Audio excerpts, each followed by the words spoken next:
Hello, everybody. It is SCP-CRP, aka Lack of Lepers, and welcome to a little bit later than usual of an edition of the Weekend Collapsible. This is the weekly show where we go over in quite a lot of detail all of the new SCP Wiki articles posted to the SCP Wiki in this week. And this week is a little different, as have the last weeks been. We are basically getting through the slew of all of these 7,000 contest entries. We have quite a lot of ways to go, and we are still on track, I think, to finish by the time the contest is ended. If we have to kind of pick up a few at the end there, I think that's quite all right. So thank you for joining tonight. I appreciate you being here. Thank you very much. If you'd like to participate, please don't be shy. We got a comment section on the on the Twitch, whatever. And we also are live in the SCF Discord, kinda. So check it out. And we are going to have a guest tonight. I want to apologize for being late. It's been a special night with me and the wife, and so I've got a glass of wine. So this is an interesting way to start off the stream. We'll see how this goes. This is a nice wine. This is a Bandol Tempier, one of the best rosé. I want to welcome, speaking of wine and wine snobs, we are pretty much config snobs on this show. So I want to welcome to the stage. Happy to have her back. Welcome, Harmony. What is up? Oh, I don't hear you. Yeah, nothing coming through. Check your settings there let me try one thing. Keep talking. There you go. All right, excellent. Yep, you are here. Welcome. I was just introducing us as we're essentially config snobs, aren't we? Absolutely. I think that's definitely a perfect way to describe the work that we do. Yeah, that is. So, how have you been? I've been doing it pretty well. I've missed doing this live. I've had my friends and stuff keep bothering me to do things. I'm like, oh, why do you guys keep dragging me away from my config? My config is what I want to be doing right now. Yeah, last time I had to Google a new term to me, a definition, social life. I had to look that up, but I get it now. It's pretty cool. So I like the idea.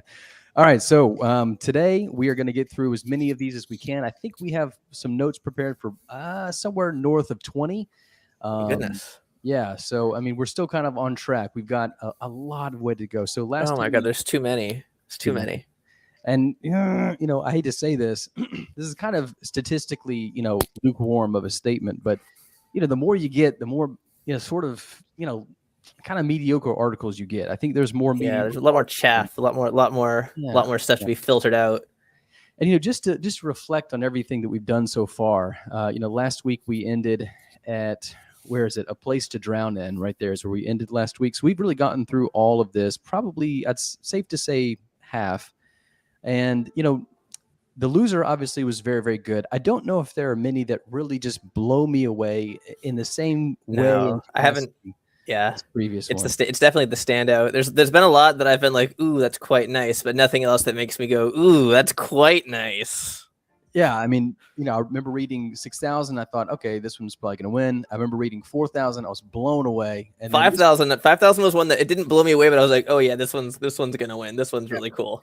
And we definitely get that feeling with the loser. I think it's a foregone conclusion. It was almost that way out of the gate. I don't know. We'll talk about it. I want to kind of take the moment to chill ourselves on the night that the contest is decided. That is the 28th of August. That's a Sunday night. Me and Harmony will be doing a stream just to kind of lead up to the announcement. Is that right? That is absolutely correct. I'm gonna be live streaming again. I did it for 20 hours for Sumerian. I thought, man, I could go for never doing this again, but I'm gonna do it again anyways. Yeah, it should be a good time. You'll have a partner in crime. What you sipping on there? What we got? Oh, this is a margarita right here. Oh, hey, raise your glass. Very nice. Cheers. My dad made margaritas because he was busy at his job all week setting up his classroom because school is starting again soon. Oh, that's right. Yeah, I noticed the traffic. I guess you don't have to deal with that with your bike. Maybe there's more bikers. I don't know. There have been more cyclists. I usually don't encounter them because I go to work at like 4 o'clock in the morning, so there's nobody else on the road except me at that time. It's pretty early, a little earlier than usual, isn't it? Yeah, I like getting early, but we're opening the Zarbucks that I work at. It's opening up a little earlier now, so I have to get up a little earlier. There's always a witticism coming. Yeah. Down the pipes. I love it. All right. Well, good. We'll raise your glass. Our goal will be to get through with this before we get embarrassingly sloppy and drunk tonight. All right. So we'll see how we do with that one. Yeah, that's going to be an F. So once again, last week we did end with a place to drown in, which I think is one of the better ones. And oh yeah, by the way, on that Sunday night stream, we'll be talking really a lot about just our thoughts about the contest as a whole. We'll present our own personal top 10s or so, and then of course we'll have a giant session focusing on the loser. I think the loser's got a lot going on. Losers, I'm saving it. I'm saving all my thoughts on it because I want to be able to have everything ready to go for that night, and then I'll be able to we can really get talking on it because it's got verisimilitude. How do you say that word? Got it. Verisimilitude. Yeah. So it demands a lot. It really, I think, has a lot of rich dialogue around it, and we'll be happy to do all that. I've got God damn, that Harry Blank boy, he can write some dialogue. God dang, he's a good writer, isn't he? Damn it, I hate to. Yeah, it sucks. Why? Stop being good at this. It's so damn good. It's just angrily. It's just everyone who tries to do what he's doing sucks at it. Yeah. It's not. Anyway, we'll get to that. But today, so just to kind of give everybody who may be tuning in, I don't know, just to see their own work, I'll give you an idea of what we'll get to. I think we will end about here. Unwilling Blood, I think, is the last one that we'll get to tonight. So it is a little slimmer of a sample size tonight. But once again, this is a special. We're celebrating a special thing over here at the house, at the Lack of Lepers house. So I'm going to try to cut this a little shorter tonight. This is not going to be a 5-6 hour stream tonight. Maybe, hopefully, 3, 4 at most, just so that we can get the sleep we need for this weekend. All right. Ooh, what you got up to this weekend? Some fun stuff, some fun family affairs. Yeah. So fun for us means that we're handing our kids off to other people. Oh, fantastic! Yeah, and then we can just do, I guess, nothing. Yeah, that's still something. Yeah, it's a lot more with your cool wife, who's cool handwriting is our magazine logo. Yeah, I don't know if people know that. So I turned my wife's handwriting, which is it's kind of a long story, but that's the first thing I noticed about her. We were in a class together. Oh, it's so cute! Holy shit, I did not know that. Yeah, so the first thing I noticed, I was like, damn! I was like, look at this signature. I was like, damn, this. Oh my god! And then I looked up and I was like, holy shit! So yeah, the Config magazine logo here.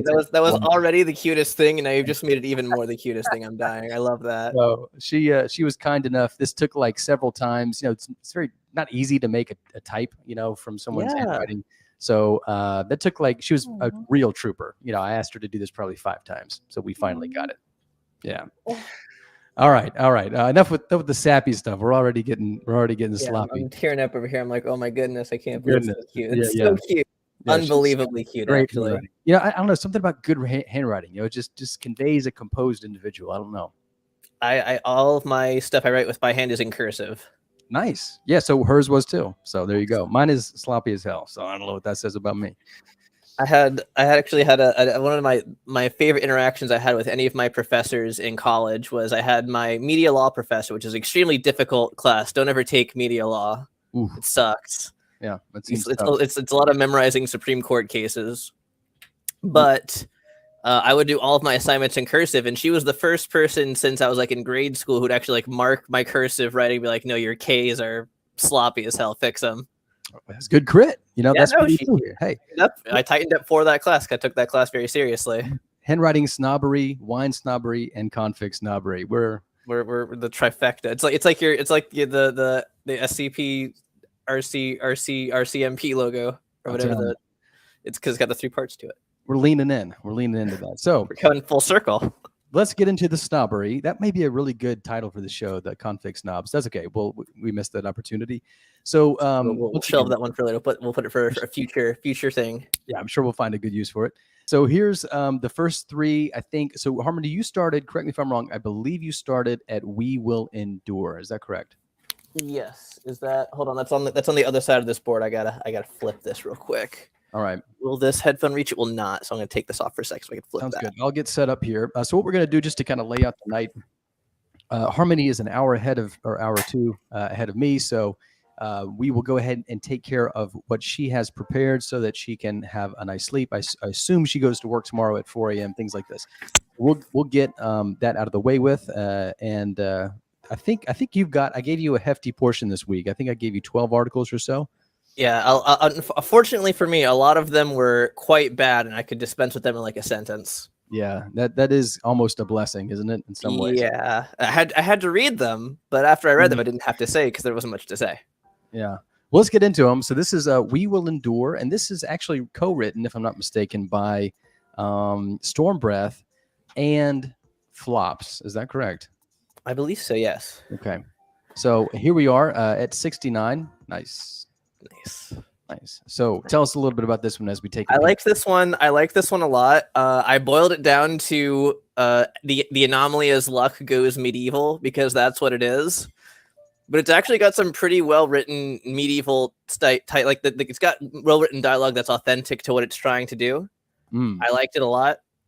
I just like the characters and the interviews are interesting, and you can make me read a lot of your bullshit if you make your interviews interesting. That's a problem that a lot of these articles behind me did not do nearly as well at. Yeah, really gets you through a very lengthy log. Yeah, I'm willing to read your shitty exposition if you promise that there'll be a cool interview log at the end. I promise. Yeah, if you couch it in that dialogue nicely. Yeah. I'll just be thinking the whole time when you're doing your technibev, like, oh boy, I hope that the next interview they're setting up is just as good as the last one. So I'm kind of detecting a little bit of a nice, interesting mixology here. We've got princesses, we've got kings, and we've got a director, a site director. So it seems as though they're sort of bluntly mixing these two elements together here. Yeah, it's really cool. It's really cool the way that there's these interactions between these different characters, these different perspectives coming at it, because you got professors and princes talking to each other. Where else are you going to see that? Yeah, it's very unique in that aspect. It takes something that's very simple of just this medieval aesthetic and tone and this mixing of time periods, and it really goes a long way with it. Yeah, I see a lot of nice touches here to the formatting, to the styling. Yeah, there's a lot of little things that are done right. Colors are complementary. I love the way it looks. We've got a variety of different types going on here. This sort of gives an old school vibe here. Yes, I liked that. That's another one that had versingetorix. Yeah. Oh, nice word. Yeah, and then something I'm noticing. This is actually kind of an interesting trend to see throughout this contest, is that people are a little more upfront about the length of the articles. They tend to, especially someone like Harry Blank and then others, they seem to sort of be, open about how long this article is. They try to avoid collapsing too much into collapsibles or tables, so that, we don't get that moment where we think we're almost done, and then we open a collapsible and we look at the dreaded sidebar scroller. I think they must not like that any more than Weedy reading it. Yeah, and so it's kind of a little more courtesy to that. But we do end with a nice 05 escalation. There's an overseer involvement here, so that's hopefully that's well escalated towards. Yeah, it's paced pretty well throughout. It doesn't feel like it. Some of these it really feels like they were hustling to wrap it up, and this one doesn't. It's as long as it needs to be. And they're set in the 80s, in the 1980s. That's very interesting. Well, all right. Well, good. So this is We Will Endure. This is a dog barking here. I'm going to mute my mic until it stops barking. Let's double check, and just to make sure this is a collab. Yeah, so it's a collaboration by Stormbreath and Lieutenant Flops. So I'll definitely go back and read this one. Definitely. So you would recommend this, it sounds. Absolutely. This is one of the better ones that I read. This is definitely in I don't think this is the best one that I read for this set, but this one was quite nice. And so let's go back to our old tier categories. Would you put this as weightlifting the wiki? Would you put it as a ray of hope? Meh? Or I put it as weightlifting the wiki because it's doing something different. It's doing something different with the medieval stuff. I know I keep coming back to that, but that was the part that I liked the best. Was all just I was like, ooh, it's medieval stuff. That's different. That's interesting. It is different. It's almost, you can almost like feel the writers want this badly to be fantasy themed, and just every time it's not. And so they had this ready. So let's kind of tell me this: is luck very well intertwined into this article? Do you think? I'd say it's central to the anomaly, but I could also, it's not really central to the story. Well, Lord, whose commentary we typically like to look at here, gave this almost a perfect rating, 4.5. Let's just read this. The anomalies are luck wards, and the story is the tragedy of how institutions and power refuse to accept that they're failing. Wow, that sounds rich. Yeah. He makes it sound so powerful. He's right. He makes it sound so powerful. I love it. Yeah, it's a metaphor for too many things in this modern day and age, applicable to many points of failure. The imagery is stark and chilling. So it's a war on all fronts canon, and war on all fronts. I think, is that the giant sort of like post Veil kaiju? I do not know. That might be after my time or after when I was paying attention, because I ain't never heard of that one. We got a little. I thought it was just cool. Yeah, we're on all fronts at top here. We're going to need a bigger boat is basically the tag there. So I wish I was not banned from the wiki. I might give this up and just. But then again, it wouldn't be 69. Yeah, so you ruin it. You don't even want to upvote if it's right where it needs to be. So this one's doing well. So it's nice to see that. I definitely needs to be. Look at this. They have interesting sub designations. They really go the extra mile in these Greek letters here, don't they? That's pretty cool. You didn't have to do that again. There's a touch. There's extra touches all over the place in this article. Yeah, Stormbreath obviously is someone who I've been quite impressed with. I mean, obviously this is a nice show where we just focus on the work, right? We can kind of tune out, hopefully, the extraneous things that are happening all the time in the space. Now is no exception. Just to kind of cool off and just get back to the writing and the authors as it relates to that writing. But yeah, Stormbreath I've been particularly impressed with. I think they did a great job last contest with an entry that I think placed in the top 4. I think. Yeah, Stormbreath's good. Yeah, and then Flops, of course, we've doted on as well in this show. Yeah. Certainly talented. She's quite talented. Yeah, quite talented. I like Flops a lot. I kind of see her. Yeah, exactly, definitely, and I kind of see her fingerprint on the visuals here as well, just for what it's worth. Like nice purples here, so that's I always think of Flops. All right, well, great. So that's I hadn't even thought of that, but you're absolutely right. That's totally a Flops move there. Yeah, it's kind of her color palette, in so many ways. All right, so that's We Will Endure by Stormbreath and Flops. We recommend it, and thank you very much. I will look forward to go back and reading this one for sure. All right, the next one on the list here, we'll just go in chronological order, is Grimsley Trudge by Jack Ike. Let's take a peek. So I was so ready to not like this from how it started.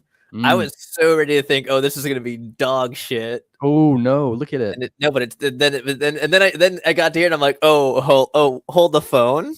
Hello, what are we doing here, guys? Hey there. So okay, this is one we've seen this a lot of places in this contest so far where we have this sort of it's not really I don't know what to call it. It's not quite a choose your own adventure. It's sort of like coin flip your own adventure, branching story. Yeah, you don't really choose it, I guess, but this looks straight up Tales so far. I'm trying to get to see. I'm sure the SCP document itself is tucked in here somewhere. Yeah, for me it was near the end. I don't know which ending you're on. I was on the. I'm cheating. I'm doing both simultaneously. Oh, ooh. Yeah, that's what I always do. No, you can't do that. Taking the whole experience away. But tell us a little bit about what is going on here, because this looks like a pretty. It's all about this guy's choices, and you're making the choices for him through the coin flip. So I think it integrates the anomaly extreme one. What I liked about this one is that even with all of its different constituent parts, it lasts exactly as long as it needs to, even with all the different choices. It doesn't go on for too long in the branching storyline pass, and that's something that I think was really hard to pull off with an article like this. Well, this is super, super interesting. I'm glad I cheated because. One of these. I didn't even know this. See, I only went through it the one time. I didn't know it had different outcomes. Whoa. Okay, so I don't even hold. I don't know this article that well. This article is a stranger to me. Well, I think it's something to be said for this is that it really is asking a lot of somebody. I want to say that the authors intend the reader to sort of get through I'm a lot more impressed. I thought all roads led to Rome, but clearly I was wrong. I mean, that's honestly how most of these are set up. Yeah, that's why I didn't double check. I'm like, oh, it's gonna take me down this branching path, but lead me to the end. That's the same. And I still liked it. Now I'm like, whoa. Which ending did you end up at? Which I got the one with the worms. Okay, is that this one right here? No, I don't think so. This one right here. Yeah. So, that's really, really neat because I haven't read this obviously, so I can't know, but it looks as though you get to 2 separate files depending on what you select. Okay, 2 completely different, descriptions and things. That's totally cool. Okay, yeah. I'm gonna have to reevaluate this one. I already liked it, but I'm gonna have to gonna have to reevaluate it because I don't know. Maybe the more content makes it less good, but I don't know. From the thing that has this level of work, but I think it's probably gonna be good. So this is just so interesting. First of all, I just want to say this. I love these. I wish this had sort of replaced. That's way better. The fuck? Yeah. Why didn't they do this one? Cool. Exactly.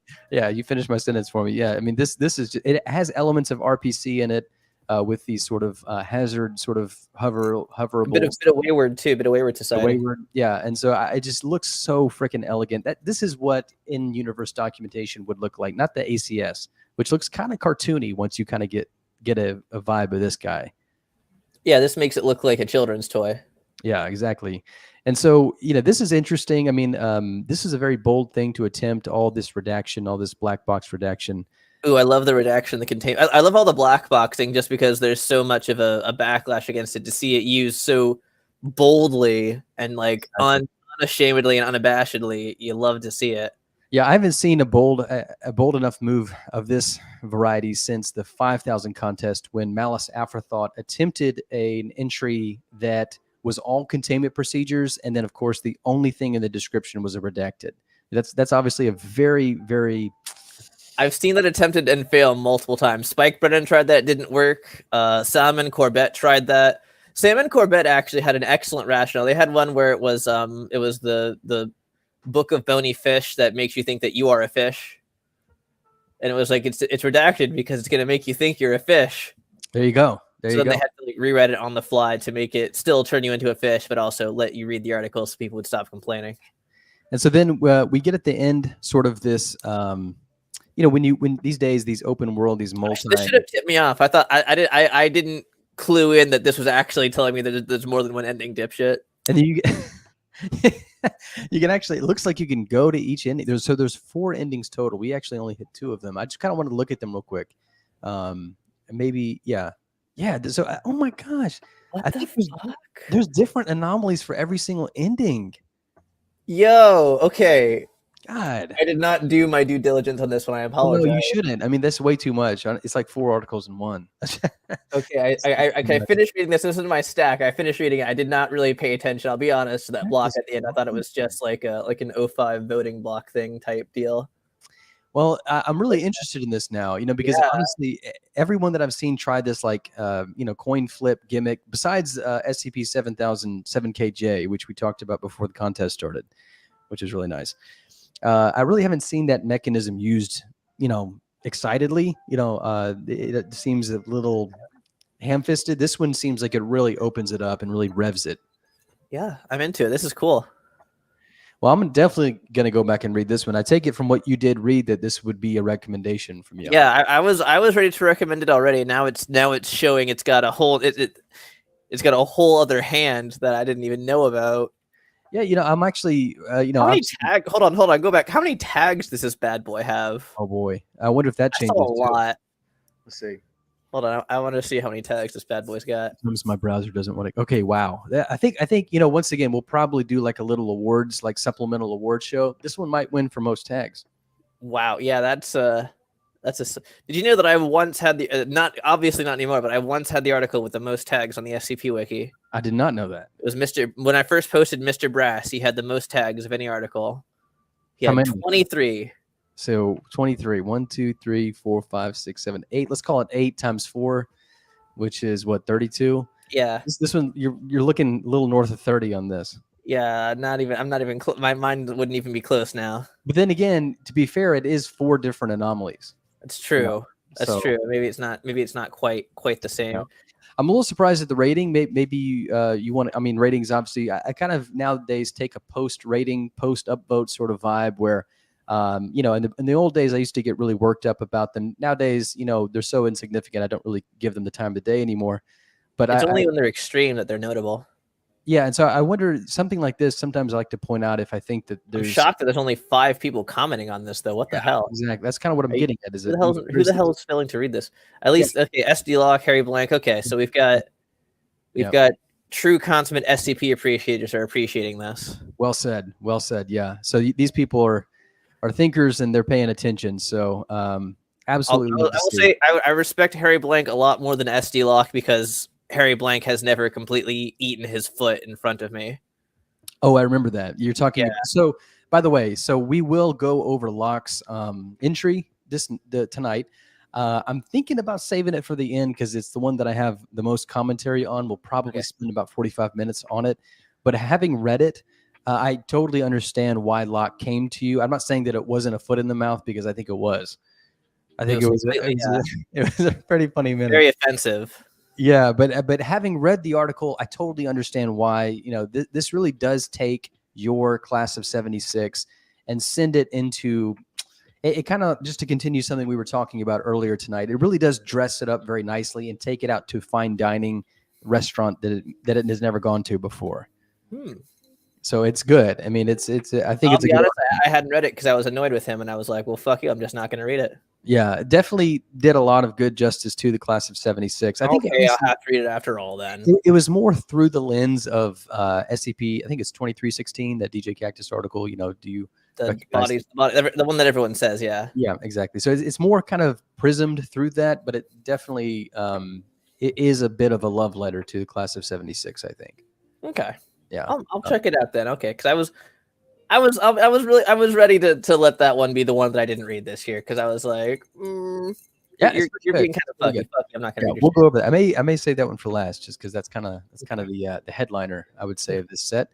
All right, so that's the Grimsley Trudge by Jack Ike, and of course Jack Ike has made a name for themselves with I think a few 001s. They've been around the block for quite some time. Jack Ike joined when I was still like an SCP moderator, I think. Wow. They've been around for a lot longer than I think people realize. Jack Ike's old school. For sure. And I think if I'm not mistaken, I think Jack Ike published a few 001s in quick succession, which was kind of a different thing for someone to do. I haven't read them, so don't know if they're good. But that's Jack Ike, Grimsley Trudge, definitely a recommendation. And my interest is piqued. I'll tell you, just looking at that one. Me too.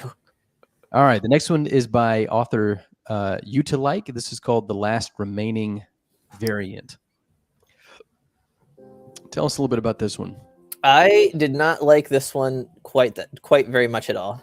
I thought that this one, the way I summarized this one, it's got a lot of interview logs that I did not enjoy with exposition dumps that I also did not enjoy. Some of the visual elements were cool, but also I thought that it just got kind of, Molder. Oh my god, this is like the dialogue from a bad Resident Evil game. Yeah. I think this is a shout out to X-Files. I can't be sure, but Molder is MOLD instead of MU. Anyway, yeah, so there's a lot of different colors going on here too. And of course we have the side pseudo collapsibles. I don't really know what to call these things over here, but the little info boxes. I don't know. I thought those were kind of cool, but I didn't really think that they added too much other than looking kind of cool and being a little different. Yeah, exactly. That's usually what they're for. This is a decently sized article as well. Tell us a bit how the pacing felt. How did it feel like getting through whatever you did get through of this? Exhausting. It's just the dialogue is very stilted, very wooden. I did not like any of these characters. Although them being the fact that they were color coded made it easier to follow because otherwise they've got no personality to speak of whatsoever. I was going to ask about that. Is this Dr. Ike? Is this a kind of what you say stilted? It's almost like propping something up, as if on crutches. Do you think that this is sort of a compositional? There's one of the most he just got lucky. Very very ham-fisted line there. Yeah, I see it. From Dr. Rose. Man, it's hard for an article to include that, and it really weighs down the article, almost caps its altitude, that it can get. Yeah. Like the characters talk about like they're playing nothing to them seems more important. It's like they're just playing a game of marbles. Like it lacks any kind of gravitas or depth. That just feels like crabby people talking past one another to try to make interesting dialogue and not succeed.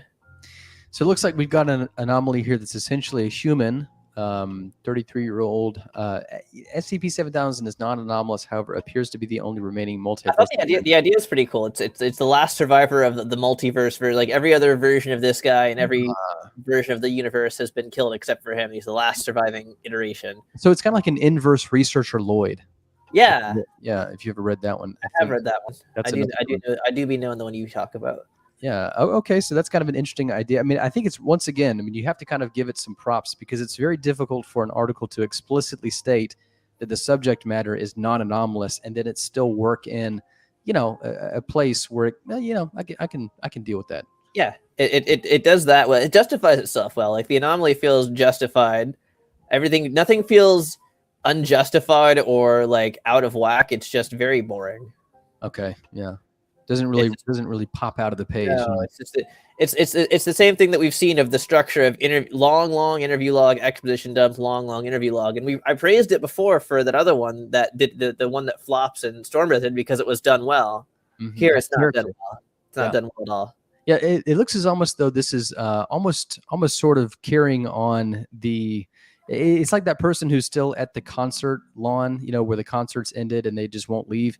This is kind of what I get like with the department con because there's a lot of multiversal sort of lore building. I can tell. Gaving. Yeah. Just nasal gazing, not gaving. Exactly. Yeah, a lot of Intuit sort of like, hey, I'm trying to develop this department kind of vibe. Yeah, a lot of groundwork, not a lot of that payoff.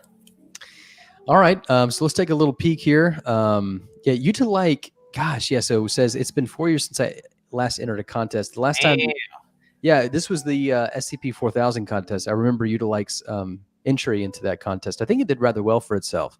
I think it was called A Glimpse Back of What We've Accomplished. I think it was quite well received, actually. So, this is pretty engaged. This certainly has more engagement than the last article we saw. Probably because it's shorter. Yeah, that's always a correlation. The longer the article. From anyone like ST Lock or Harry Blank here. Oh, Petrograd's been on the block. Yeah, real older author. Certainly a veteran of the site. That's for sure. Well, so this is kind of, it sounds like you kind of maybe gave this a meh or maybe even below. Firm meh. Yeah, solid meh. Yeah. Okay. Not quite exhaling into the mic, but no. Yeah. Not worth the effort of exhaling into the mic, honestly. Okay. All right. Well, I probably won't read that one. Thank you very much. That is what is that one called? Sorry, one more time. The Last Remaining Variant. Is that a good title? Cool title. Definitely cool title. Okay. Good job. So we always like to give a garnish compliment for good titling. All right. The next one here. One more thing about that one is that the last line of it is, wish us good luck. Your own lives may depend on it. And the content is just eye rolling.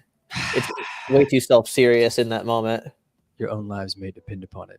Ooh. Yeah. And so it's almost that sort of faux drama that things like Airplane or make fun of, where the cockpit, like, hey, we're all counting on you. Like, okay. I love that movie. All right. So that was that. Awesome. I was just shit posting on Twitter with the gif of him in the cockpit, like sweating like crazy. I love that movie. So fun. Problems. Yeah. Have you ever seen Airplane 2? I think I have, but I don't remember it. It's bad, but it's fun bad. Yeah. Sort of Stack Overflow kind of thing. A little bit, yeah. Well, I might check it out again. It's been a long time. All right. So Anna Huz. This is an author who I am not familiar with. The title of this one is called The Sinful Summoner. Anytime, I'll just go ahead and say this. I don't mean to color your review or try to grow it in a certain direction here, but anytime I see the adjective noun, title, it doesn't inspire confidence, but that, let's be surprised perhaps. Let's see. What was my, I had a one-word review for this one. It was bad.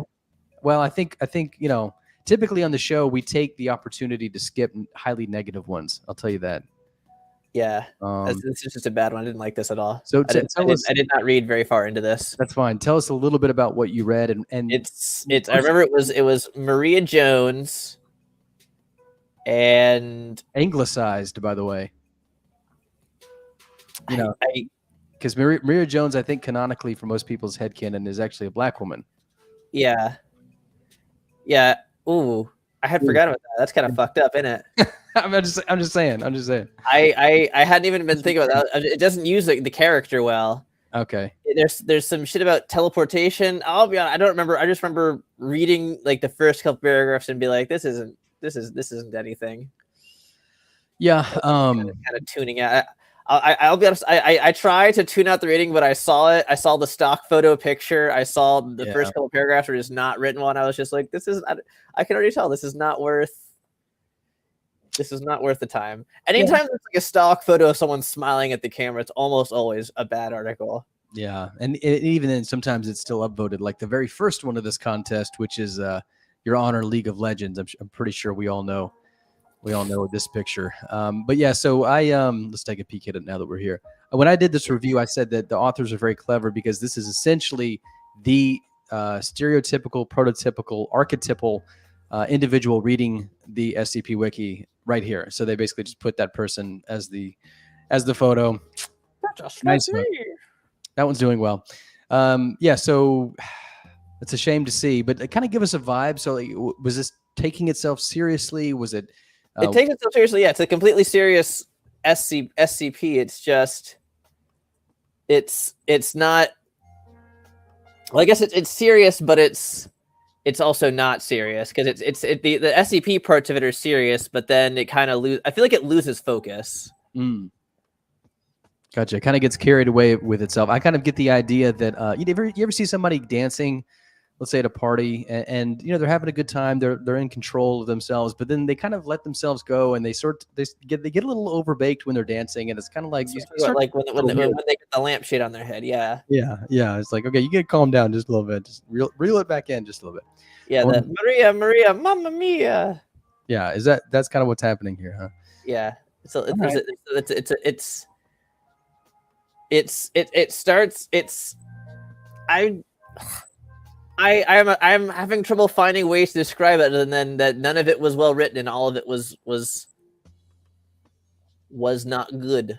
Yeah, sometimes it's not quite silly enough to get away with. It's not silly enough to get away with being silly, and it's not serious enough to make you take it seriously. That's a great way to put it, I think. Yeah. You kind of squeezed in right there. Yeah, when I see a last line like this, you know, I kind of think of the Neil Wolf, you know, kind of Neil Wolf, kind of. We've had to morph the term, you see, just so that we don't get sued. Yeah, so the end right there, you know, just kind of makes me think that this. Forget it. I will. Yeah. I hate it when you can use an article's words against itself. It's the worst. But it's also the best, isn't it? It's a little bit, yeah, a little bit of comedy, a little comedy. So I didn't read this, so I won't say too much about it. But when I see that, you know, obviously, you know, 9 out of 10 times the article architecture is just very pointed, very directed. Almost everything is done with that ending sort of stingered one-liner in mind. So it's usually just not my cup of tea, personally. A couple of comments here. Basically, you know, people say they enjoyed the silliness of this article, but it just didn't come off very well. It was marred by a lot of. It doesn't go all the way with it. It's not brave enough to like go really all out with whatever it's trying to do. I see. It has a little bit of timidity to it, huh? Yeah.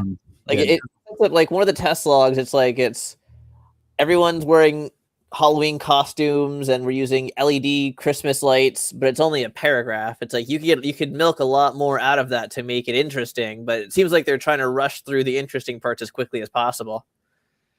Well, that's not good. That's bad rhythm. So I kind of couldn't help by myself. I saw this comment here. I have to echo the other critiques you've received so far. I'm quoting here. The idea of a notable Foundation character being an entity that they summon in order to approve or organize articles is a fantastic hook, but this article doesn't really do much of anything with it. It's very lull Foundation with a focus on seemingly random, seemingly silly humor instead of really exploring the concept. Yeah. You know what would have been cooler is if they needed to like make Maria Jones not a human being, not just be like a regular ordinary person. They needed to go all out and make her like a silly creature character. Yeah, I almost get the vibe now that you say that we could have maybe borrowed a little bit from, let's say, SCP-4444, you know, with Al Gore. This like kind of crazed thing. Goes all out. Like that article should not work, but it does work because it's not afraid to go balls to the wall. All the way silly. Yeah, balls to the wall. Absolutely ridiculous. Yeah. Oh man, hopefully I didn't lose my my spot here. So that was, here we are. The Sinful Summoner. Thank you. My second monitor keeps coming turning itself off. I've got to unplug and then replug back in my my cable here, so it keeps its connection. Very annoying. We got to hook you up.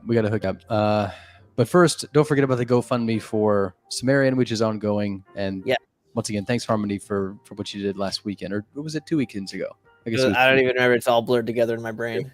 I was sitting here at my desk for 20 hours. Yeah, all a caffeine-filled haze by this point. All right, so that was The Sinful Summoner by Anna Huz. It doesn't seem like it'll be surviving too much longer, so maybe take a second to read it just in case there's something in there that you want to like or appreciate, because it may be on its way out. It's not the worst entry to this contest. It's amazing to me that entries are still being weeded out at this point. It seems like it's so much. I'm not surprised at all. There's way too many. Yeah, actually, that's a good point. Touche. All right, so the next one here, Dr. Hormress is the name of this individual, and the SCP title is Decrease the Possibility of Containment Failure. Hold on, there's another one. I gotta flip the board again for this one. While you're flipping, what did you think of the Sinful Summoner's title as a title? Oh, look at this. Okay, what? So, wow. I don't know what to think about this.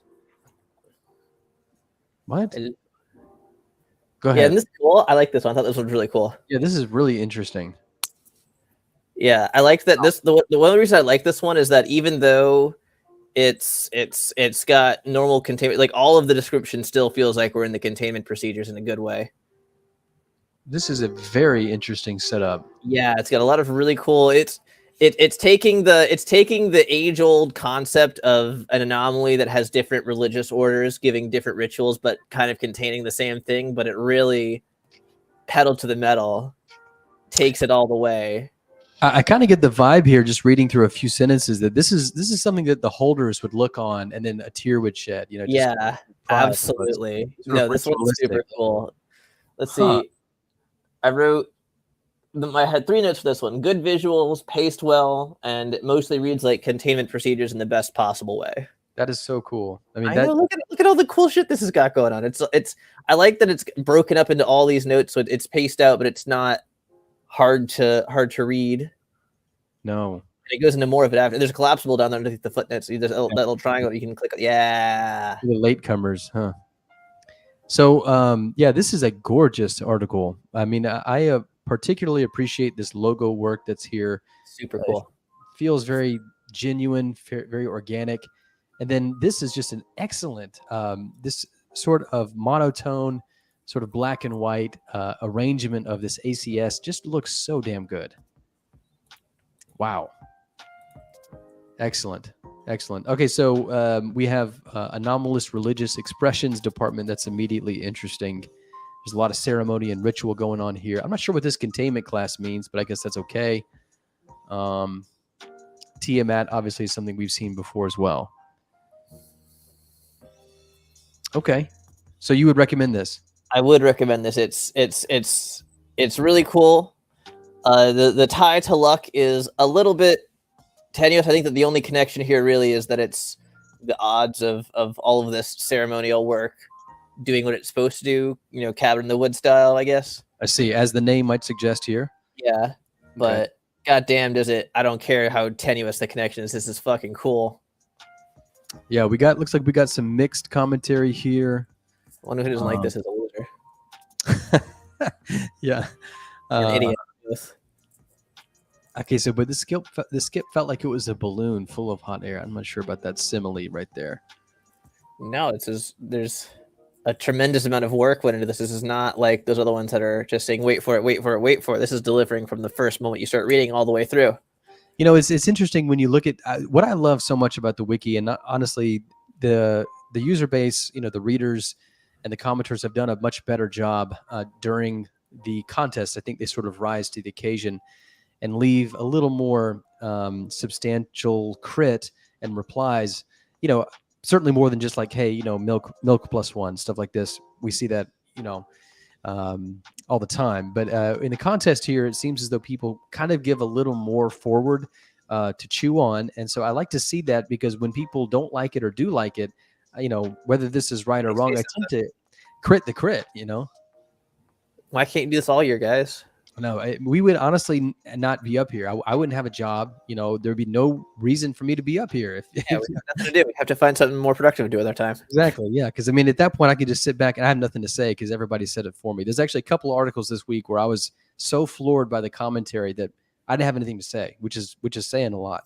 Yeah. See, I don't ever read the comments or try to look at it because I really like to be able to have my own view on it.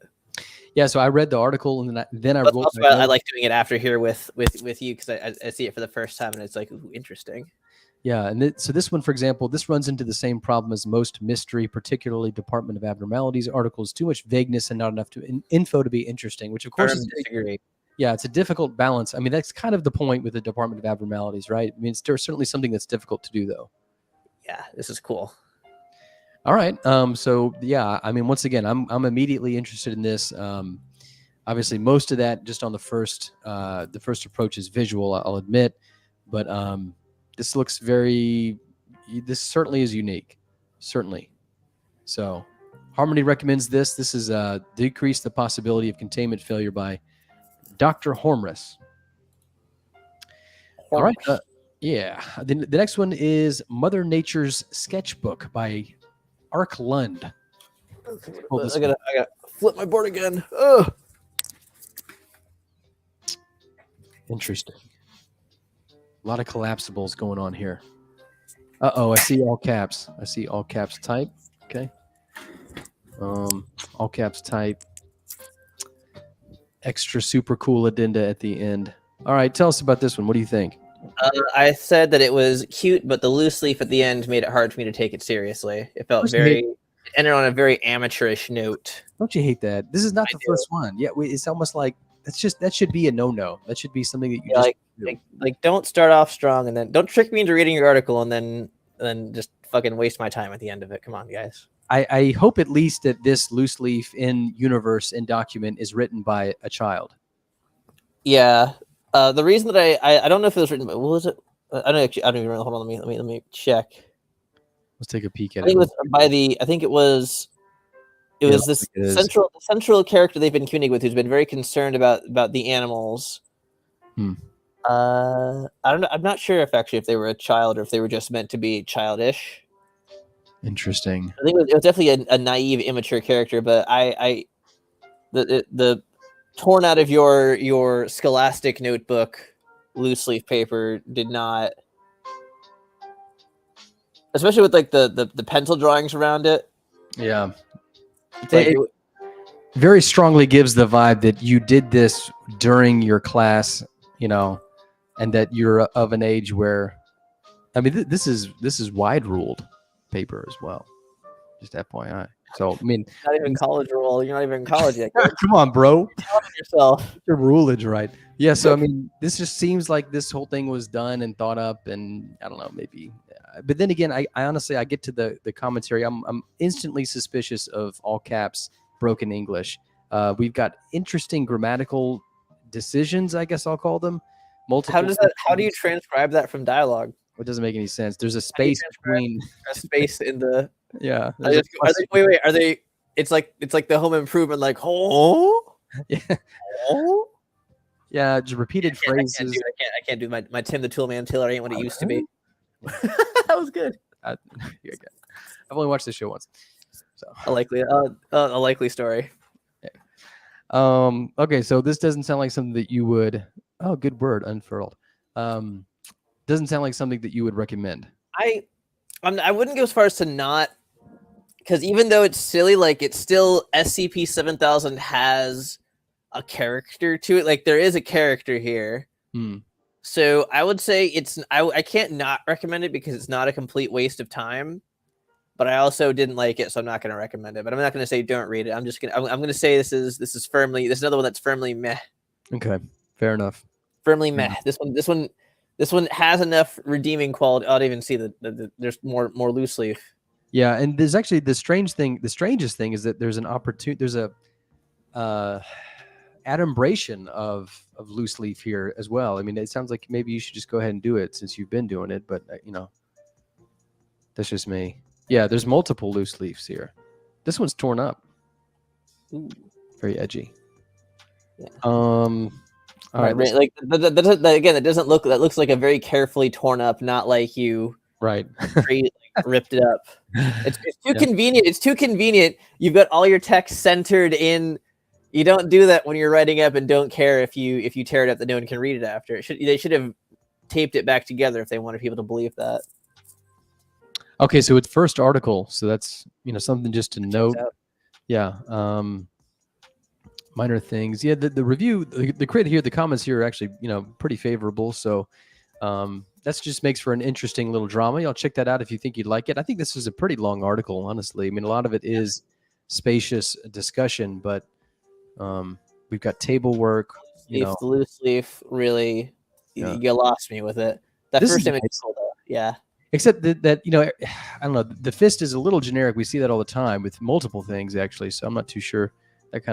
That looks like it looks like it came out of a template, actually. Yeah, it does. I mean, it 100% did. I'd bet you money. You can find it. Yeah, I'm sure. All right. Well, so that one is Mother Nature's Sketchbook by Arkland. Firm Meh. I think that's probably fair. The next one, Mr. Iverson, my best, my oldest, and newest friend. Interesting title. Oh, wow. Look at this one. Oh, this one would have fit in the sci-fi contest. Okay. Yeah, it kind of gets that. It's kind of I think it's a relationship between a person and a robot. One of these characters is definitely robotic. It's a rat, but the way that it interacts, I think it's supposed to be a robot, or we're perceiving the story. I don't know. There's something very in the way it proceeds. It's a story about a relationship between these two characters told through the prose. There were some moments in the prose that I thought were pretty cool, but I overall didn't really. I felt like it needed more from these characters to make me really get a feel for them. I never really got a feel for them. I got a feel for that something is happening between this rat and this person. It's being described in I think it's because it's described in such a sterile way. Yeah, this is a very interesting looking article for sure. I love the visual elements. The visual elements were dope. Yeah, and then the offset here. This is one of the weirdest things I've seen in this contest. Object class is friend. Obviously, this is sort of playing a little bit, description. SCP-7000 is my best, oldest, and newest friend. He's a rodent from somewhere out in space, and I'm lucky to have met him when I did. The universe gave me comfort just before the credits. That's a good line. It's a bar. Yeah, it's not quite. There's always a party at the end of the universe, but yeah, it's pretty good. Well, this is wow, what a curious article here. I feel like Maria Jones has been appearing in every single one we've looked at so far. Yeah, and who's 001 was Maria Jones? I think with SCP-2000 that was where she got her start. Okay, interesting. I think it's another thing that everyone copies from SCP-2000. Yeah, I'm thinking of placeholder 001, which casts Maria Jones as the 001. I think there's also the one where Maria Jones teams up with David Rosen to reset the world with SCP-2000. I think. Oh, nice. There you go. That was someone's 001 proposal. Oh, nice. Yeah, I like that. Maybe that was it. It wasn't because I've never read placeholder McDee's 001 proposal, so I don't think so. But yeah, it's pretty good. It's kind of bad. Okay. Sorry. Let's see. So fun little ride. Yeah. So I feel like the prose sections could be more impactful. It kind of reminds me of what you had to say. The emotion doesn't feel overly strong. Yeah. So people kind of like this. It's got a decent engagement here. 2 pages worth. So yeah, barely. I thought this was pretty. Oh, Balthazar's good people. Yeah. That guy. Hey, Balthazar's entry was something we covered last week. Really, really, really creepy. It had a lot of grammatical errors. I was kind of surprised, but that was he does that. Yeah, but he's a creepy entry. Man, and I adore him. I haven't spoken to him in some time, but I still adore that man. He is pure virtue. Been around a while, I think. He's cool. Yeah, no, I used to RP with him all the time back in the Far Recon SCP Origins days. We were good buddies. Speaking of which, this is my best, my oldest, and my newest friend. All right. Yeah, Mr. Iverson. So I'll check that one out. I'm still not sure if it's supposed to literally be a rat or if it's like a computer rat. Oh, okay. So it's not like a physical rat. No, I think it's. I'm not sure. Oh, okay, okay. Well, that's a nice bait for the audience. Go check it out. Find the answer. See if you can figure it out. If you can't tell me. All right. So next is Amaranthine, which is Another one that would have fit in the sci-fi contest. What a beautiful title. Holy God, Amaranthine. I'm not sure what that means. This is by Dicedron, who I know. I think Dicedron entered the 6000 contest with that very striking entry about the color red and has numerous good articles. And I think, if I remember correctly, this is actually a co-write with, don't tell me, is it Jay Dune? I think it is. Anywho's, tell us what you thought about this one. This one also looks quite interesting. The visuals are really cool. I thought this one had a lot of cool stuff going for it, but it kind of, by the time the first section here is pretty good, but by the time it gets to the second one, this first part here kind of lost me and then got me and then lost me again, and then the second part lost me all the way. Because this part's kind of cool. This part it's a little bit boring, but it has a lot of stuff going on that you can kind of follow through it, and you're like, okay, there's a trail I'm following here. There's a trail I'm following here, and then it totally goes off the rails. But then it goes off the rails in a way that you stop taking it seriously. Really, a very specific moment. Then in the next offset, it's got this really cool section where it goes howl, howl, howl, but then it just outright says, "Does the black moon howl?" And I'm like, come on, guys. Yeah, just a little too over. They go way too, they touch the nose. They touch the nose and they lose the plot. Yeah, they burnt it. Yeah. It fell out of suspension. This is first of all, obviously, just a good looking article, certainly with these. It's party. Yeah. Wow, this is quite an endeavor.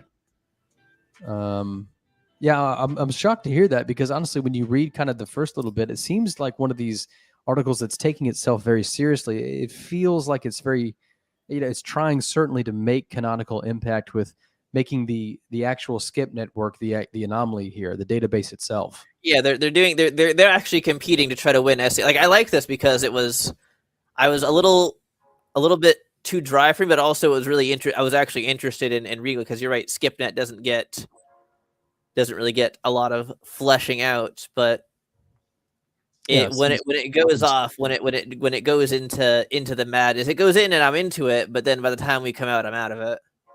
So I wonder, just looking at this, I have a question. These two authors, Jay Dune and Dicedron, they're very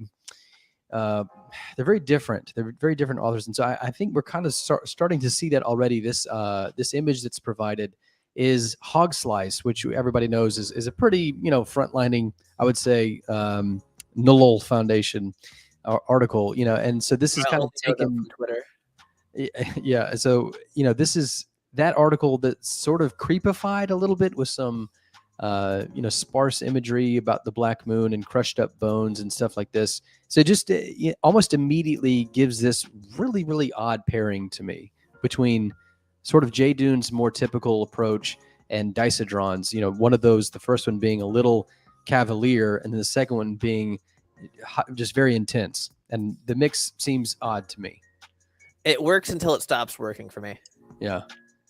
Well, this whole section I was on board for, but then it wasn't until the next one where they lost me. Huh. Yeah, it sounds like it kind of just tried to contain itself, but eventually kind of it breaks loose. Yeah, here it starts breaking loose there. Yeah, this is what we're talking about. Yeah, it's just. But you go to the next offset, you'll see that it gets kind of a little too wacky for its own good. There's a lot going on here, that's for sure. Yeah. So it goes a lot of places. It looks really good. It has a great premise. Doesn't stick with it. That's a shame. Yeah. Okay. Well, this one is a beautiful name. I kind of just want to take a detour. Define Amaranthine. I kind of just want to see what this means. So it is a Greek word meaning immortal or unfading. So that's kind of nice. Cool. Yeah, I like that word. That's really neat. All right, so this one's well appreciated. Let's take a look. Discussion is populated, I would say. Yeah, so this is by Dicedron and Jay Dune. Yeah, okay, that's right. Lit crazy movie. You know, Ard, I always like to look at Ard because Ard, I think, is a litmus test. You know, Ard is very hard to please, you know, in a lot of ways. There are compelling moments in here, but huge swaths of the article, from 7000's connection to the moon itself to the Foundation's gradual subjugation of post-Blight incident to the Overseers' characters, feels disconnected from each other and reliant on large blobs of exposition to convey the article's high concepts and themes without actually connecting or building on each plot point in a compelling fashion. Sure, what he said. Yeah, thanks. We're really leaning on these people here, all these dang entries here. There's a lot of conversation here. Wow. Yeah. People be talking about it. Harry Blank, it looks like Harry Blank likes it. Fantastic job. All right, well, that's a really interesting. I do want to go back and read that one. Quite a fan of Dice-O-Dron, honestly. So I'll probably check that one out. So where would you put this one, you think? Meh. I put it on weightlifting the SCP just because it's doing a lot. It's trying to do a lot. It's trying really hard. I don't think it succeeds ultimately what it tries to do, but I feel like it's worth looking at just because it's. I can't say meh because it's not low effort. It's very high effort, very high concept. There's a lot of parts that I did actually enjoy, but it ultimately made like you go to the second offset. Go to the second offset because I want to show you specifically. I can show you exactly where it lost me. If you go down this one, just keep going down it. I'm getting admonition vibes here as well, just a bit. Part of it where it goes all. Where is it? Does it get kind of crazy at the end? Does it kind of? Where's the part where it gets all wild and wacky? We're talking about the howl part. Yeah. Well, that's on the first one. I noticed that. Oh, okay. So yeah, I think you're right. You The end. might have read those two backwards. Let's see. I think it's yeah. Okay. So there it is. There it is. Yeah.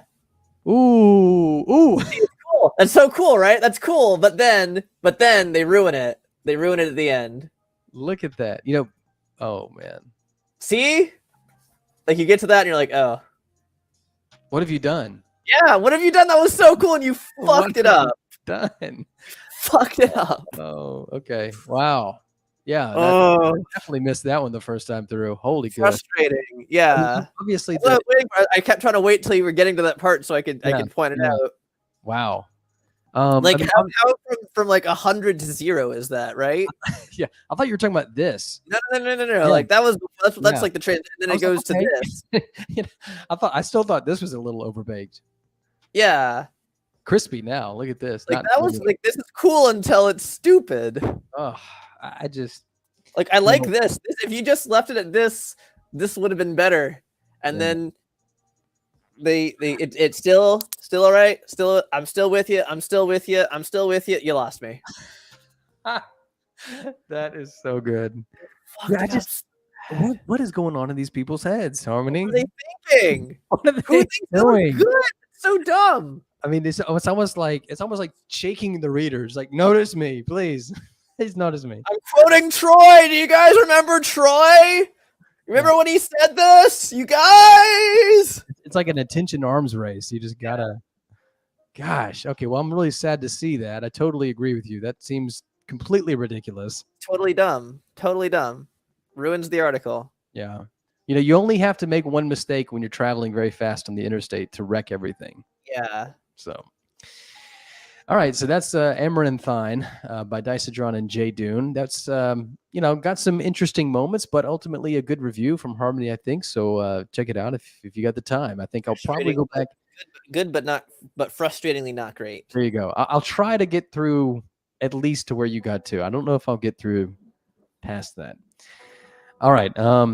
So moving on to the next one. This is by an author, Red, and this one is called Twins. I like Red. Red's one of my favorite unsung hero authors. Really? Yeah, they're really cool. They've made a lot of stuff that I like a lot. First I've heard of them. Really? Mm-hmm. Okay, I thought for sure I would have mentioned them. This one, the article, they did something that I hate, which is where they have so much of the SCP description starting off with the item number. Yeah. Okay. SCP. I hear you. but there's some good interviews, some good interview logs here that make me not care about the rest of that. So natural dialogue, you would say? Yeah, 7000A and 7000A specifically was a better character. 7000B was not as good of a character, but 7000A was pretty good. But then in the 7000B, the researcher character is doing more of the heavy lifting, which I like to see. That for once, it's the interview subject being the one-dimensional character and not the interviewer. Yeah, that's a good It's point. A little subversion of how it usually goes. Yeah, that is nice. That's refreshing in its own right. Yeah, I thought this one, the interviews here are really good, and it's worth reading just for them, just to look at these two characters and their conflict and how they struggle against each other and themselves. Yeah, I'm getting strong, sort of, I'm not your pet kind of, I'm not your animal sort of trying to make me have a relationship with her is such a great like encapsulation. There's a lot of lines like that are like little nuggets encapsulating the theme. They're not spoon feeding it to you, but just like little, like, here's what this is about. Here's what we're doing here. Oh, here's what we're talking about, but in a way that you actually you care. Wow. Yeah. Why am I chained to you? There's just they hammer it home without going too hard. Huh. Look at that. I may have to give Red the time to read this. Like I said, not an author I'm familiar with. So yeah, they're good. I'd recommend them. Oh, I never thought that the day that I'd be recommending an SCP author to you, but yeah. You read the wiki more than I do, but this is an author who is worth your time. Red. Recommend him. Check it out. I'll check it out. This is a lot of anger coming off of this dialogue, but it seems like it's well acted. Usually with like the cursing dialogue, it's like done to like a ham-fisted way of like raising the stakes, raising the tension. But here it hits, like it's still you because these characters feel like they mean it. Yeah, I definitely get that vibe. And the ending where they're talking to each other, it's like it's the perfect way to end it with all the bill. I can't believe this is only +9. It's stupid. Yeah. Yeah, so the post upvote thing is basically us being like, did the voting people get this right or not? That's basically all we're interested in. But yeah, so look at this. It feels like I just walked into and lost. It feels like I just walked into a Lost Famine Pulse article. This is raw. That's good. Yeah, it's definitely got that Grimbliss vibe to it. Man, I love this. So Modulum, Modulum, I think leaves excellent commentary. I always enjoy reading Modulum's work. Yeah, and so this one also went diabolically hard. I think that's a great way to put what I've already detected. Hard, yeah. Nice. Cool. Okay, so yeah, I'm certainly intrigued. It sounds like they justified well the title, it being in parentheses as well. So, I didn't even notice it was in parentheses. That's perfect. Yeah. See, little nice little coloring there. So okay, so check it out. This seems. I would from what you say, be safe stating that this seems like an underrated one. Maybe, this one fucking rules. Yeah, maybe slip through the cracks and just the face in the crowd kind of syndrome here. All right. Well, so that is Red by Twins. You'll check that one out. Okay. I think you have 2 more. Is that right? I believe so. Yeah. So let's hit them up. I've got some tabs open here, so we can hit them up. All right. So the first one here, have faith and take some chances. This is by an author named Strange Matter. Contest. The URL says contest non-happy. I wonder if that has something to do with something. Oh, let's see if this is going to work. Goodness gracious. Usually it works just on the second go here. All right, so this one is the opposite of the last one, because this one has interview logs that are tedious and then more tedious. Dang! Oh no! Hey, do you have yours pulled up? Yeah, I do. Is my internet working? Okay, let's. I'm gonna exit my screen. Are you able to share yours? Let's find out. Because mine, I'll have to kind of see if mine's gonna behave while you take us on the tour, walk us through the home. I hope the wiki didn't go down. Here we go. Okay, cool. Yeah, I got it right here. Cool. Hold on, let me zoom out because I've got it super zoomed in for my reading benefit. A 27-year-old human Caucasian female, formerly known as Agent Felicia Mallory. Nice. So that's one way to start. And then let's do it. Let's do a little dramatic reading of this interview log so I can show you what I mean. Tell me what happened, Agent. Sorry, all I got are chunks. Try. All I know is we're on our way back here. The truck hit and rolled over. My head hit the roof, and everything was going in and out of blackness. Sorry, my head is still throbbing. If I can go full Shatner for your dialogue, you're doing something wrong. I can't read it, but yeah, you go ahead. Yeah. Can't think of anything right now. All right then. Where's everyone? Can't. Yeah. Are you all right? It's the whole thing is they say a lot of nothing. Really?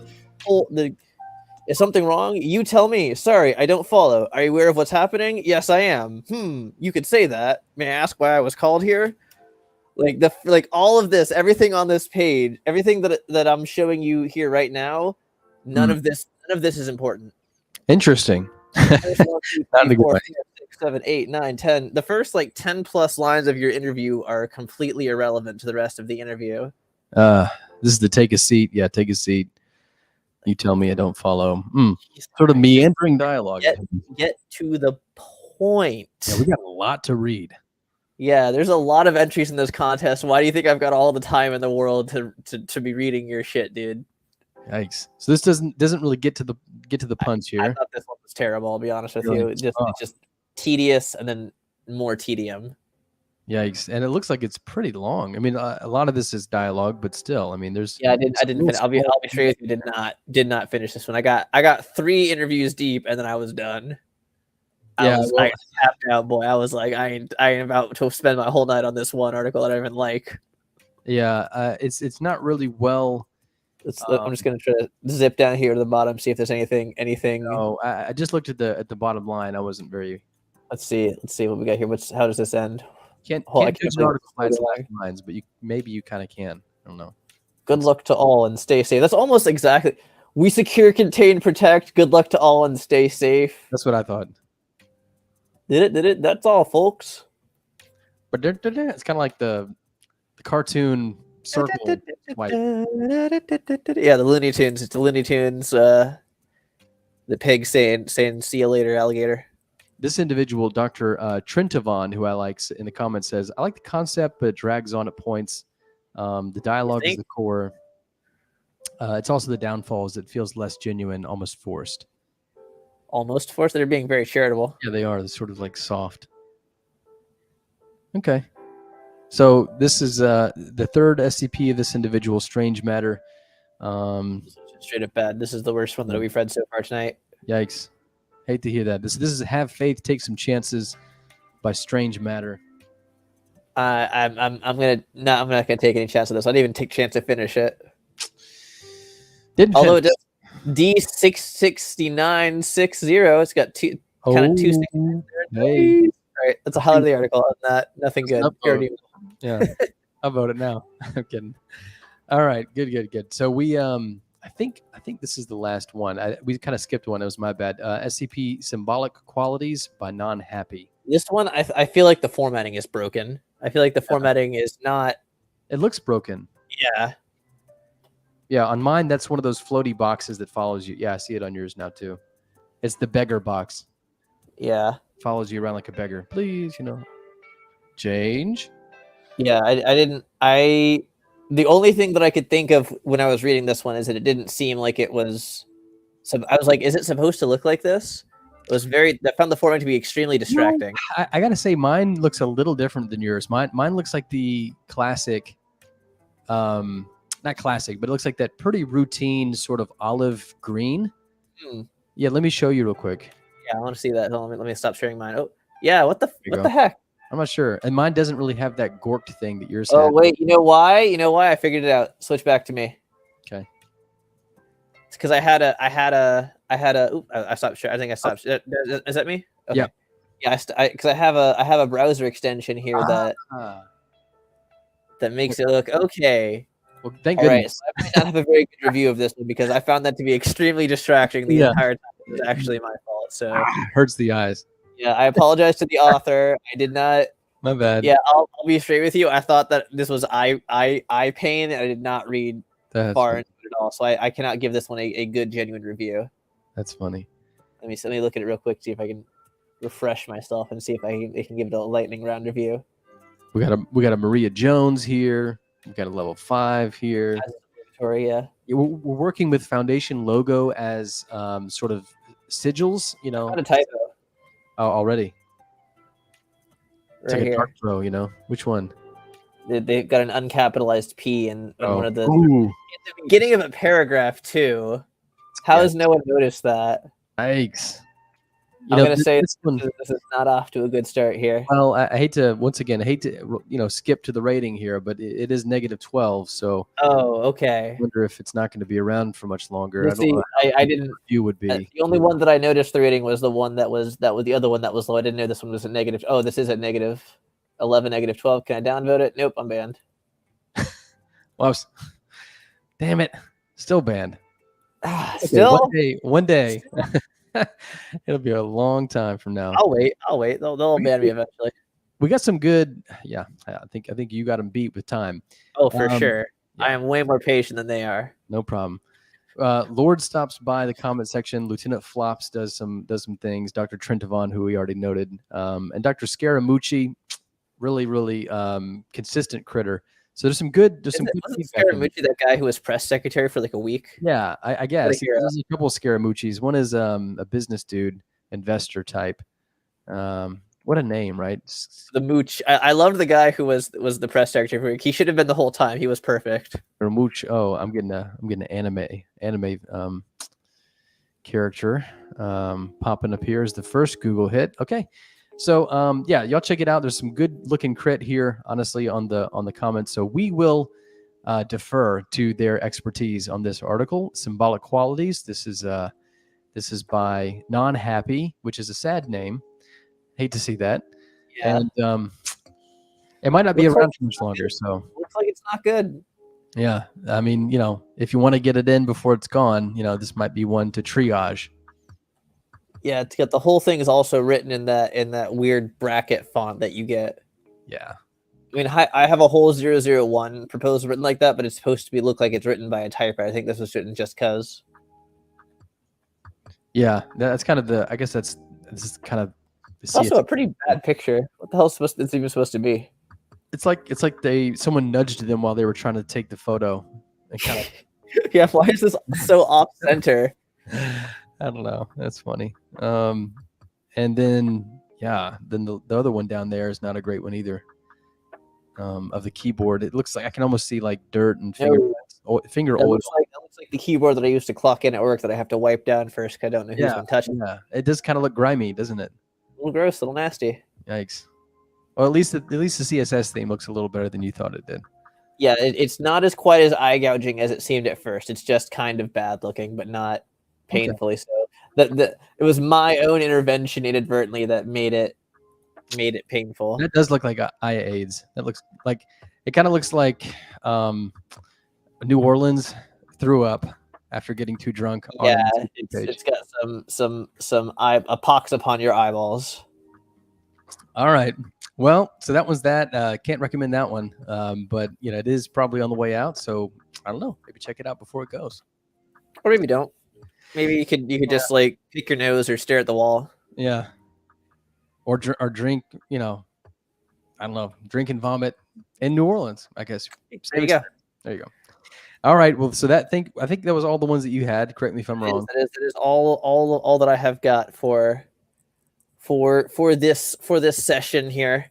Well, thank you so much for joining us live. It's always just so. Yes, it's been fun. It's been too long. It's been a little sometimes since I've been live, so it's nice to do it again.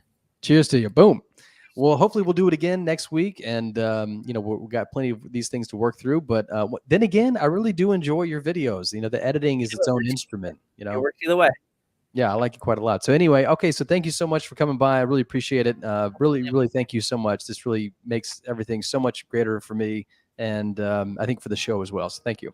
Yeah, no problem. Have a good weekend with your fam. Enjoy the rest of the show. I'm gonna probably lay down now because it's 10 o'clock at night, and I work today, so I am getting the margarita is starting to work. You can see it's almost empty here. Nice. So Yeah, I'm gonna refill too. Yeah. Cheers. All right. Excellent. All right. Have a good one. Bye. Thanks.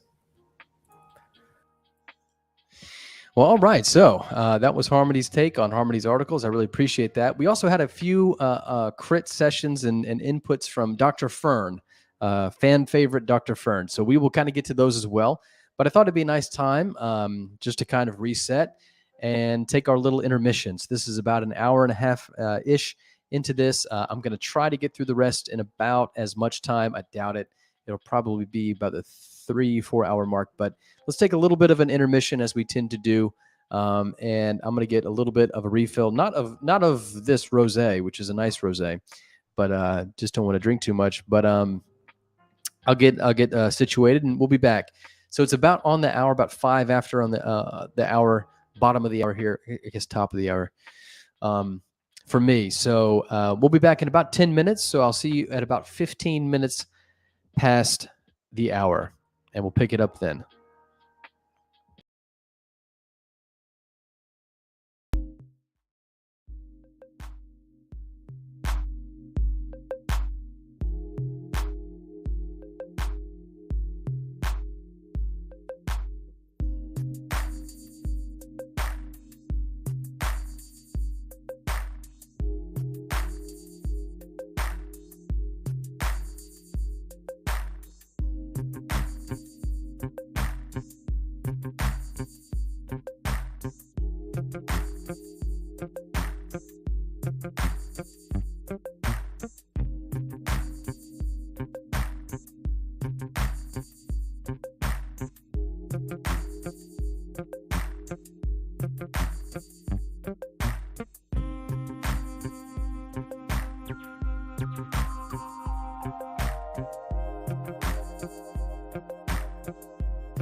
Welcome back. This is Lack of Lepers, aka SCP-CRP. I want to thank you for joining us for our second half, more like our second thirds, 2/3 of the show. We just got through with Harmony's section.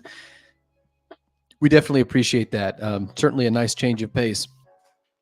But now we get into the show where I get a little crazy, and that is to say we go into quite a lot of detail of some of these articles. So we'll start back to where we picked up last time chronologically. Like I said, we ended with, where is it? A Place to Drown In by It's a Bad Idea. One of the more underrated ones, I think, of the contest, but just an excellent, excellent article. So we'll get into Moving Past the Feeling. That's the first one we'll cover together. This is by Philu, I think is how you say it. Felixu, excuse me. I can't say this one correctly. But this one is really not my favorite of these articles. We get our whole next file sort of iteration here. The document opens with some in-universe prompt scripts regarding a message, and we walk through these in the sort of expected fashion. Embedded in the email is the SCP file itself. All right, and the anomaly is a small color television of indeterminate make with a facade similar to 1950s style black and white televisions. When activated, the SCP displays real-time video from the point of view of a single random human on Earth. The SCP will change of individuals. Wow. So this sentence is awfully written. Okay, it's not grammatically correct, first of all. Second of all, you have, this is the incorrect preposition, individual. This actually should be a plural word, so the apostrophe should be after the S. Yikes, I hadn't noticed that the first time. And then we immediately get into the administrator speaking. So I think the anomaly as we just read it is pretty quaint. It sort of strikes a curiosity and a little bit of charm with that idea. I really like that idea of a TV that shows people's perspectives. It's really sophisticated enough to sort of send our imaginations flying, somewhere. And I think that many people would like to watch this sort of television. There's a lot of potential for narrative here, just out of the gate. We've essentially cast all individuals on the Earth potentially as characters here. So there's a lot of directions this article could go in, but I don't think it goes in the correct ones. It takes an interesting, for lack of a better word, term when this note from the administrator pops up unexpectedly. And so instead of note at the end syndrome, it feels like note in the middle syndrome, where we just basically get a little bit of an introduction, and then the administrator comes in, explains all this stuff to us. And once again, there's absolutely no finesse, no build up to the administrator. It's basically just flash frozen and then thawed out, basically on the plate as it's plopped down in this large chunk of ice. Very ungraceful pitch for this character insert here, I think. We're reacquainted with the administrator as a real person, not as a myth, but somewhere between the two. His life has been, in this note, almost anomalously elongated and seems to have been mostly about sort of an industrialized approach to being mechanical for the sake and purpose of the Foundation, for its production and its oversight. So we see in this character here a man so in love with his job that he's essentially been welded to it. We don't get much characterization beyond that before the article makes a very abrupt and sort of orthogonal turn where the administrator character virtually dissolves the Foundation as it is known, including the release of all personnel with severance packages, the sites, the anomalies. It says in here that the administrator wants to start anew. So that's, once again, kind of an interesting idea, but it's just, all this is just thrown at you so quickly. It's like someone speaking entirely too fast for you to understand what's happening. And once again, it's not the best writing, as we saw, to kind of carry these ideas in a alluring fashion. So, there's a lot of has disagreement going on here. Incomplete sentences are here. Fragments are here, not real sentences. This is why I have decided that's a good one here. There's just a lot of grammar issues already before we even get to the second offset that really sort of set the ultimate tone, I think, for this article here. But beyond the surface level of just those errors, I think, like I said, we have some serious conceptual missteps. The author attempts to characterize this administrator, but there really isn't enough time given for this. We instead get the depiction of someone who is not really intelligent, and that the simple viewing of a television has, for very nebulous reasons, resulted in a conviction that everything that's been done with the Foundation now has to be undone and dissolved.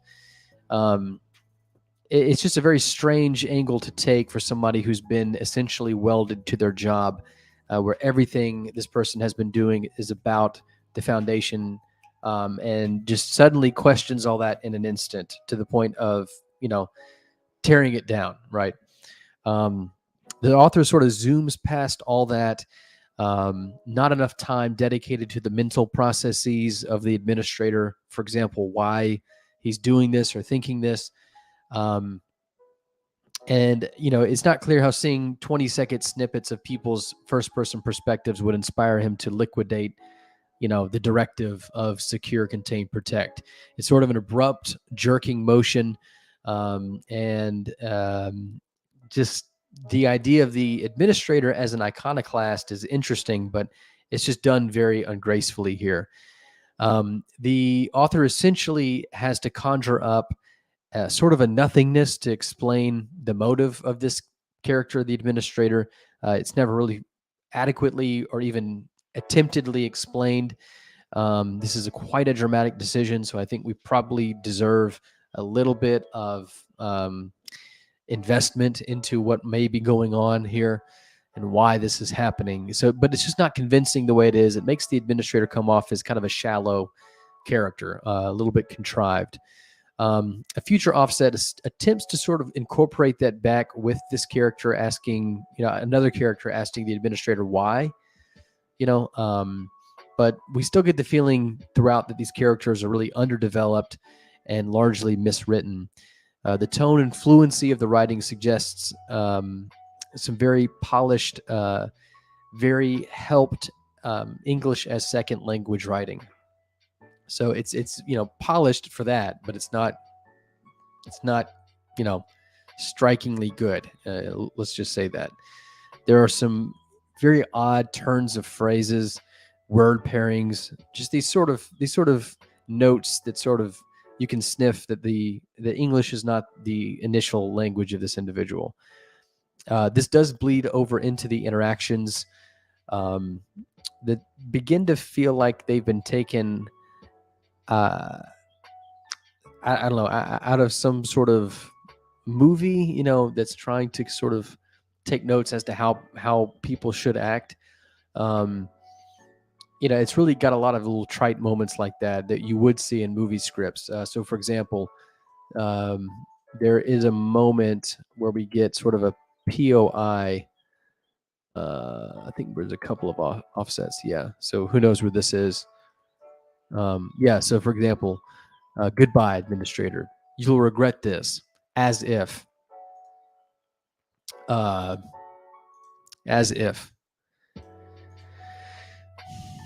So, I mean, it's truly a tale that uses the sort of the documentation of a very thin anomaly sort of as a backdoor to get the tale smuggled through. But there are some, once again, really nice moments in this. This is a very difficult article to kind of adjudicate because it's almost like somebody who's had a stroke, where you know that they have thoughts, they have good ideas, but the stroke has affected their ability to communicate those good ideas. That's what this article kind of feels like. It just feels like there's a very large disconnect between the ideas behind the article, which are good. So there's a lot of potential here. There's really, really good tales in this, but it just is not delivered very well, I think. There's also some really interesting connection points to a larger framework. So, for example, the author plays on the overarching community's anxiety regarding the master administrator and how that individual has, on the one hand, become so distant, but on the other hand, and however unlikely, has all the power to completely delete the SCP Wiki at any given time, right? There are juxtapositions of just kind of trite inclusions. We get sort of Palpatine-like uses of clones for this administrator. One second. Open the door. Yeah. Oh, probably come loud. I'm trying to make it shorter.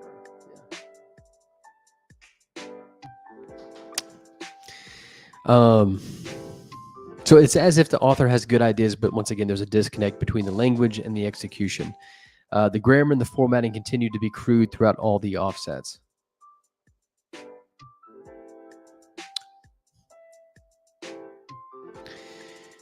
I got to get through some more. All right. So all in all, I think this is a promising initial read that doesn't really pay enough respects to the challenges of writing in this format and sort of plays around with characters who are not really developed enough to merit the settings and the circumstances, which get really dramatic, like overly dramatic. The lack of polish, both with respect to the crude grammar and the sort of anemic execution of these concepts, really dampens this read, in my opinion.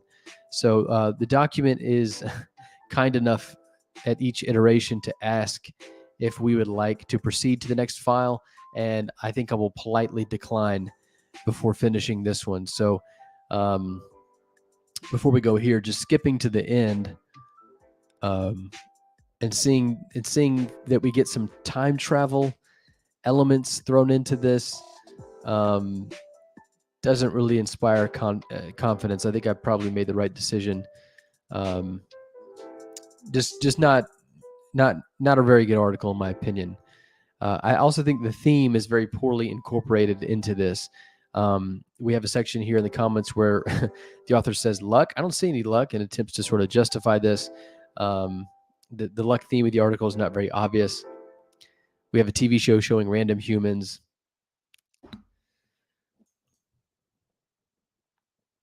Yeah. It's the luck to live a normal life. Like, I don't know. This is really, really ham-fisted. Does not come through very well. So I think Pedantique really says this. With how much of the article is dialogue, a bit too much of it is too melodramatic, if not edging into cliched, for me to really enjoy it. Exchanges like this. What have you done? The necessary. Right? So I mean, you get very strong ESL vibes from that. It's just, There's only one way you could go about getting to that statement, right? It is through ESL. I hate that, but that's the truth. That is my fire alarm going off. 1 second. That is my wife fixing it. Good news. So Pedantic says these sort of exchanges can be found. What was that? No, was that you? That's weird. We're not cooking anything. You know, did you lock the door earlier? Okay. Maybe our house is going in. I think, yeah. It could have been next door. It's hard to tell. I don't know. I think our alarm just went off. That's really weird. Pedantic says, these sorts of melodramatic exchanges can be found in so many works of fiction that it's hard not to roll my eyes at them a little bit. That's not to say they aren't situationally appropriate, but sometimes a moment needs to be approached from a different angle if the typical one has gotten stale.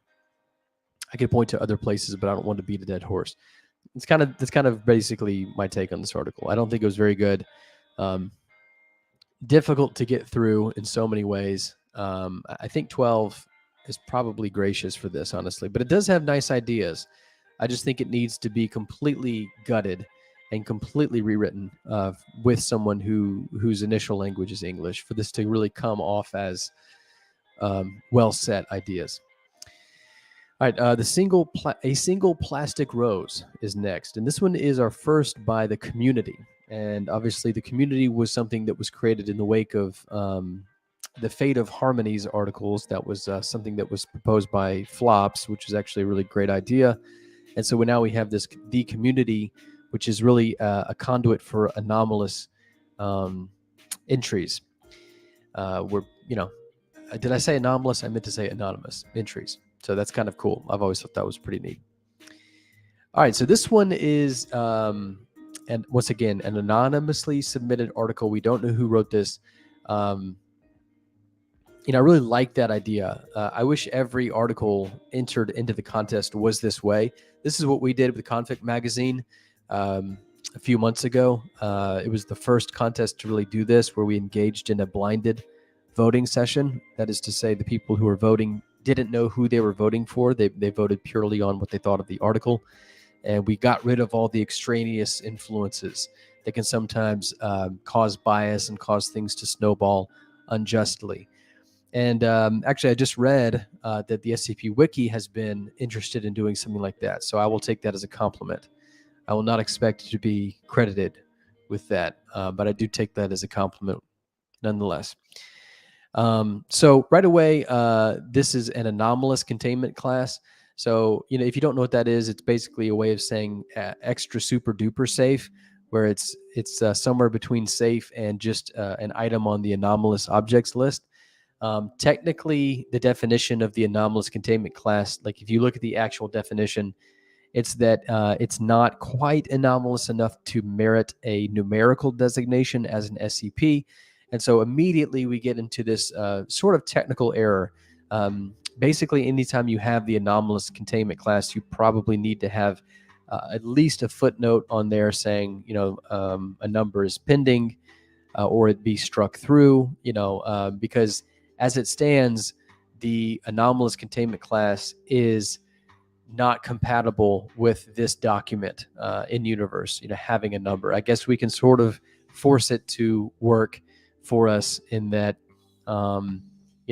it's been given a designation, but it hasn't been classified as another class yet. I mean, I guess, but it seems like it's pretty serious reaching. So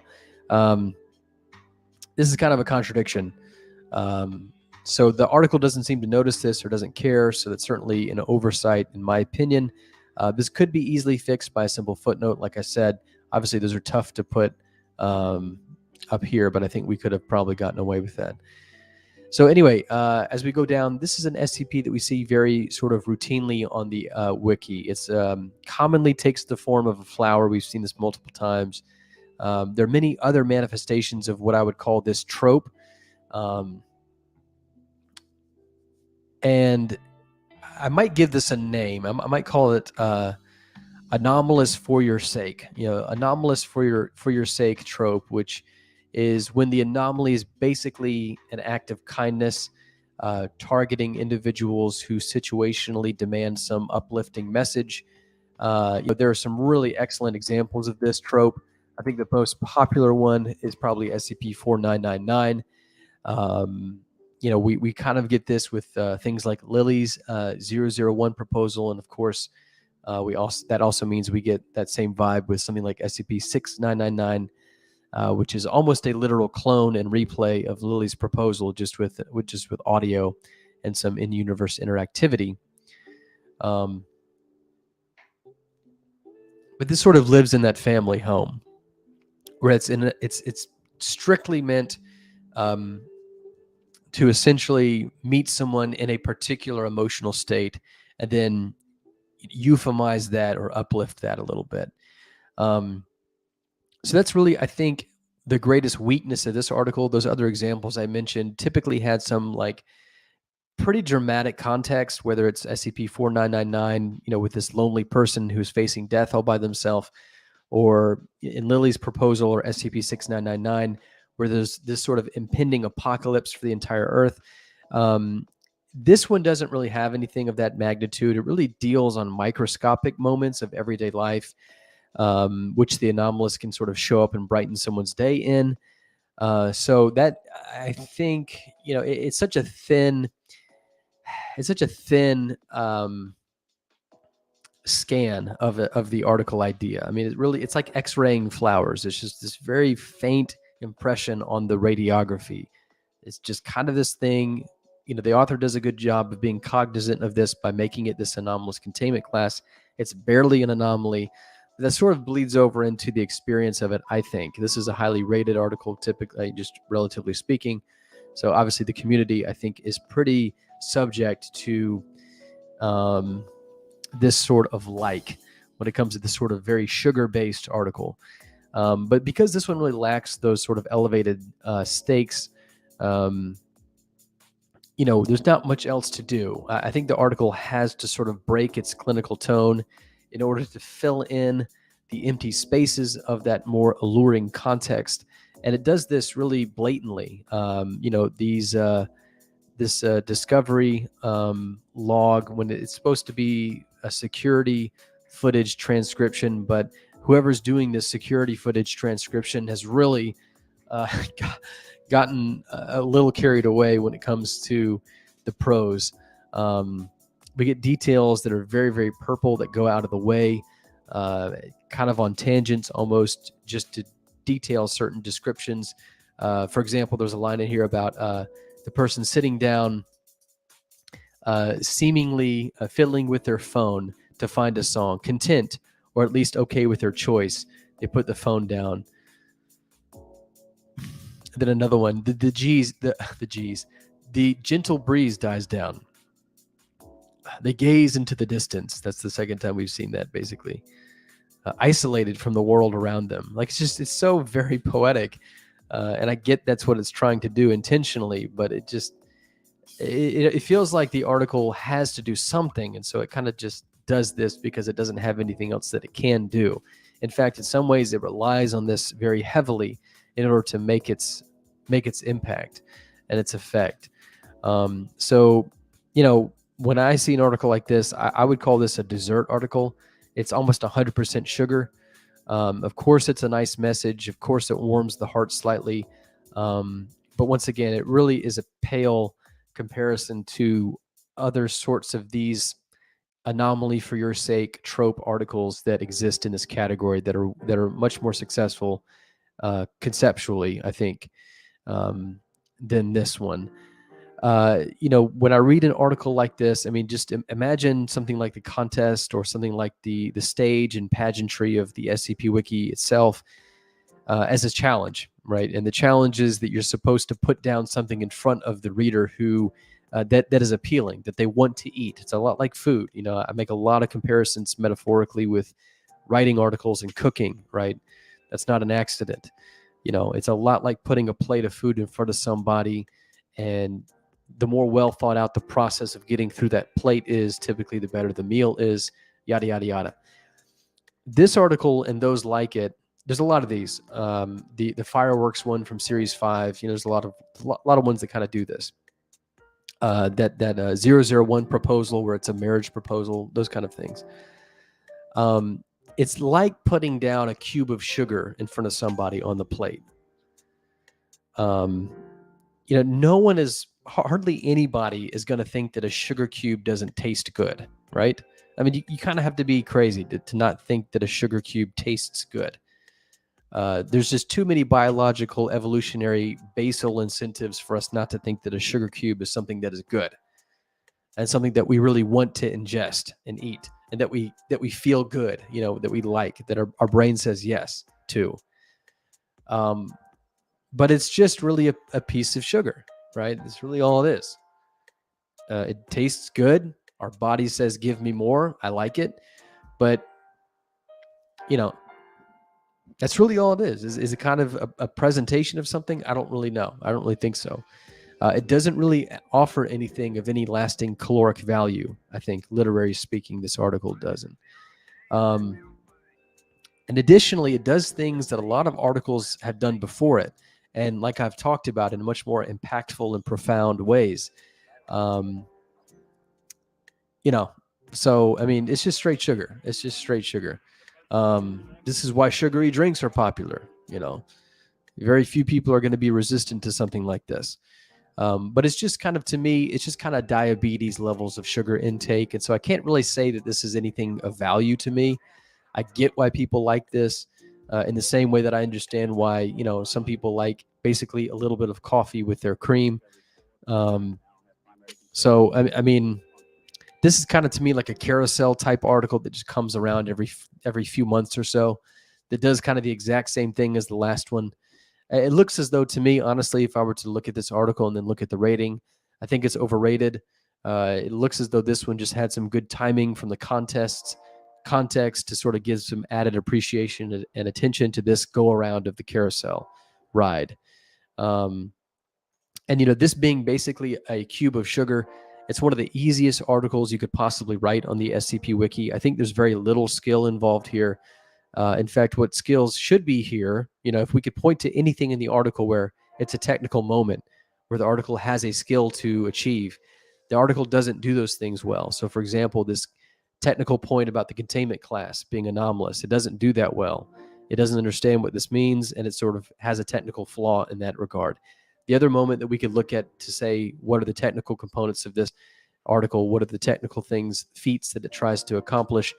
Is the clinical tone. And as we already talked about, it absolutely abandons that clinical tone. So, it looks like the only things that we could adjudicate this article on more than pure sugar, it doesn't really care about actually doing. Okay. It just wants to be a cube of sugar. So it's kind of a miss on both counts. I mean, is it surprising that the voting class of the wiki is quite taken with heaps of sugar?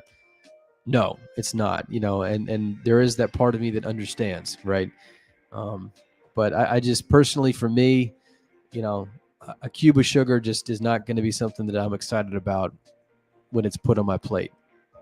I could eat it. I could tell you that I thought it tasted good, that my body and my brain said more. But, is it something impressive? No, it's not. All right, so going to the comments here, the luck theme is explained, but, it says luck sometimes isn't about something big. Good luck doesn't always fix a bad day or change your life. It can be a little thing that just caps off a shitty day in a not so shitty way. I don't really know if that's luck. Honestly, I guess it is. I don't know. I don't really think it's half successful at this. I mean, if you think about, it's not really luck. I mean, because the people who are being affected by this anomaly in the document and universe, they don't really understand that this is an anomaly, right? It's not really, I don't know. It's not luck at all, because in the article we see that there are very specific circumstances that this anomaly abides by. People who are getting off of work late, who are by themselves, who are dejected in some way. There's really not a lot of luck involved there, right?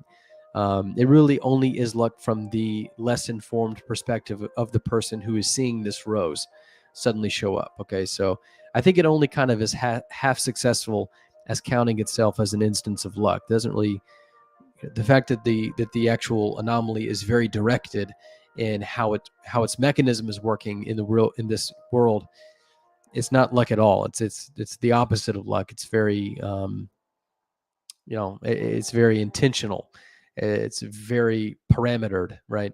So the the author sort of confirms that this didn't take very long to write.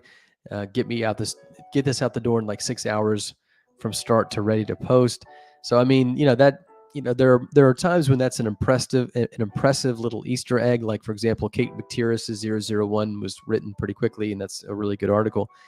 But there are other cases like where here it sort of reinforces the hints that I got while reading it, that this is kind of a flimsy effort, kind of a meager effort here. Once again, it's like X-raying flowers, just not a lot. It's very, very, very, very thin. There's one comment in here that I really liked. Yeah, too much is going unsaid.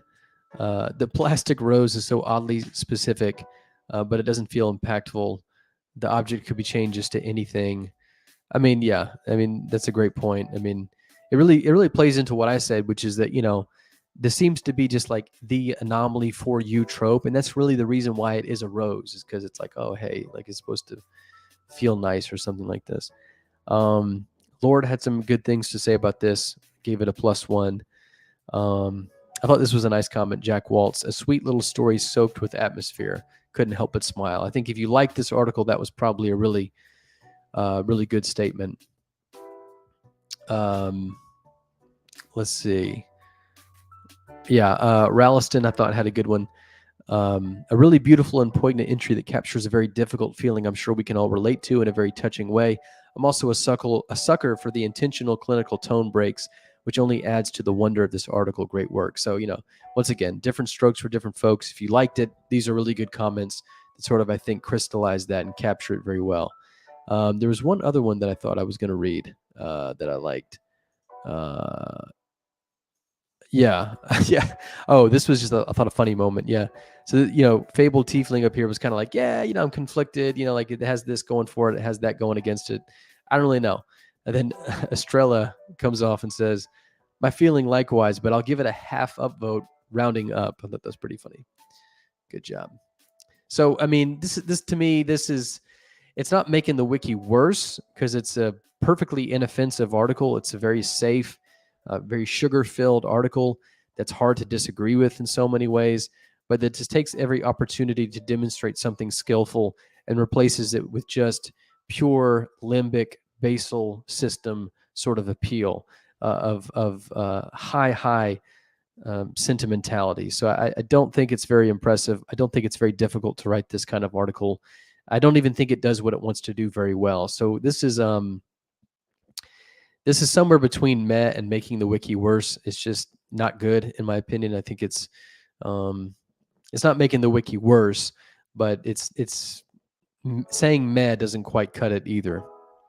Somewhere in the middle.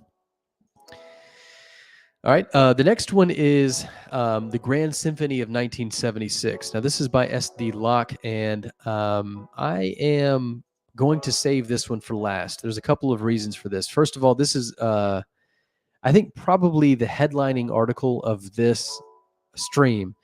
I think it's the highest rated. I mean, that doesn't really mean a whole lot to me, but it does in some ways.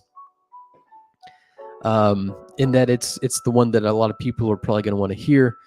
And I have so many notes about this article that I kind of want to save it for the end. It's gonna take up a lot of my energy, and so I kind of want to get through these smaller bites first.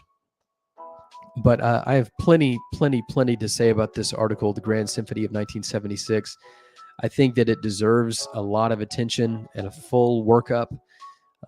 So we're going to take a tour through this article, very detailed. We'll see every room in the house. We'll talk about all the details in all the rooms in the house. of this article, but I am going to save that to the very end and sort of end on that note. Okay, I think that's going to be a good place for us to wrap the show up. So, having said that, once again, we got through. The rest of these were harmonies. I do want to take a moment because Dr. Fern was very kind enough to send us a few reviews, and so the first that we'll look at, that we already sort of looked at with harmony, is "We Will Endure," and the second one is Amaranthine. And of course, the first one's by Stormbreath and Lieutenant Flops, and the second one is by Dicedron and J. Dune. So let me get Dr. Ferns here, and we will take a look.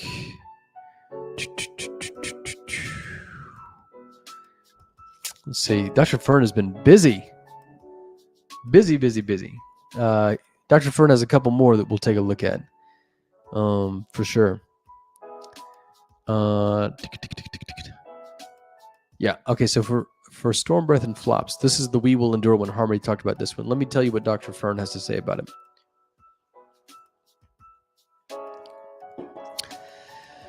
Dr. Fern says, "Let me preface this by saying I normally am not a big fan of Fae works. I usually find them to be pretentious and boring.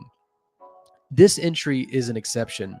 High Braceal is a nexus I have not had the opportunity to do my own deep study on yet, so this entry was a nice introduction for me.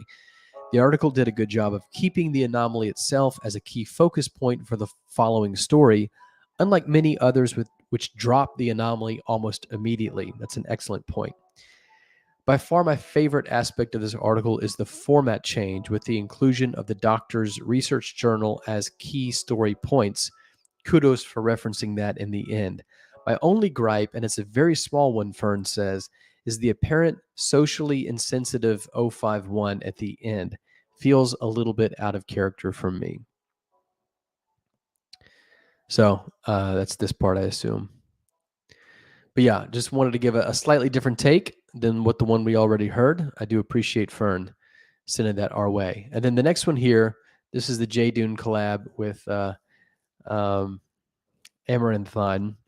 What a beautiful, beautiful name, by the way. I think, I'm about to go full geek. Y'all are going to really make fun of me for this.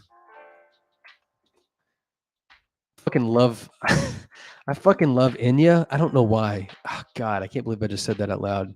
It feels dirty. But I fucking love Enya. I fucking love it. It's a guilty pleasure. I don't know. I just love it. And so I thought this is a little different, Amaranthine instead of Amaranthine. In fact, I think the H makes the onomatology a little more lyrical and mellifluous. So good job to the naming of this again. But Dr. Fern once again sent a review in for this, so I want to appreciate that and read this. Dr. Fern says, "So the Black Moon definitely howls. This was so good. Not your typical end of the world scenario. This one ends with hope. I loved how the anomaly came to be because the Foundation had their entire knowledge of the anomalous in one place. It kind of just makes sense. Loved the story that branches out from this anomaly. I would love to see what the world becomes after. This is a writing duo I would never have expected, and they really blew me away. This one has the potential to birth new canons." Really well said. That's a really, really cool thing to say about this. And I do kind of get that vibe from this. So once again, just a slightly different take. I appreciate that, Fern. And we'll hit up Fern when we get to another article that they wrote something in about. But next, we'll get back to what we left off with after Harmony's section. So this is Lucky Cola, or The Dirty Secret of Why It Tastes So Good, by author Jakubowski. Okay, so what to say about this one? This is about, as the title suggests, a can of cola. This is a really great image, by the way. I assume that the authors sort of doctored this. I don't know of a real Lucky Cola. Maybe I'm just not remembering it or something, but this looks really convincing. It kind of reminds me of Surge, the beverage. It's got that nice sort of ruby red sheen text and type to it.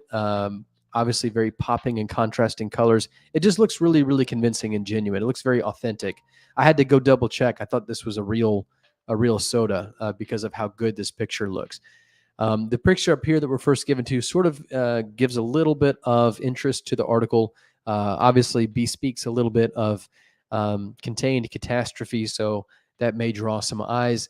We see the caption that says, "Home of blank, the SCP-7000 consumer and winner of the International League of Legends tournament." So, I mean, you know, when I reviewed this one down here, the Your Honor League of Legends, I said that it was making the wiki worse. And this is what I mean. You know, this is the evidence of why I think it makes the wiki worse, is because you get people who sort of just copycat that. Now, this article doesn't really have to do with that. I don't know if it's a good thing or a bad thing, but this sort of League of Legends tournament caption aspect to this article is sort of immediately thrown away. Doesn't really have placement in the article. I guess that's a good thing. But, you know, this is just clearly something that I think the article is just sort of trying to shout out, pay homage to, and it's just very awkwardly jutting.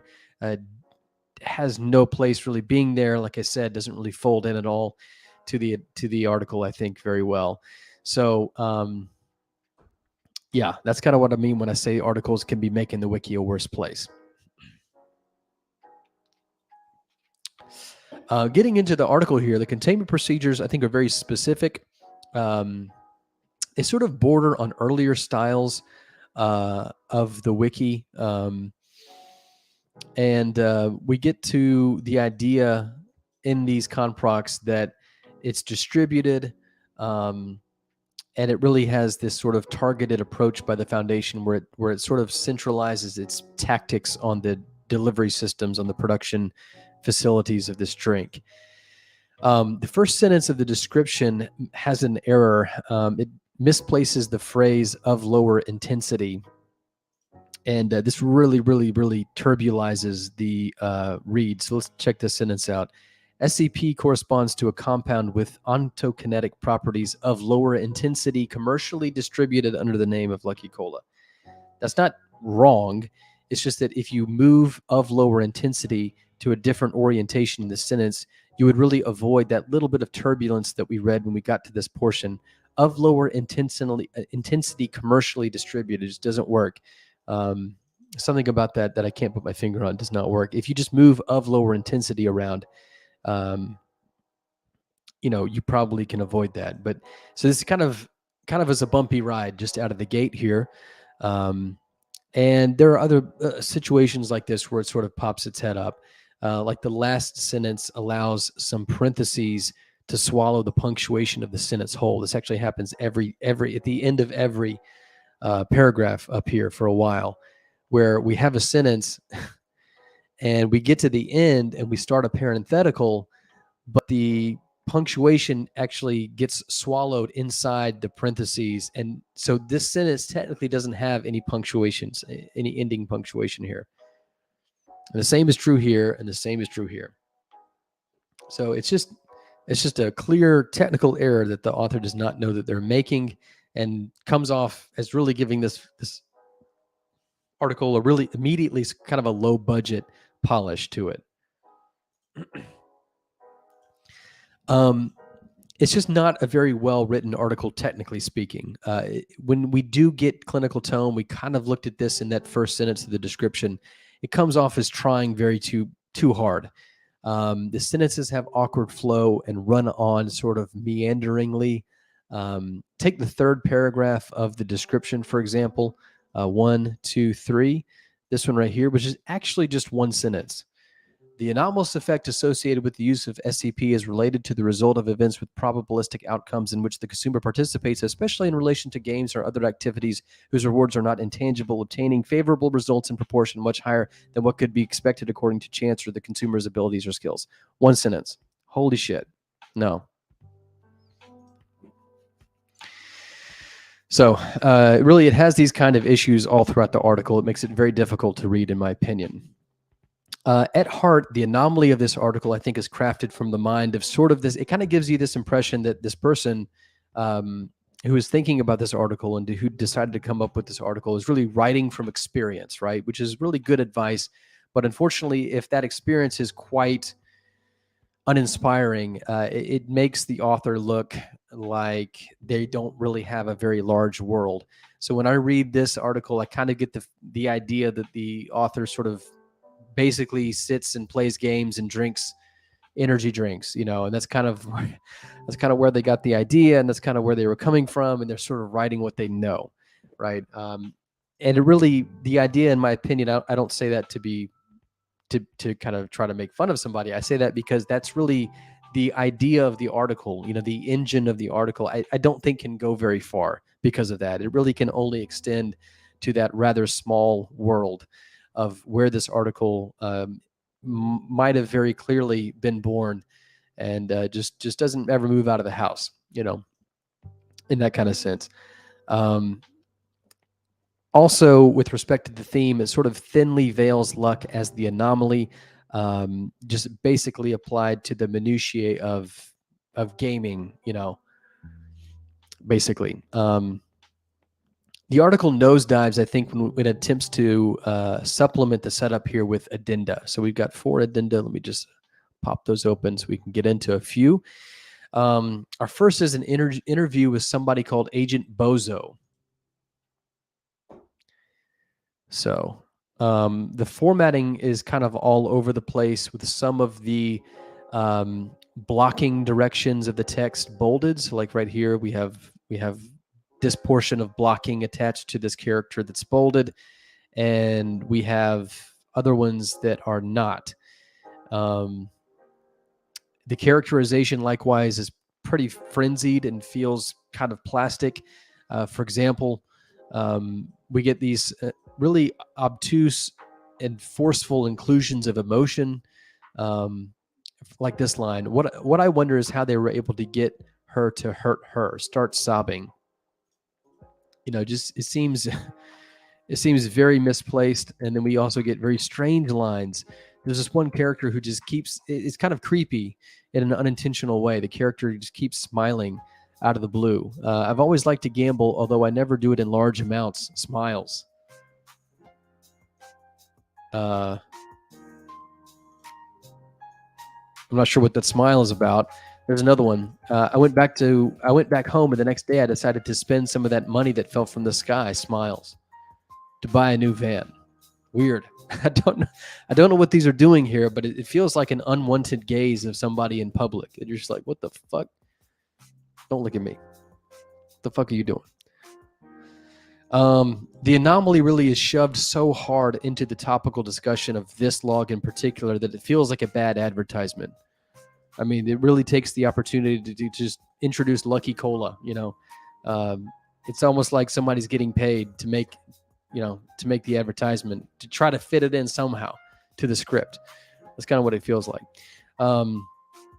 Also, once again, just lacks of polish. We have sentences that sort of commit the sin of quick term repetition.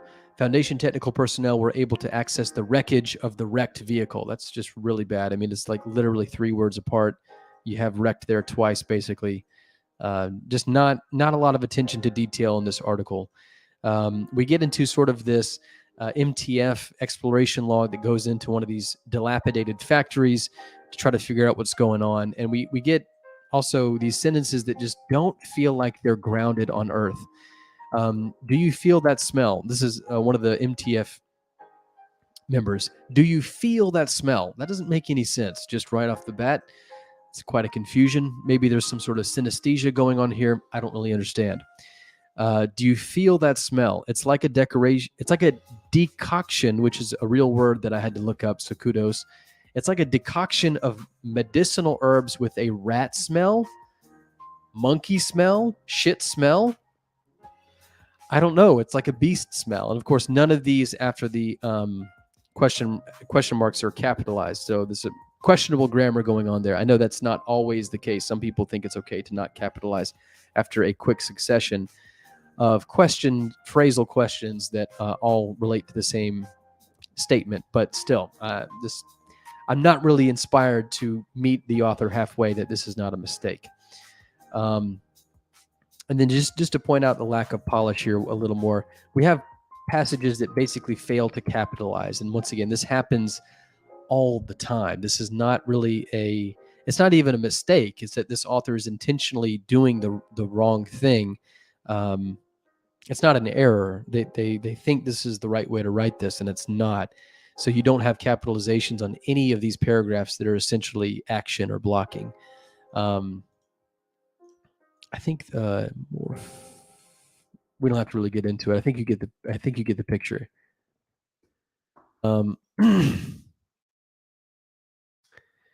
While checking another storage cellar, a loud noise is heard, and steam and an amorphous mass of debris come out of one of the tanks. That's not too bad. Yeah, I'll just forget that one. That was a bad note. Okay, so I think we've made it clear that this article is not written well. But what can I say good about this article?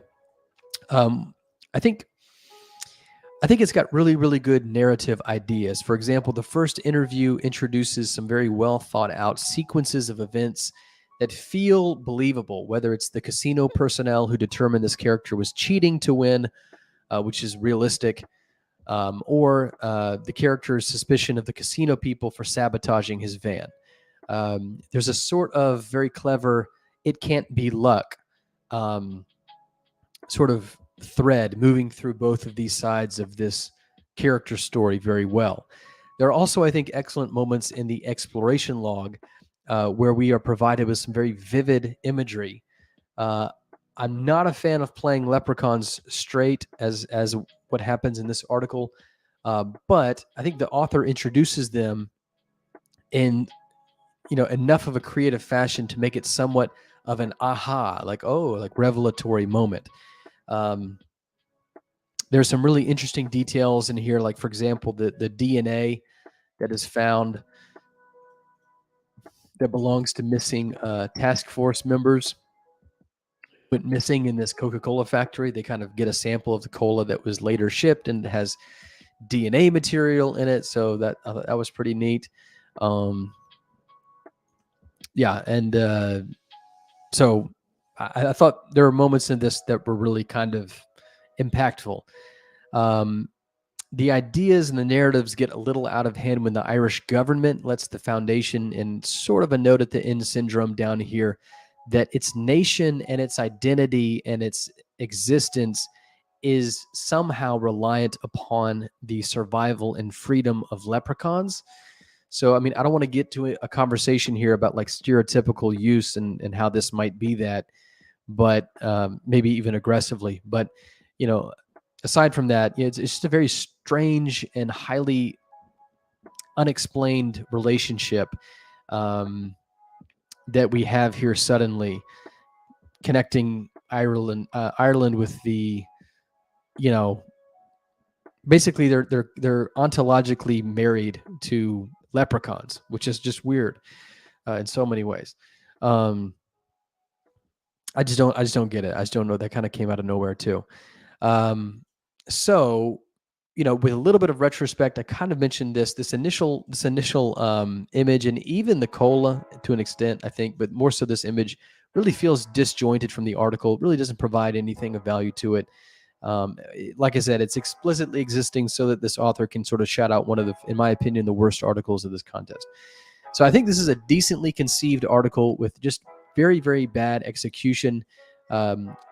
I listened to this through a text-to-speech program. It sounds like someone threw sentences into a blender, and it didn't come out well. I don't think this article would survive at RPC, and I'm telling you that as somebody who reads SCP very diligently and who also reads RPC. I don't think this article would survive at RPC. That's not a knock on RPC.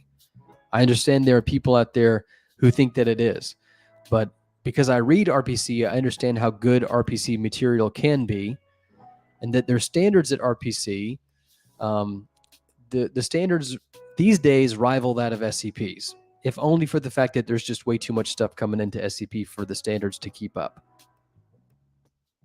But to a lot of people watching this, and a lot of people not watching this, they would take the fact that this article wouldn't survive on RPC as an insult. I think instead they should rather examine why they feel it is that is insulting when articles like this are not only allowed to stay on the site, but are doing relatively well for themselves. So, I mean, maybe that's a little harsh, but I just don't, I just, you know, when I read SCP, there are a lot of articles that kind of slip through the cracks because it's just way too populated that would be scrutinized more heavily on something like the RPC, just because there's more time to do it in, I think. All right, so a couple of sentences of crit here that I thought were really good. Jordan, I think, does a great job here. It's okay, but for me, it was a little predictable. Luck affecting anomaly discovered in a casino, shamrock on the bottle, guess it's made of leprechauns, and it wasn't quite well written enough to get away with all that. Hard to put my finger on it. The dialogue just read a little awkwardly to me. It's the kind of thing that I'd overlook if the core concept grabbed me, but I'm afraid it just didn't. Yeah, so that's why you got to be good at your technique. Overall, this is Locke. I thought this was a good comment. Overall, the concept didn't do much to intrigue me.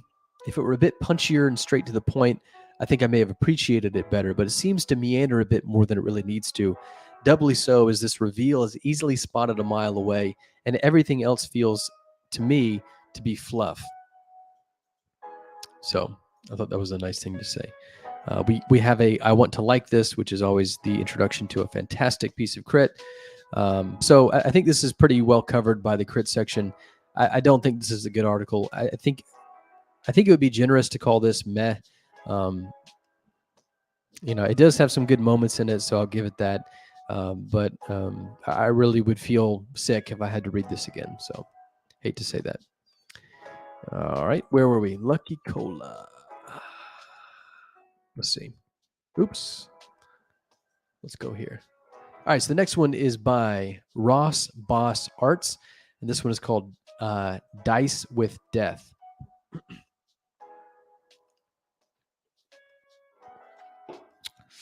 So I'm actually going to do something that I typically don't do here. I read this article as I do all these, and you know, I wrote down all of my thoughts as I was reading it, which is what I do. I take heavy notes. Once again, Harmony, you hit the nail on the head when it comes to this doodle, loose leaf doodles. This one is a really, really bad one. You can see the author's fingers over here. Not good. Really bad. Anyway, like I was saying, I read through this whole article. I had everything that I wanted to say laid out. And then I went to the comments, and I have never, ever been prouder of an SCP Wiki discussion page. This page has everything that I would have said about this article in it. Everything that I would have been said is here in the comment section. Most of it isn't very positive, and I'm not somebody who really wants to see negative crit. I want to see positive crit too. But having said that, this is kind of my dream crit section. I mean, if people were this intent with their crit, I would retire from this. You know, if at any point this show gets to the point where when I read the crit, I feel like I have nothing left to contribute, like people are saying what I would have said, I'm not going to do it anymore. You know, I mean, because, you know, honestly, I just want to retire. I mean, it's kind of a strange word to use because obviously I'm not getting paid for this. But all I really want to do is just write and read. That's really all I want to do. But I feel like most of these articles have things in them that are not said, and so that's why I'm doing this. If every article was like this, I just wouldn't do the show, because the crit that people do in this is so well done. It points out everything that's wrong with this article. It's not common, you know. Flops has a great section here. Sword Lover has a good comment here.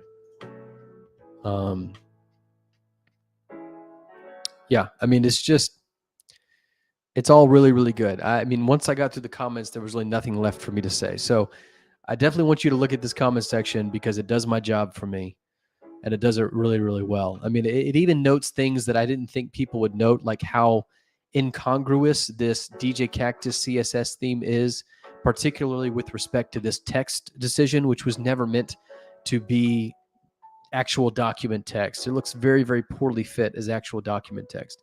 The only thing that I didn't see people mention that I would add to the discussion is this very garish decision compositionally and artistically to include this what is clearly an amateur doodle that somebody did, and the author tries to sort of justify and couch this in universe as, the D class that they've chosen for this test to draw what they see, this being a totally subjective, subjectively sensation-based thing that has to be drawn by the person observing it in order to convey the information. But my question would be, why can't they find a D class with artistic skill? Why couldn't they find somebody who could draw decently? This looks like something my 95-year-old grandfather would draw and then put in a frame and give me for Christmas. Intending it to be a compliment, but obviously it's like I have to ask if this is a drawing of my daughter, in the nicest way possible. That's kind of what this is like. I don't know why people do this. It's just a bad idea. Resist the urge to turn the article into your fantasy of an art showcase. It's not working. But that's the only thing I would add to this discussion. I would highly, highly recommend, particularly if you're watching this as ex post facto, I would pause this and go read the comment section. It's fantastic. So that makes my job easy. The next one is Pluck by Radioactive Rads. I don't think that last article was very good, in case you couldn't tell. Okay, so this pretty long article here. We do have some collapsibles. They're not super long. So most of the article is what you see, what you get. It is quite long. The anomaly here is basically this odd shape-shifting thing, which can sort of distribute messages to certain people and ends up somehow tying in with ancient ideas of oracles. And there's a lot of decoration around that idea. That idea sort of gets buried in a lot of attempted world building and I don't know, I guess sort of expedition narrative going on here. The Conprocs seem sort of egregiously demanding to me with a disregard for resource allocation. So, for example, the Foundation is telling the personnel specifically personnel who have been working for the Foundation for 7 years or longer, which kind of seem like your veterans that you want to rely on in other situations besides just this anomaly and its containment procedures. The article makes those types of Foundation personnel basically just sit in front of the anomaly with a pen and some paper at the ready, just in case it starts speaking, they can record something. So, I mean, at some point, obviously, in universe, the Foundation just has to do what it has to do. But just reading a little bit into the article a little more, this is just very odd decision-making in the anomaly design to where you've created the circumstances to where Foundation personnel just basically have to sit there all day just waiting, for something to be spoken so that they can write it down. That sounds absolutely miserable, and it really puts this article off, in my opinion, to a really stale tone just to start this with. The prose of this article, as we get into it, has this almost biblical tone to it. The way that it's written and the way the characters are written. The administrator who shows up here sort of feels like Moses leading people to a promised land. The administrator also at some points has very Gandalf-like vibes. In fact, this whole thing feels like it's sort of Tolkien light in so many ways. It feels like it's very heavily trying to keep in mind Lord of the Rings as it's progressing through its paragraphs. We have a staggered presentation. We have the actual anomaly. We have a little bit of discussion about it, and then we have the -A sort of introduced a little bit later in order to accommodate sort of this atmospheric prose insert right here. The -A is this giant who accompanies and protects this shape-shifting orb. It's almost like a big battery kind of thing, as it turns out. The writing of this article also is pretty unpolished, with numerous passages that tend to over-leverage comma use as an excuse to insert a lot of clusters of phrases that feel like run-on sentences. Additionally, there are just plainly incomplete sentences kind of all over this thing. This is a good example. While others showcase the smaller humans giving gifts to this same larger figure. Period. Like I said, there's kind of mundane to questionable anomaly design. This anomaly is said to do almost anything. It's got really an unlimited source of power. In my opinion, that makes it completely uninteresting. It has zero interesting qualities if it doesn't have any limits to it. It's basically just a Mary Sue, just in another version, another way to pitch that idea. Once again, it almost seems sadistic, writing-wise, to make it to where only Foundation personnel who were with the Foundation for 7 years or more can be the ones to decipher what this anomaly is trying to say.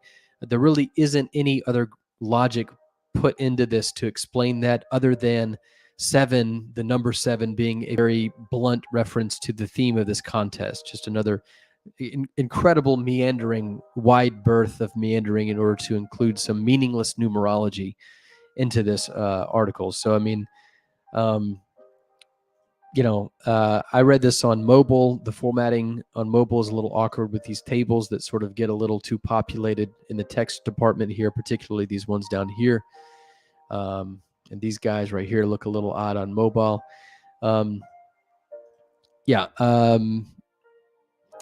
The extensive text in the tables, I think, makes it difficult to read even on desktop, actually, now that I'm looking at it. I think there's a couple of mistakes that we can kind of hone in on. That was a sentence. Hone in on stuff. Just questionable punctuation. I'm not sure if that's supposed to be a question mark right there. We also, I couldn't believe that I read this. I was kind of wondering in the back of my head when this would happen in an article, but we have a literal inclusion of haha, so instead of like laughter, it's haha.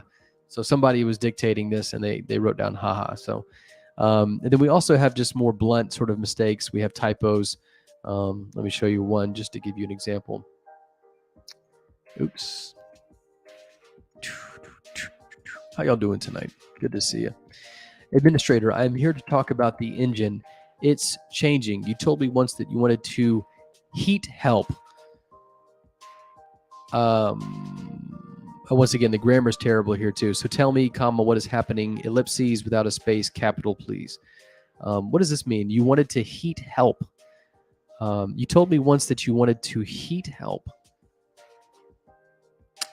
I can't even posit something that helps that sentence out. My creativity is being strained. I don't know what that could possibly mean. Once again, so we have this anomaly that basically is this Mary Sue. It kind of gives out technological information that betters everything that it touches. Everything that falls out of this anomaly's mouth, the Foundation can and does use to better all of its equipment and containment methods. So I think the characterization here is pretty shallow.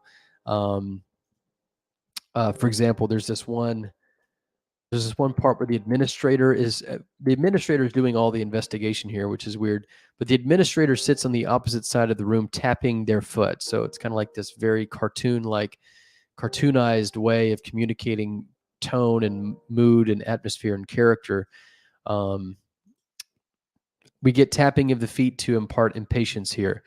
So the dialogue also throughout this whole thing, I think, is very awkward. It feels very unnatural, like some bad theater. Once again, I think the author, if I was to help the author out a little bit here, meet him halfway, I think the author was shooting for sort of Lord of the Rings-esque dialogue.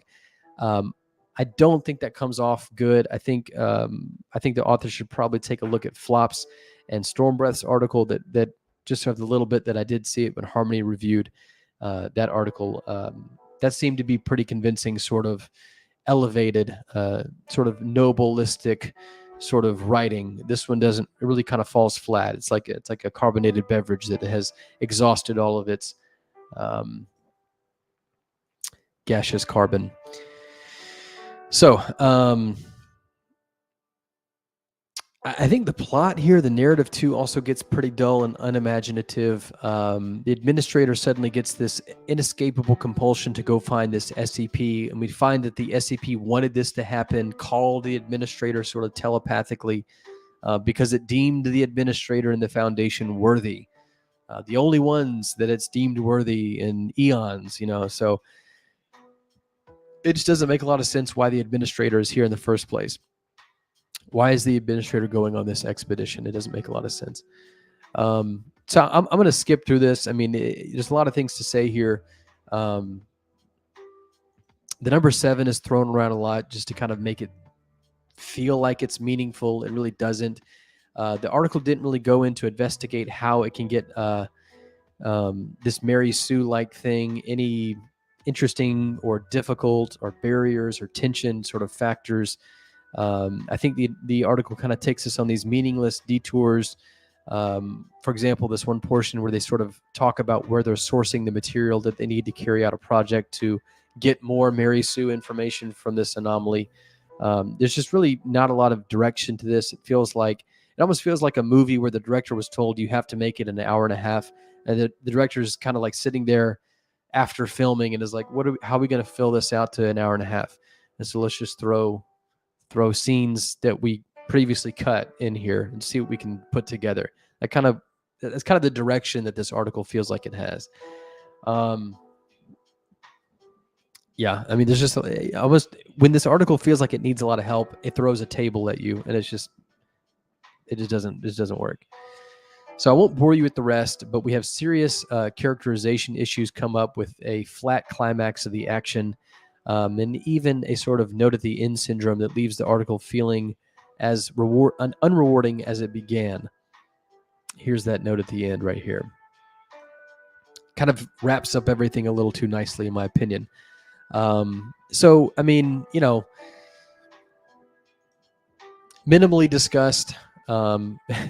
Dr. Balthazar says this is criminally underrated, an engaging story full of fascinating world building and a very cool look into the workings of the early Foundation. So that's, there are some things to like about this. And if you do, that might be good. But there's just not a lot of discussion here. It's almost like a syndrome where you see a very long article. It's got kind of a mild rating and it's got a low comment content. And of course, by themselves, you can't really take any of those isolated metrics clinically. They don't really mean anything clinically by themselves. An article that's rated very highly or very poorly doesn't really mean anything about the quality of the article. Low comment section numbers doesn't really mean anything about the discussability of the article. A really long article doesn't in the same way that a really long article doesn't necessarily mean that it's bad. But when you have a really long article, you have a syndrome, a constellation of all these things gathering. You have a long article, you have a pretty mild upvote count, and you have kind of low engagement. It's really hard. It's really hard for that one to be really, really good. I'll tell you that. Most of the time, just as a heuristic, that's pretty routinely. And it's a lot better than just looking at the upvote. I mean, come on. If you're going to be metrically based, just reinforce it with a few more parameters than just one. Anyway, so that was Pluck by Radioactive Rads. Just a bad article. I'm sorry. Just a bad article. Bottom line.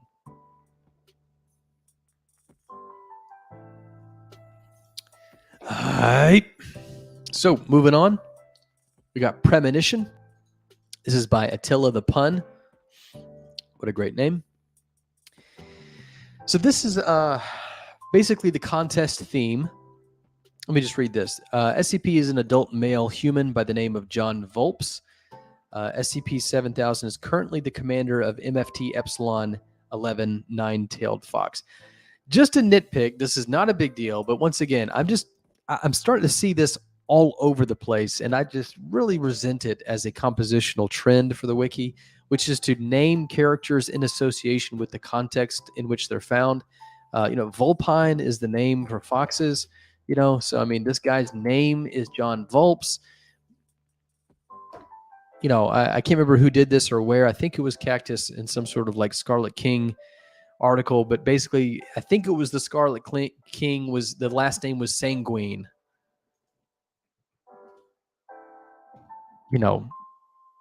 Which is like blood, a word for blood red. I mean,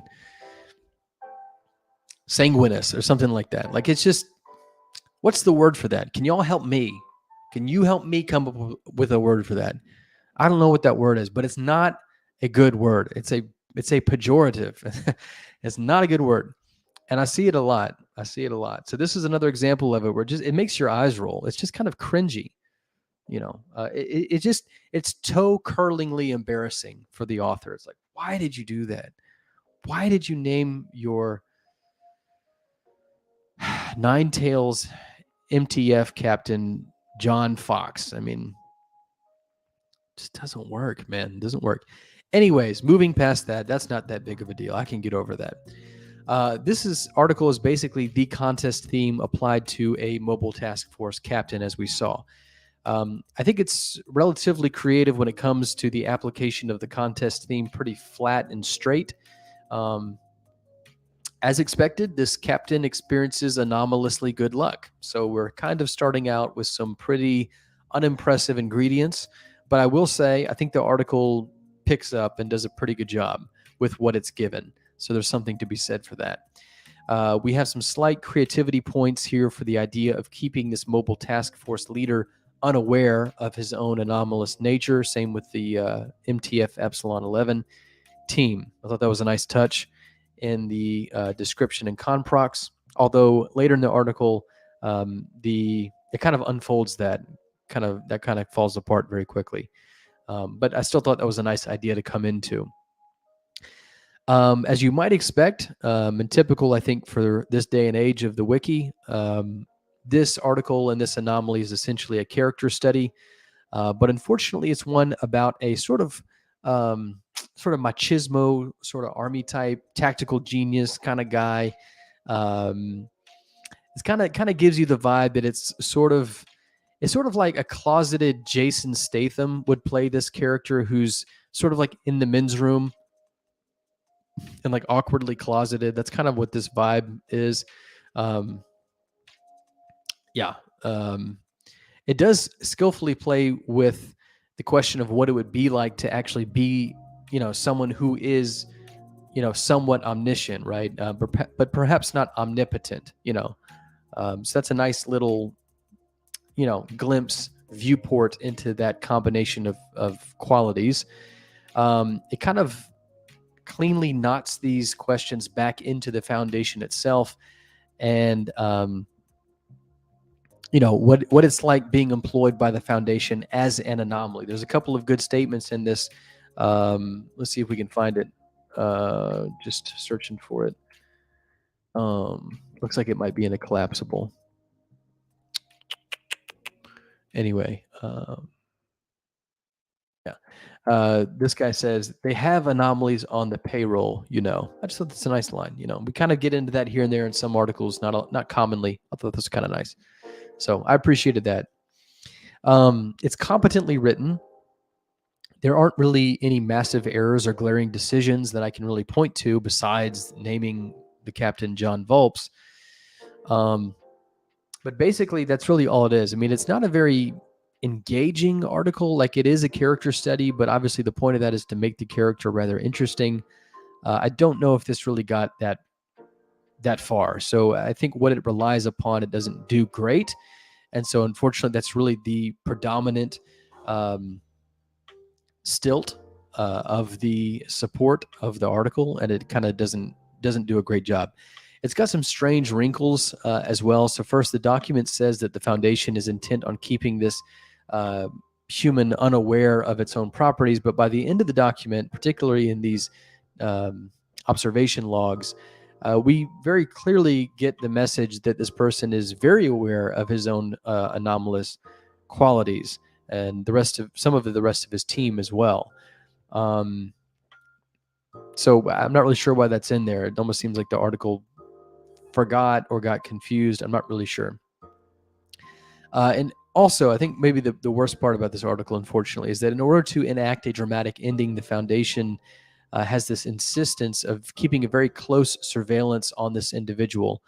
And at the very end, it seems as though the Foundation totally lapses on those protocols. That is to say, at the very end, in order for us to have this emotional delivery, we get this moment where the Foundation is not paying very close attention to this anomaly out in the field.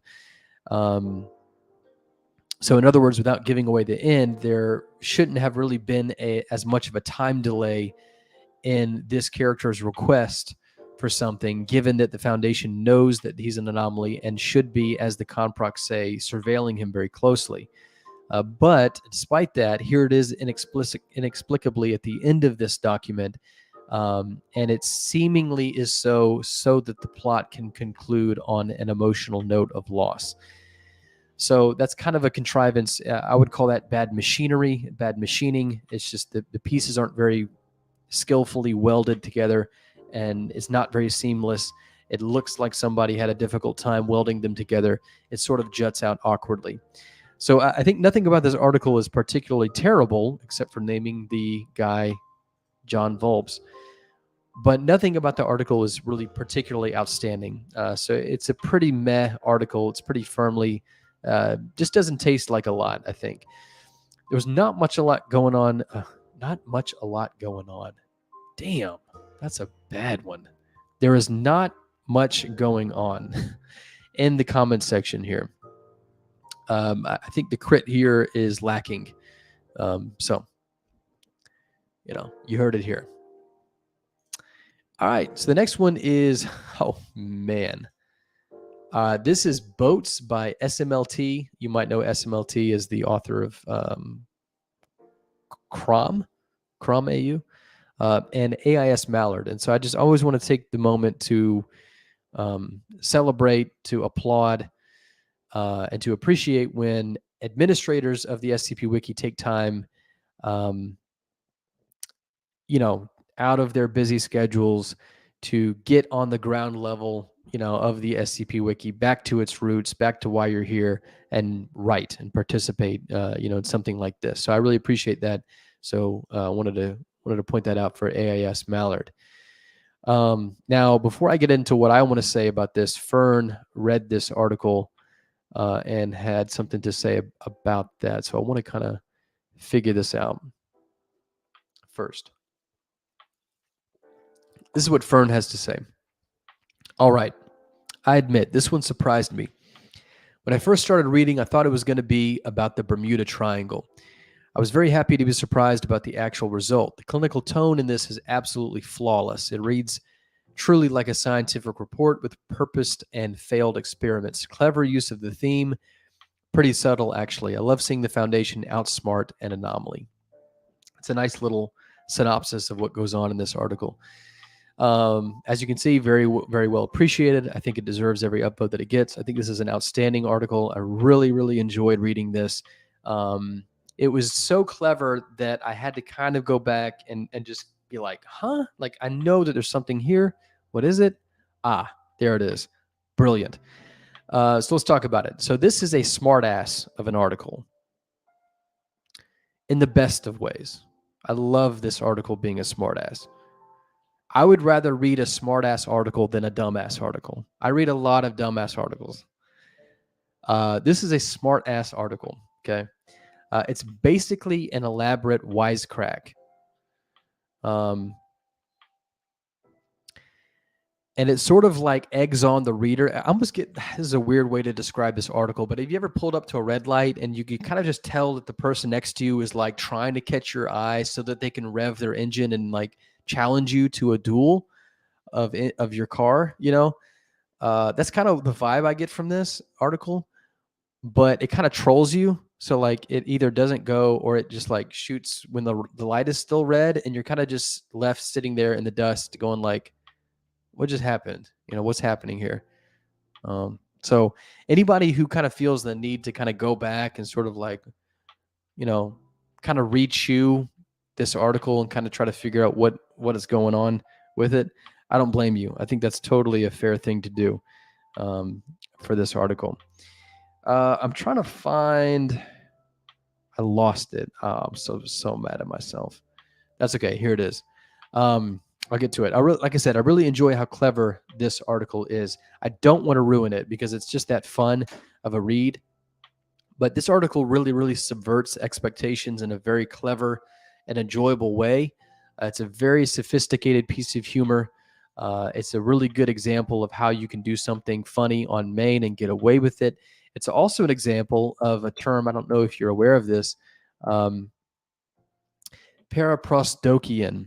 Let's look at this. Is a figure of speech in which the latter part of a sentence, phrase, or larger discourse is surprising or unexpected in a way that causes the reader or listener to reframe or reinterpret the first part. That's kind of a mouthful. So let's look at some examples, and you'll get the gist by example. Outside of a dog, a book is a man's best friend. Inside of a dog, it's too dark to read. On the other hand, you have different fingers. War does not determine who is right, only who is left. That one's actually a little too thick with 3 C's. I sleep 8 hours a day and at least 10 at night. I haven't slept for 10 days because that would be too long. You know, Mitch Hedberg, that's a really good way to put this. This is basically his style of comedy is this. It's called a paraprosdokian. That's the name of it. If you're a fan of Mitch Hedberg, God rest his soul, that's really basically 90% of his humor. So that's kind of, if you know Mitch Hedberg, that's a great way to put this. Take my wife, please. That's kind of a classic one too. Anyway, so that's kind of, this article is sort of the paraprosdokian thing in an article. It also has some really interesting sort of Easter eggs. It references something in the business world called a flag of convenience. I get so anxious when I'm spelling live. I can't do it. Get some stage fright. Under a flag of convenience, if a ship sails under a flag of convenience, it means it's operated or taxed under the laws of a country different from its home country in order to save money. So, I mean, just nice little details. There's just enough unsaid of this for it to work excellently. Really great example of humor on the main list, and it done very smartly. Once again, I love seeing administrators participate on the ground level festivities. This was something that I thought was really clever visually, and that a lot of people sort of noted as something interesting. This tabulation system here that really uses the tab system in a very creative and effective way by showcasing sort of the progression of the situation through images. That's not something that I've seen before, so that was really novel, and it's one of those things where it's like, why the hell didn't I think about that? But here it is, and it's excellent. My only slight of this article, and this is a serious nitpick, it's very split hair, but my only slight issue with this is that I really don't, maybe it's because I'm not smart enough. I would totally be willing to admit that for these authors, but I just don't really get what the anomaly is doing here. So, like, for example, why these ships are suddenly moving towards an undescribed location as quickly and ferociously as possible. When I think about it, I don't really know if that matters, because really the what the article is and what the anomaly is and what they focus on together really sort of, I think, bypasses that. There may be some extra detail in there that sort of embellishes that and enriches the experience a little bit. But I think ultimately you get the gist of what this article is doing, even if you don't really quite understand why it is that these boats ships are suddenly going in a direction and then behaving in very odd ways. You don't really have to explain the odd behavior in order to get what's happening or to get the punch of this article.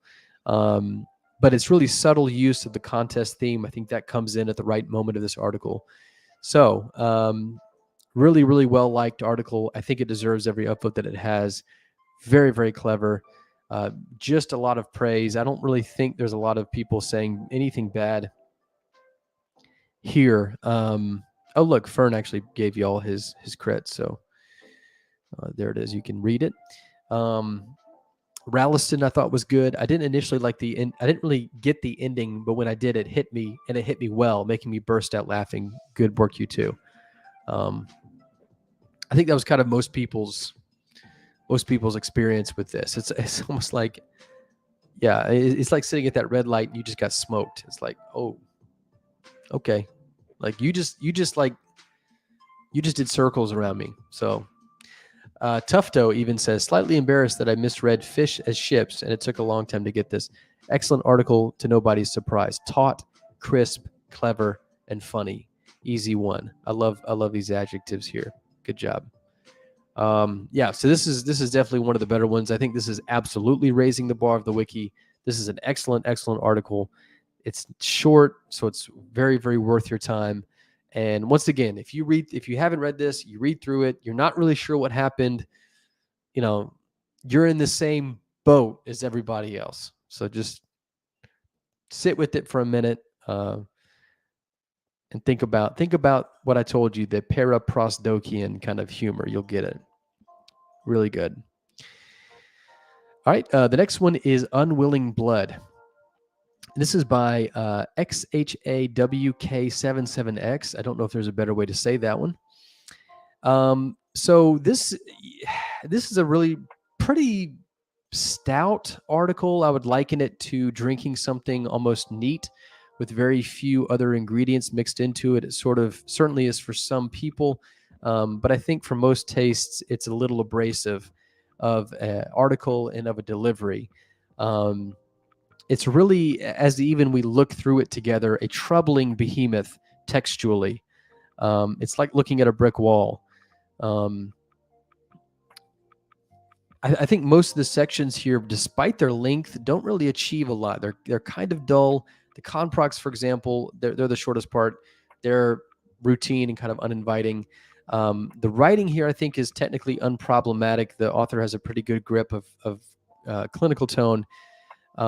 But I think just there was a lot of potential in this idea. I don't think it really escaped out of its infancy. And I think a lot of that had to do with the fact that I think the author was trying to incorporate a lot of lore. We see this article really tie into a lot of, what is it? The Church of the, man, I'm really bad at this GOI. Church of the Second High, Second Hytoth. So I mean, it's got some interesting story in here. I get kind of like a Joan of Arc, almost like a very twisted Joan of Arc sort of sacrificial individual who's misunderstood in a lot of ways. But it just, the article doesn't make any concession with its own length. It's just, this is the difference between pacing and rhythm, right? Rhythm, I would describe a difference between those two things. I think pacing is probably one of the most overused words in crit on the wiki these days. I'm happy to see it because I think it's a great idea, great way of looking at an article. But to me, there's a difference between rhythm and pacing. Rhythm is something that's more objective. That is to say, you can look at an article, you can see where it's hitting its marks, how long it takes to get to the next thing objectively on the page. I think pacing is the subjective component of that, where it's not really an objective measurement, but speaks more to how it feels reading through that rhythm, that beats per minute. And I guess one of the better analogies might be walking through terrain. You can look at terrain, maybe let's say on a map or just a visual aerial, and that's a very different thing. Getting into that and walking through it, you can take 200 feet. 200 yards, let's say, of tons of different terrain, and each one is going to be maybe a little different. One is more challenging to get through, one is dangerous to get through. Others are just a nice stroll, if it's just something like a pavement or grass. So, pacing, I think, is the subjective portion of it. I think the rhythm of this article is really, really slow. The beats per minute is really slow. These things, what happens, these punch points, these sizzle points, these insertion points, they're very spaced out. You can kind of tell that just, I would say they're separated by a lot of empty space, but they're not. They're separated by this sort of almost concrete pour in of text that just fills in all the crevices between these major hit points and measures of the rhythm. And then, in addition to that, you have the pacing, which is also pretty excruciating. This is an important distinction to make because it explains why you can have articles that move really quick but are hard to get through still, or that move really slow but are really good to get through, easy to get through, very comforting and pleasant strolls kind of reads. But the worst combination, I think the really bad combinations are when you have really fast BPMs and really fast pacing, and you kind of get the feeling like too much is going on at once. And we've seen that a few times on this show. But I think even worse than that is the other end of the spectrum, where you have slow beats per minute and you have slow pacing. And it's just excruciating to get through. It's exhausting. I think this article could probably cut, the author would have to, it'd be very difficult for the author to do, but you'd probably need to cut, I think, at least 60% of the sheer size and text of this article's content in order to get to the point where this would be an attractive walkthrough, an attractive scroll through. This is really, really difficult to read. It's not badly written. It just doesn't justify its length. It doesn't justify its density. It doesn't really have the flair, the talent, the skill, the flourish, the advanced embellishments that something like this would need in order to pull it through.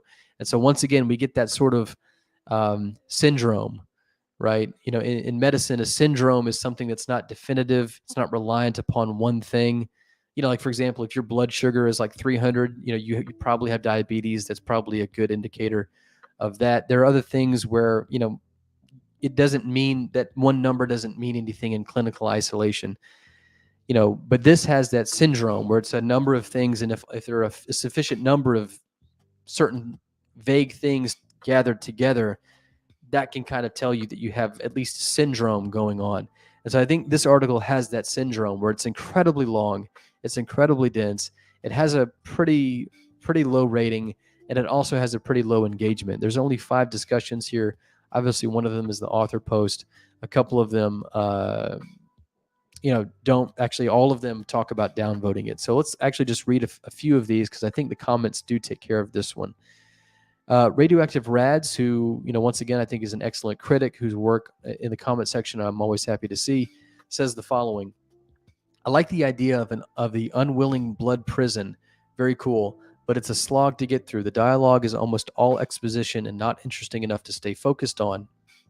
I think you need to cut all of them down and try to rely on that information in different ways, because as you have it now, I almost stopped midway.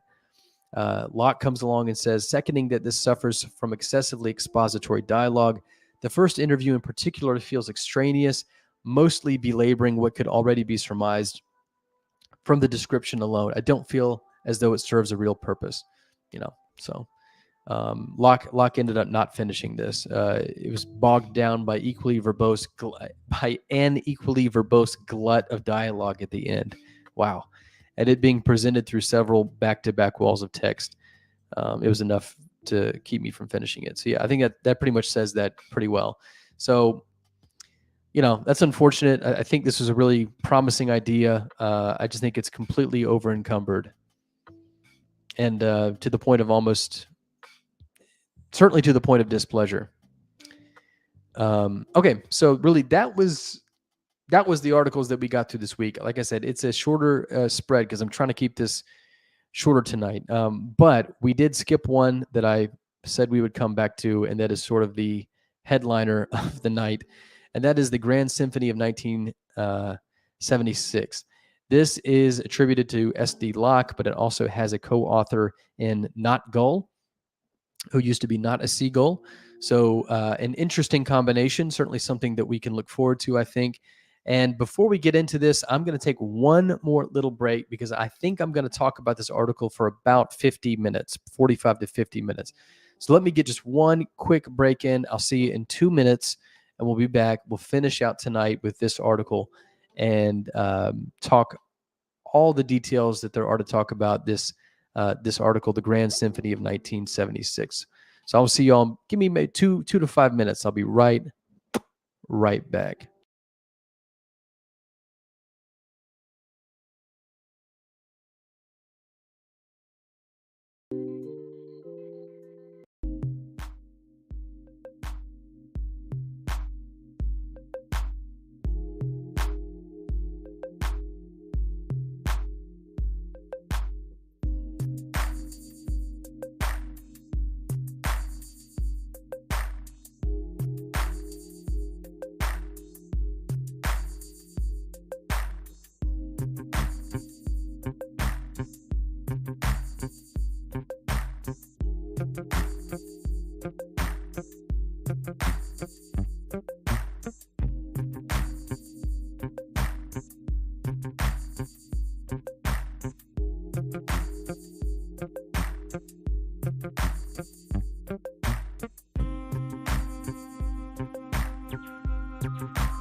Okay, thanks for hanging in. I've taken a deep breath, okay, and I'm ready. I had to read this article probably at least 2.5 times. This is The Grand Symphony of 1976 by S.D. Locke and also by Not Gull. And, of the first maybe time and a half of me going through this article, that is to say about 50% of the time, that I was listening to this article and reading portions of this article, my only note was holy fuck. Because at some point, an article is so impressive, it's so good that there are no more words. You just kind of have to just be gobsmacked by it. And so that's kind of what this article was like the first few pseudo read throughs, certainly the first read through. And then as I went back throughout the week, I think I first started to read this article around like Monday of this week. And so I got through it, and then I just mulled on it for a while. And then I went back and read it, I think maybe a second time and a little bit. Some other sections I reread just to kind of get some ideas down. But, I was trying to get kind of oriented to this article. This is a seriously formidable article in so many ways. And so it took almost all week for me to sort of get my bearings when it came to this article and get past having some kind of crit beyond just the two words, holy fuck. So, but having said that, I did read this article probably 3 times just to kind of get everything down, just because it made me think so much. And, it sort of forced me to have so many opinions on this. And so I do want to spend a good chunk of time. This is the last article we'll do tonight. I think we can get through this in about 45 minutes, but I want to give this article everything that I think it deserves, which is really a very thorough walkthrough. This article is like a mansion. It's like a mansion with a lot of details. It's very impressive. And so I think we need to walk through every single room of this house, of this mansion, and really appreciate the details that we have here. Because I think this article was written with a lot of love. I think this article was written with a lot of care. And so I do want to appreciate all those details and make sure we don't miss any. So I'm a little intimidated just to go through the crit of this article. This is just one of those articles. All right. So first things first, just a bird's eye view, high level assessment of this article. I think it's correctly one of the higher rated ones of the contest. From its opening lines, I think it's got this slightly modified and unique classification in the header, where we have an object class of mimetic. That's not really common. We have a redaction of the containment class. That's not something you see every often.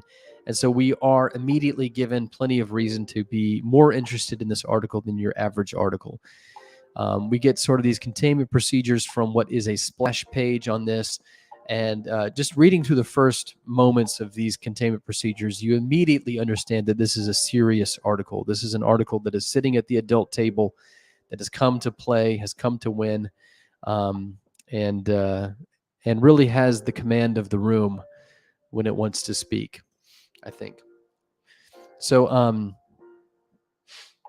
once again, just high-level stuff. What I love perhaps most about this article is its finesse in building off of pre-existing lore. Obviously, a lot of that being class of 76 kind of stuff.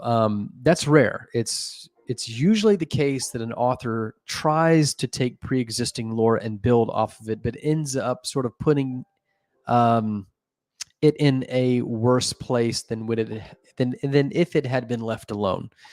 That's usually the case. I guess a little bit of a spoiler alert here, but the authors really do a great job of elevating the source material when it comes to lore like Class of 76 or SCP-2316 or even SCP-012. 12 is a really old article, and I didn't think that it would ever get this kind of treatment. It's never been taken out to such a nice restaurant before as it is in this article, and given such a nice time as it is in this article. So that was really nice to see. It's kind of like a really, really elderly woman getting makeup and dressed up to go out for a special reunion of some kind. Just sort of giving it a hurrah, in its old age. And so that's kind of what I felt like. SCP-12 was taken to a very nice place that it usually doesn't go to. More specifically, I think the authors have taken a very well-known phrase of the wiki, the you do not recognize the bodies in the water. That's, of course, SCP-2316. And really conducted, if I could borrow an analogy from the article itself, conducted an entire symphony out of that line, and really of that theme. This is sort of introduced with a lot of, it kind of reminds me of 20th century sort of musical composition, sort of, classical music composition in the 20th century, where you had people who, very sophisticated, musically literate composers who would take very simple folkloric melodic phrases and develop them thematically and build off of them and sort of unfold to their maximum potential and capability. Artistic movements, developments, tonal shadings, thematic works and variations, and sort of built them from these little folkloric melodies that were quite simple, build, great symphonies out of those. I mean, some of the most famous examples of that would be someone like Bela Bartok, or Igor Stravinsky's The Rite of Spring, or the Americana compositions of Charles Ives. The same thing sort of happened later in jazz. You have like, Gershwin, for example, Rhapsody in Blue. These authors are kind of doing something very similar to that. They're taking what is essentially a folk melody in that highly mimetic line of "you do not recognize the bodies in the water," and are just infusing it with elevation, sophistication, and bringing it up into a sort of gentrification into this high-class academic literature of a brilliant composer's mind. I think the real success and finesse of this is in burying the leads. It's unlikely for most people who pay attention to this wiki, but there are certain readers certainly who could get through this whole article and not really make the connection that this is really just an unfurling of that one phrase. You do not recognize the bodies in the water, and of that one article. The authors approach this idea really through the back door, so to speak. They never really explicitly stated, blatantly holding the hand of the reader. They sort of leave that synapse unfired, at least explicitly, and kind of give that to the reader to perform. So I really appreciate that. It's kind of like this very inviting, sort of participatory, artistic moment where the reader sort of, that's really, if this was sort of notated as if sheet music, that would be the reader's portion of it. But in addition to that, we have typical, at least of one of these authors, I'm thinking of Locke particularly, we have these very lasting scenes of horrific imagery that come from just a very seasoned creative mind. There's this haze of mystery, this weight of dread, the pull of the narrative here, the plight of the characters, and the superb technicality of the prose in this article all swell catastrophically, beautifully in arrangement here. These are not so much authors, I think, in certain ways when it comes to this article, as they are conductors, directing and painting with pre-existing and pre-written elements. So the folk material here is SCP lore, but we also have sort of, vibes, I think, from some of the better offerings that we've seen from mainstream media, such as The Twilight Zone, X-Files, Stranger Things is kind of in here, and sort of elevating them to the superior potential of the containment fiction genre. So in a sentence, I think this article picks up pre-existing themes and takes them places that no one has yet, new places. So it was exciting to see. We also have a lot of artistry in the details. I wonder if we can get to one real quick. I'm not going to skip through the article like this. We're going to go back, but I want to kind of get to this one moment, these few moments. There's these sort of very strange pseudo collapsibles, this magical coding work that must have happened to get this done, where you click what looks like a link and it ends up being an inline collapsible. And more than that, it's actually one way. You can't go back like you can a collapsible. You can click it from being show to hide. You can't do that here. It's a one and done click. So, I mean, just off the bat, we have some really, really inventive and creative embellishments and components here. I think if I read correctly, someone had to code an entire Wikidot component just to make this inline collapsible work. Because I don't know if you know, but it's impossible to get collapsibles inline, and this is, like I said, this operates completely differently to how collapsibles usually do. So I think these are pretty well placed. They're sort of like these mimetic invasions of the reader, or at least our framing character, sort of, or the anomaly itself, perhaps speaking through the documentation in some ways. And this itself, I don't know if people caught this. I'm sure they did, but these little inline collapsibles, I think, are just one of many shout outs to SCP-2316, sort of echoing and once again elevating the more folk, more rudimentary, more fundamental sort of white text that SCP-2316 is known for in some ways. We see this detail of these things carried really throughout the whole article. Sometimes my favorites are the ones that just have very subtle changes when you click it. But before we get into all that, let's start actually getting into the article. We'll walk into the front door and start to notice everything that there is to notice about this article.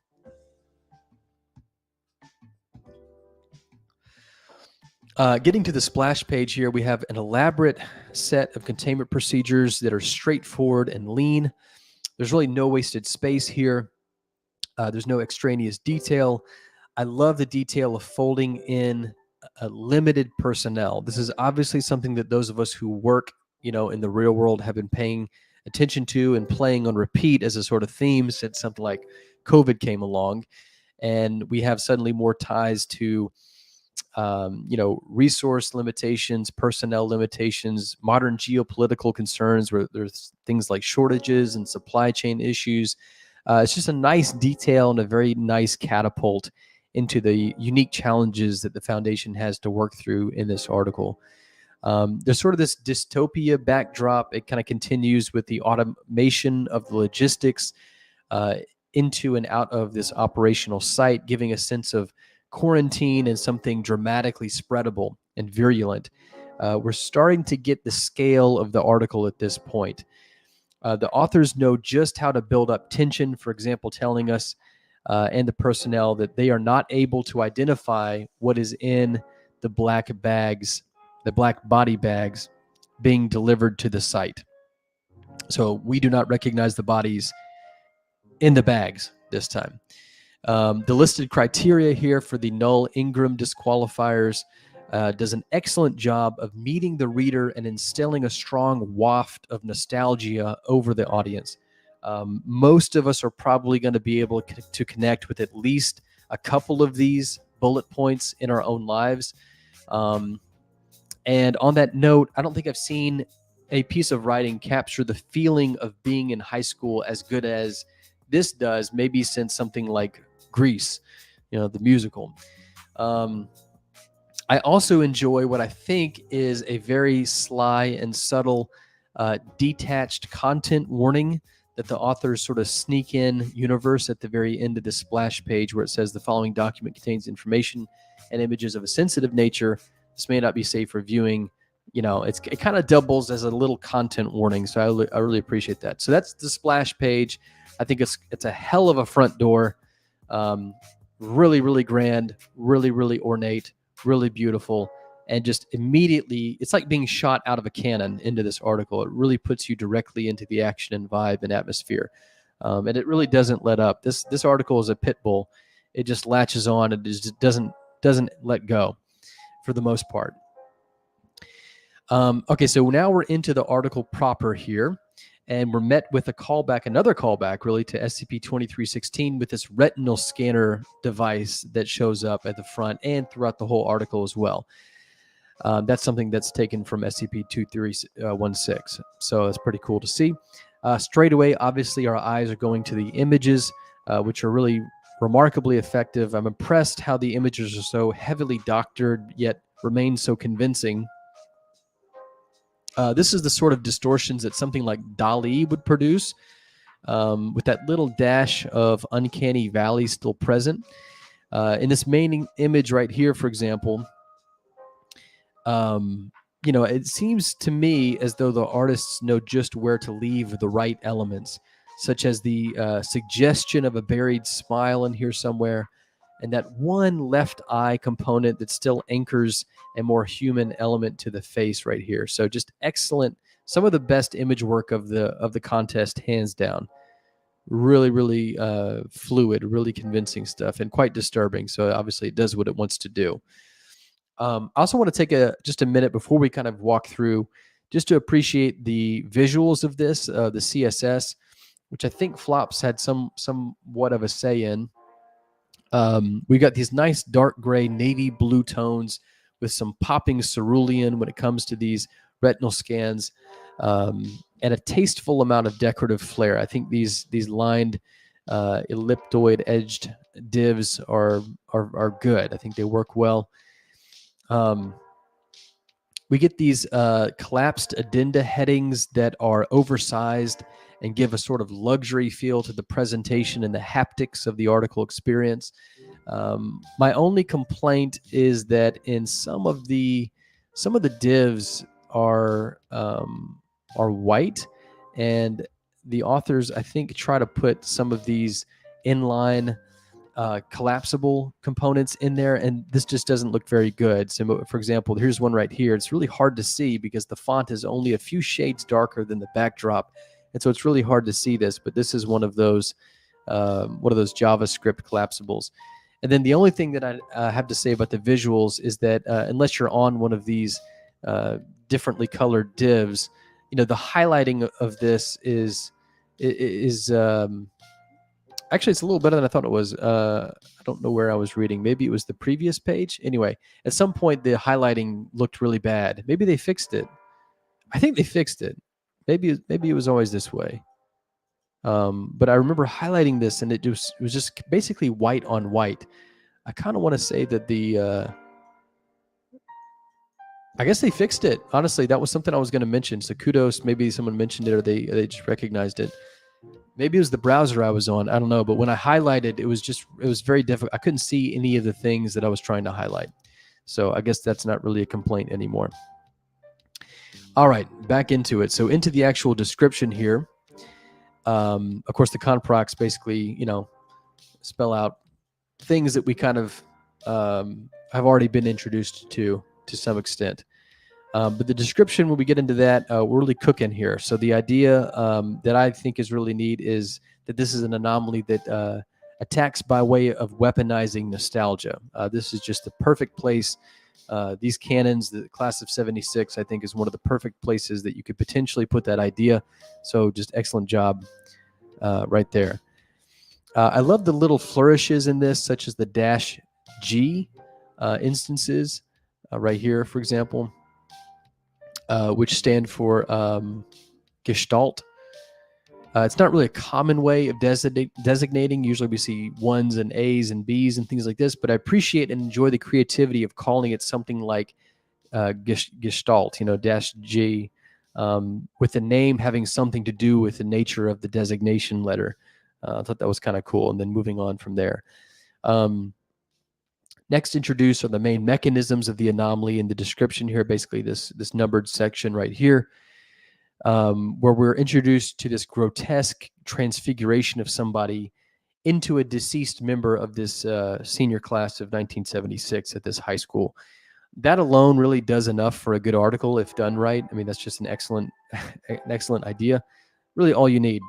But these authors, of course, are dealing in a type of affluence of creative capability that's not going to stop there. So, thankfully. Once again, it's really the small details here that I think send this skyward. So we're also introduced to something called cadence events. I thought that was a nice way to tie in the musical theme of this. That's obviously a term in music. A cadence, just in case you don't know, is typically the ending of a section of music that defines sort of a tonal resolution. So if you aren't really into music or music theory, it's that feeling of a song at the end of a section, or at the end of a song that feels like it feels right. It feels like the music has returned home. So I think that's just a very clever way of coloring this article through naming opportunities. And the cadence thing is later addressed in the article explicitly. We get a little more thorough of a description of that, and which is its own low-key terrifying moment, in my opinion. The anomaly design is very well thought out. It's very careful to hit a couple of strategic placements and moments to encourage the development of narrative. And then we start to get into it with this discovery. Let me go ahead and expand all these.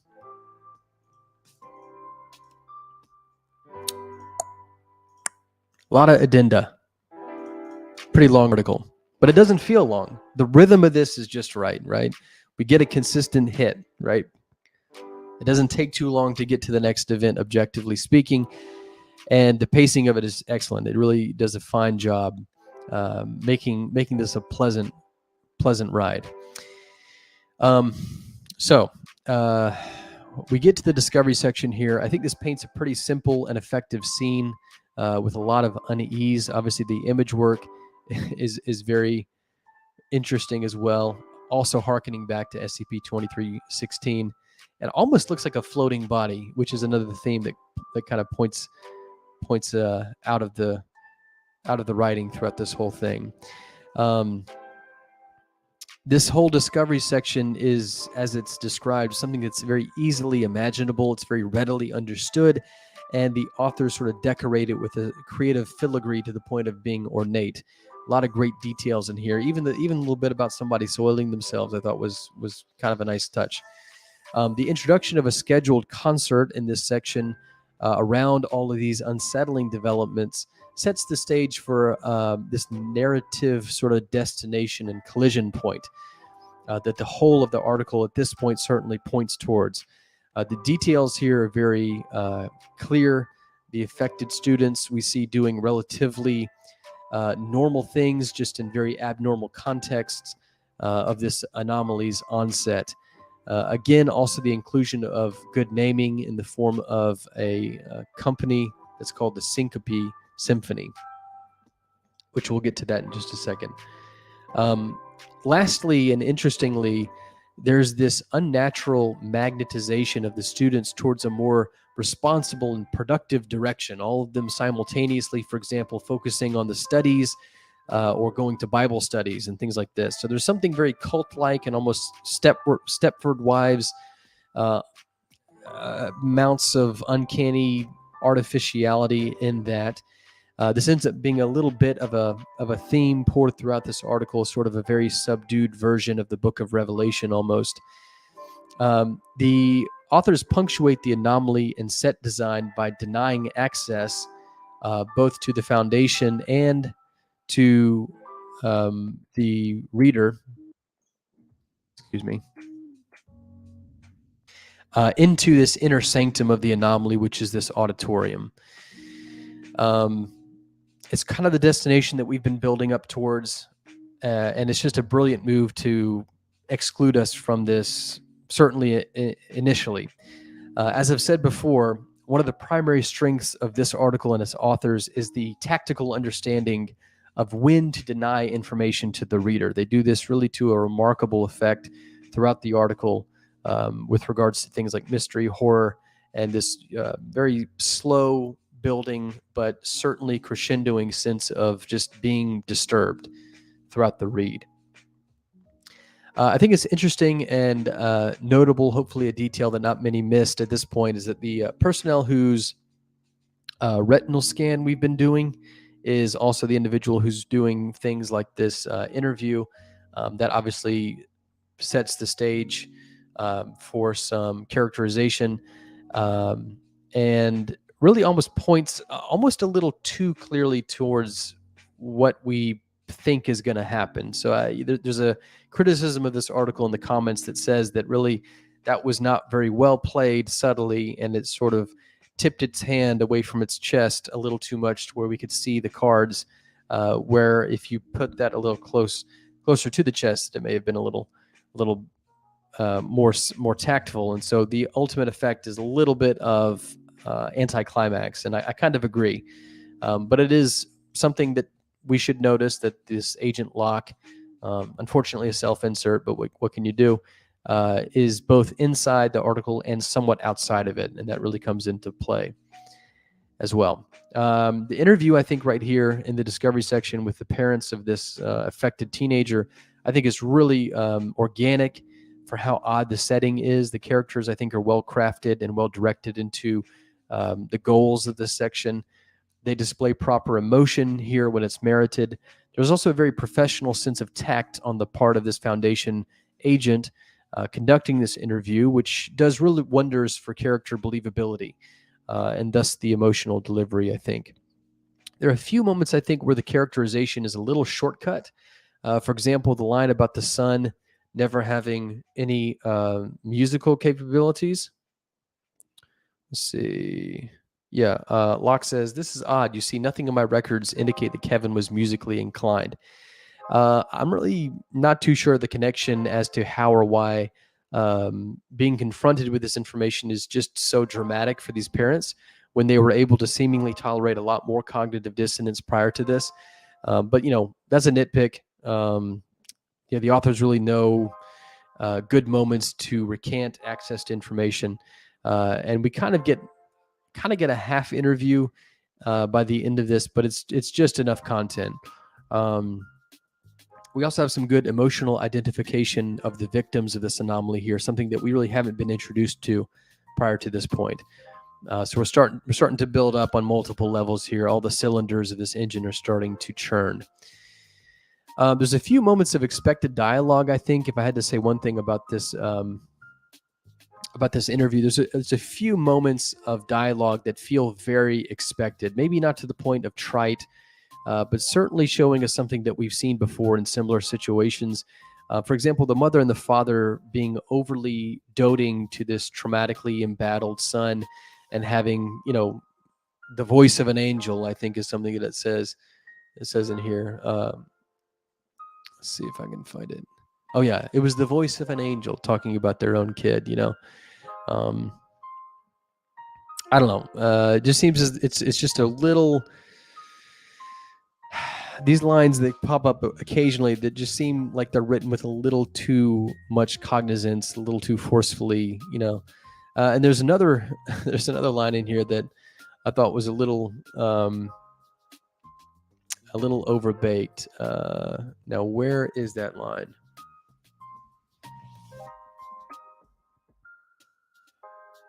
There it is. Mr. Abrams. North Hillcrest. Well, they've got one hell of a band, and they're gearing up for the performance of a lifetime. It's almost like that Scooby-Doo sort of,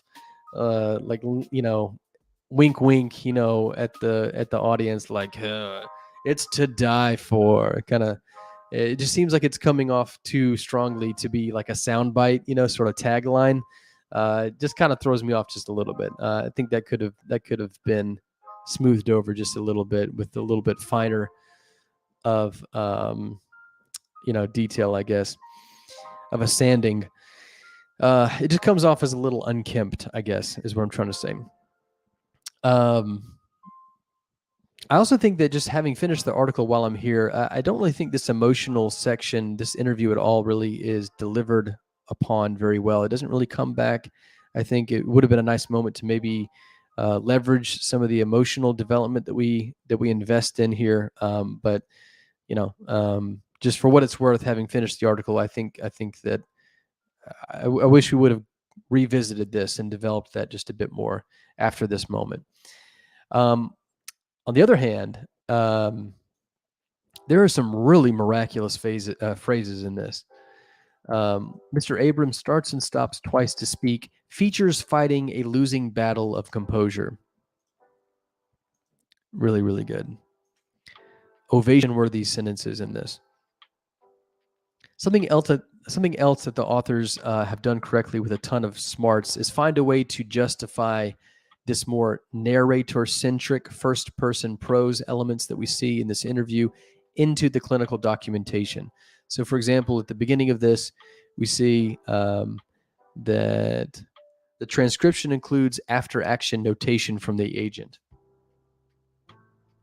So that's a little bit of a sly move, but the authors do enough to justify this in universe to get away with it. So we get a little more purple, a little more liberalized prose in this, and it doesn't really feel out of place because they've put in the appropriate work to justify this in universe, and so it works really, really well. I just want to mention that because I appreciate those kind of details. It means a lot to a reader like myself. I do wish the article kept up that diligence all the way to the end, though. We'll get to that. After this, the framing device of the article starts to escalate. We have a rising retinal scan result. We're getting into hazardous levels here. The article really is so intense. I think this line that says, there's a rise in deviancy detected. Please disengage for at least an hour before continuing. Like, we almost want to take that, as a good suggestion. Kind of back away for a minute. This is a really, really intense article. But we'll press on.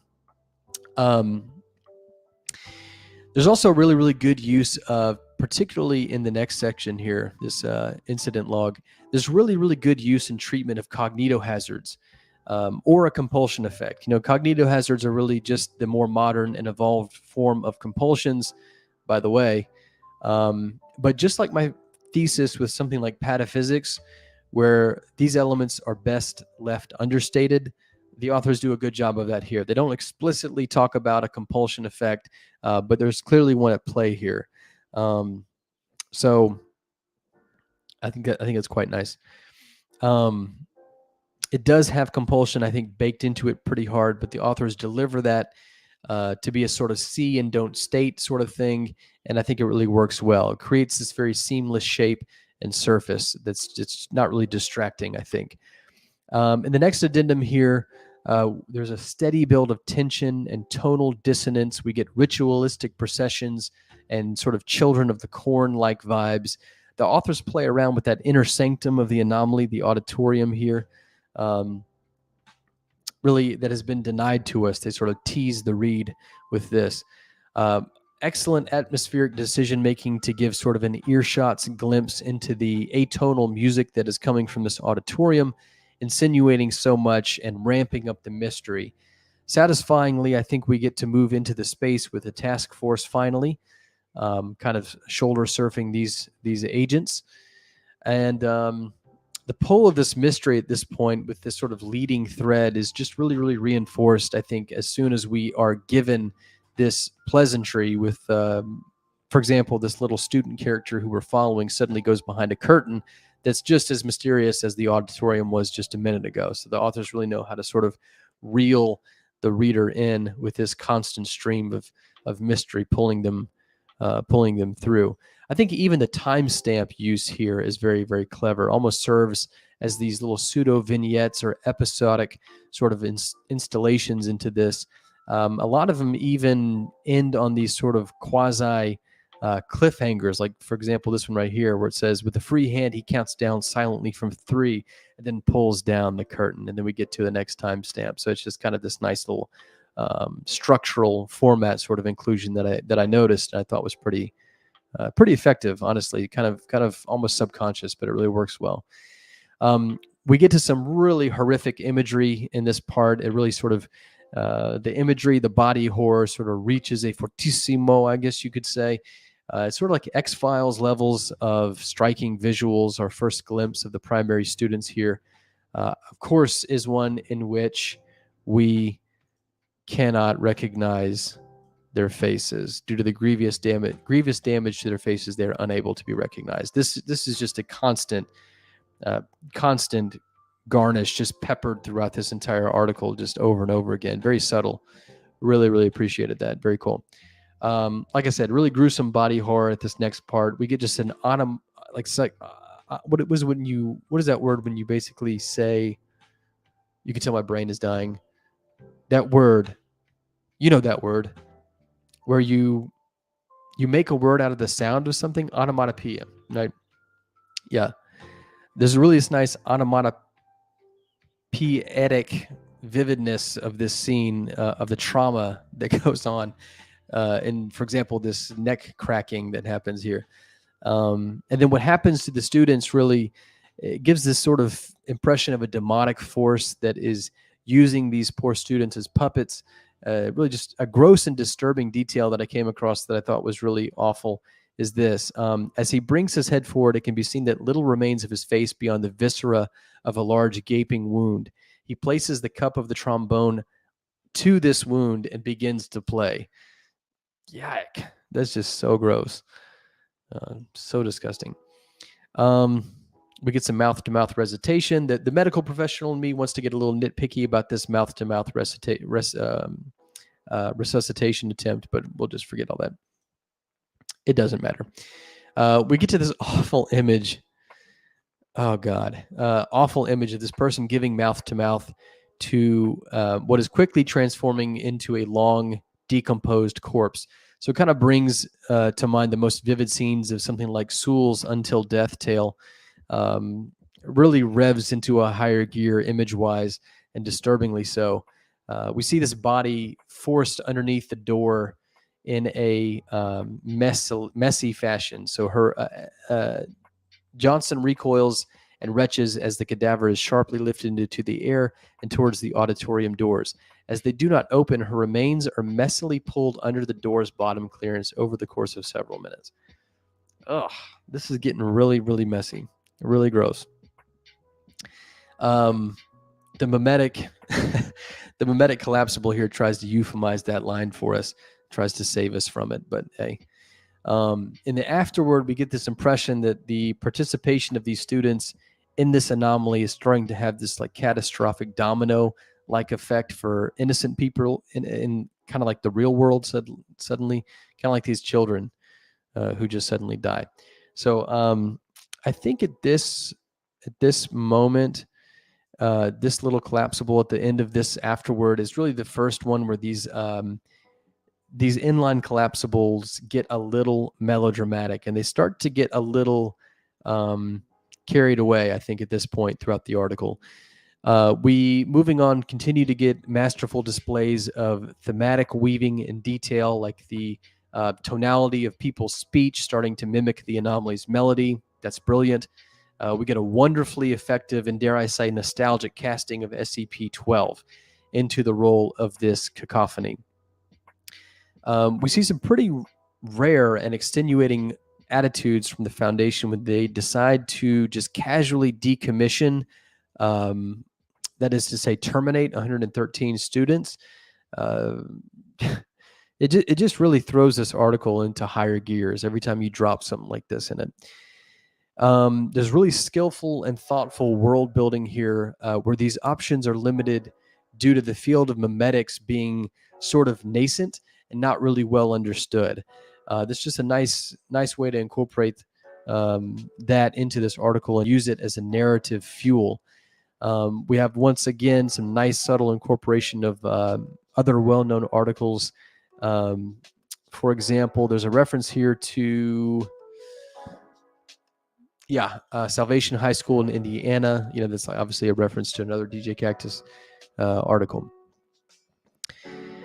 So this next little portion about syncope I thought was so cool. So I come into this as the perspective of a medical professional, where syncope is and always is, someone passing out. I really hadn't made the connection with syncopation, right, which this article did for me.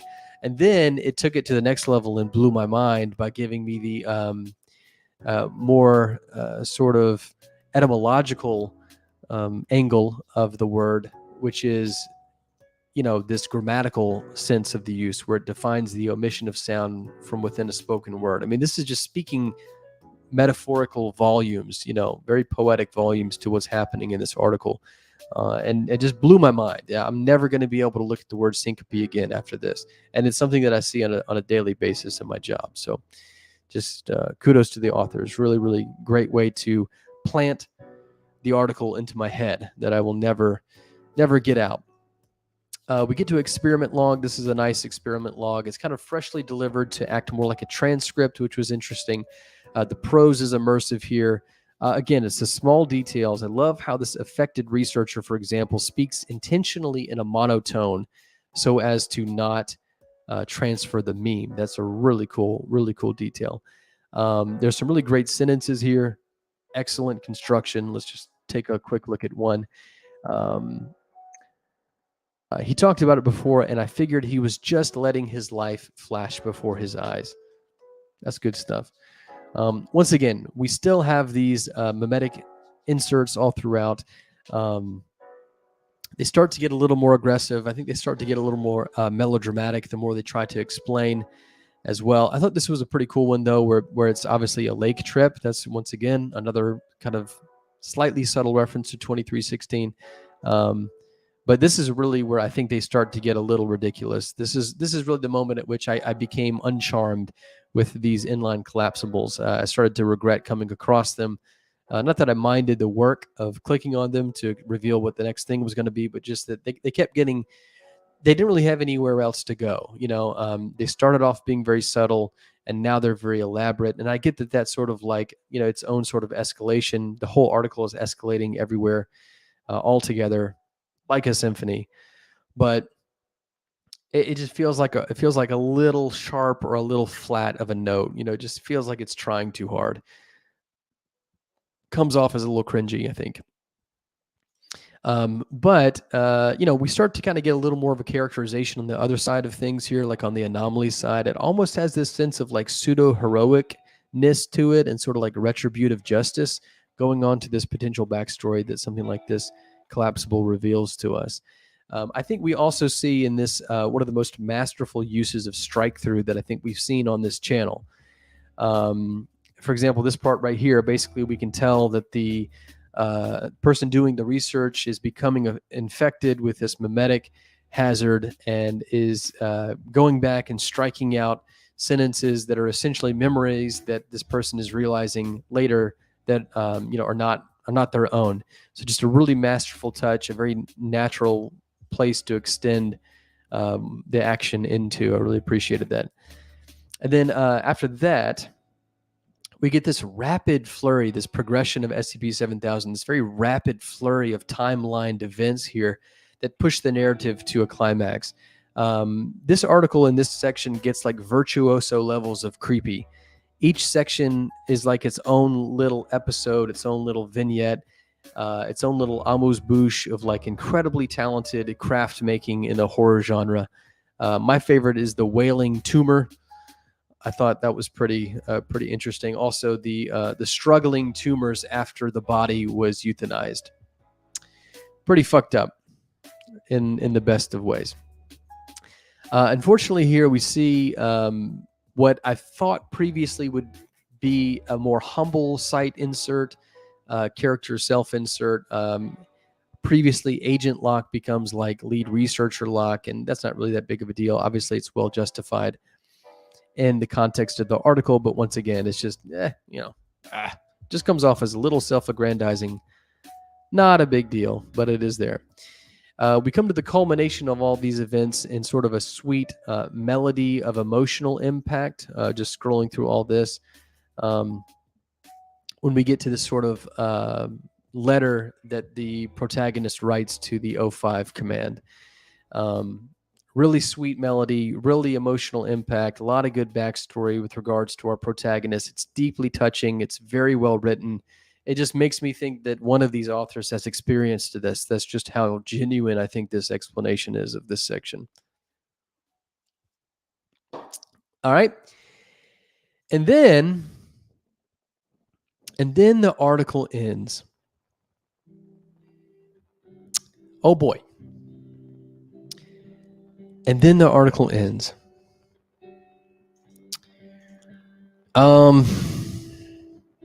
This is like watching.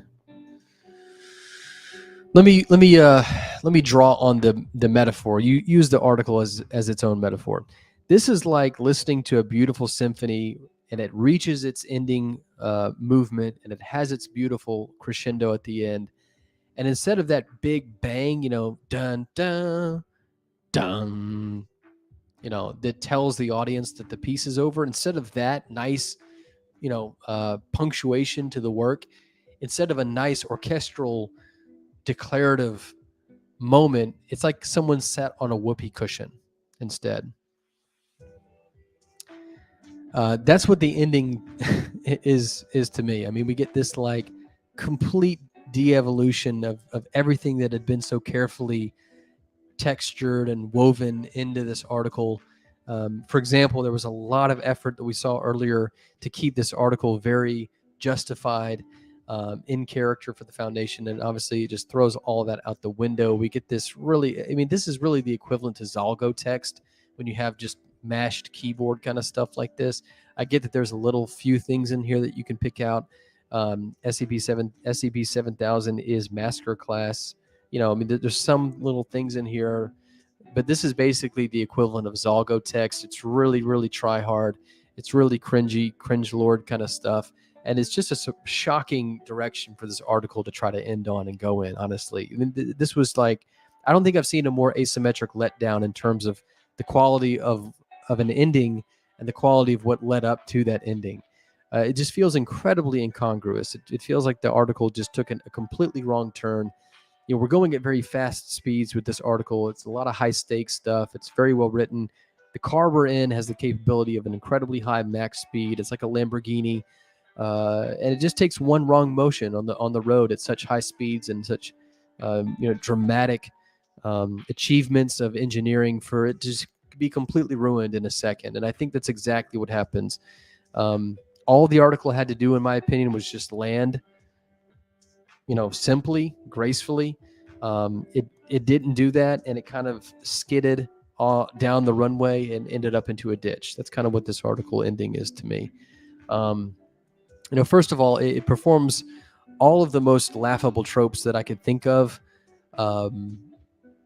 That sort of remind you of that go crazy, descent into madness sort of trope. Like I said, we get these smashed keyboard gibberish passages and dramatic breaks in the format character that really have no place in this article, even if reality is ending, like these floating poetic statements here. Yeah, I mean, it's just sad to see, honestly. I mean, all this very careful work, all the extensions that the work did to make this fold nicely into things like lore and believability and setting and, contrast, tonal contrast. All of it is just wrecked, honestly, in this ending for me. Now, I think that we have a really impressive image here. This is, I think, probably the most impressive image of the contest, where you have this huge class of 1976 graduates, and every single one of them has this very highly attentive detail applied to it. I mean, this is just an incredible amount of work. It's a stunning image. This is a generational image, I think, for the SCP Wiki. It's just amazing to see this. But I mean, it's like putting a beautiful cake on a Lamborghini that has just been wrecked on the side of the road. I mean, it just, once you've done all this, it just, to me, I mean, you lost me here at the end. I think some people have a problem with this. Most people probably don't. But to me, this was like the one thing that you could have done. Like, I was ready to put this article, I mean, even all the way up until here, like right here, maybe like right here. I was ready to put this article as my number one for this contest. I mean, when I read through this article, I got to this point, I was like, this is better than The Loser. I fucking love this article. This article is seducing me. It's wooing me, right? I'm wooed. And then it's like, this happens. And I think this section, this decision to go in this direction at the end, knocked this article from being my number one pick in the whole contest to probably about number 7 in this moment. That's all it took. That's the high stakes we're dealing with, I guess.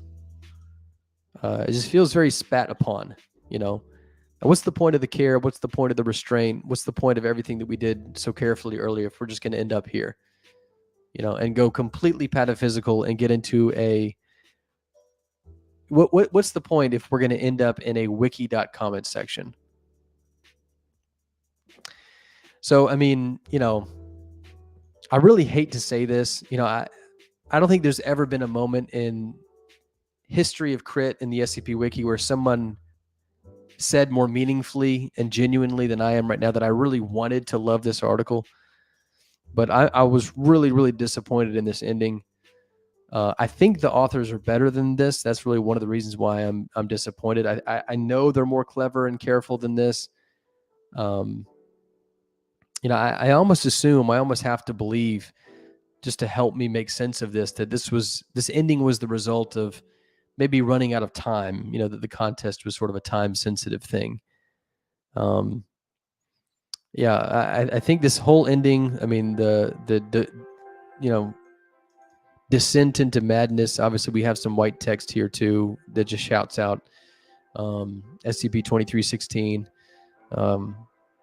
It just evolves into these older steps that it was really taking strides to get out in front of, outpace. It was really making new motions and new movements throughout the whole article, and then at the very end, it like decides just to, take like 10 steps back. It goes back to the dark ages of what it's been dealing with as source material this whole time. I mean, 1 + 1 no longer equals 2. We get the repetition of essentially the winner of SCP-5000's title over and over again. And then we're just totally, all this is totally overbaked. It's a remarkable concession on the part of the authors, I think, with the legitimacy and integrity of the rest of the article that came before this. I mean, we knew, like I said, at the entry point of this with the retinal scans, that something like this was going to happen, but I couldn't have imagined that the authors would have positioned it as the climactic end. Yeah, so I mean, it's out of character for the universe. It's out of character for the article itself. It's edgy. It's a cop-out. It's amateurish. It's something that we would see attempted by the newest of the authors on the site. Obviously, the coding sophistication of this wiki.recreation notwithstanding. So, I mean, it turns all the developing creepiness of this article into a gimmick. It really decides to end it on a gimmick. I think if we go in here, these comments are pretty underwhelming. It does kind of play around with some other lore elements, but it's, I guess, Biff. Maybe that's a reference to Back to the Future. I don't know. This is just really, if you're gonna do pataphysics, just go pataphysics. Don't just like timidly pussyfoot around pataphysics. Like, just do it.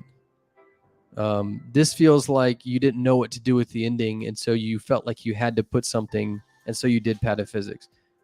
I mean, it's almost like, the way I would describe this is if you had a really, really wonderful multi-course fine dining experience, and we got to like the dessert phase, and the chef felt like you should have a dessert, and so decided that instead of not having a dessert, it would be better to send you a Twinkie.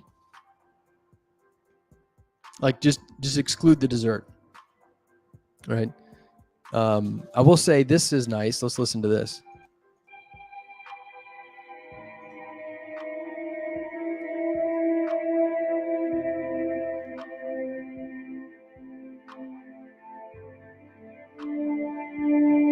Sounds pretty good with that drum beat.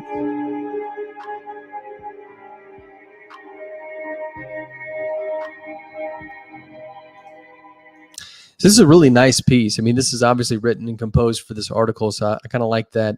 I'm a sucker for music. The composition to this is pretty sophisticated. It really sort of slightly suggests a tonal center. It's not quite atonal, highly chromatic, highly dissonant. We've got a nice main line of melody in the strings with these sort of almost nauseating waves of secondary strings coming from the periphery and sort of taking over. It's just a really hauntingly beautiful passage of music, and I'm once again a little angered by the fact that it's basically just unceremoniously dropped at the end of this article after it decided to wreck into the side of the road. I mean, it's like it was just dropped off. Someone just tossed it from a moving vehicle, and so here it is at the end. I mean, it really doesn't have very good placement in the article when all is said and done. And that's a shame, because this is really nice. I love seeing multimedia. I love seeing music. And this is well composed, particularly for the atmosphere of the piece. It's got a hummable tune to it, right? It's got that 10-note, 12-note melody, threaded throughout the main strings there. I mean, so it's hummable. We can go back with some replay value to the article and kind of learn that melody and place it into the people whose vocalizations and lilts are behaving in this same melodic pattern. But I mean, I don't really care to, because I know how the article ends now.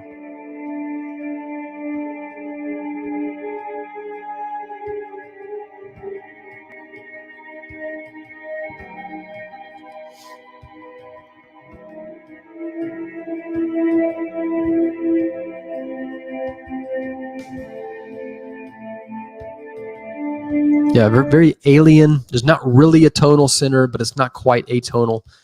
So it's a nice little mix there. Very modern, very modern. I like that. So, yeah, this was a really, really, really good article with a bad ending. Just a stinker of an ending. Let's get to this is a fake out comment section, by the way. Let's get to the actual comment section.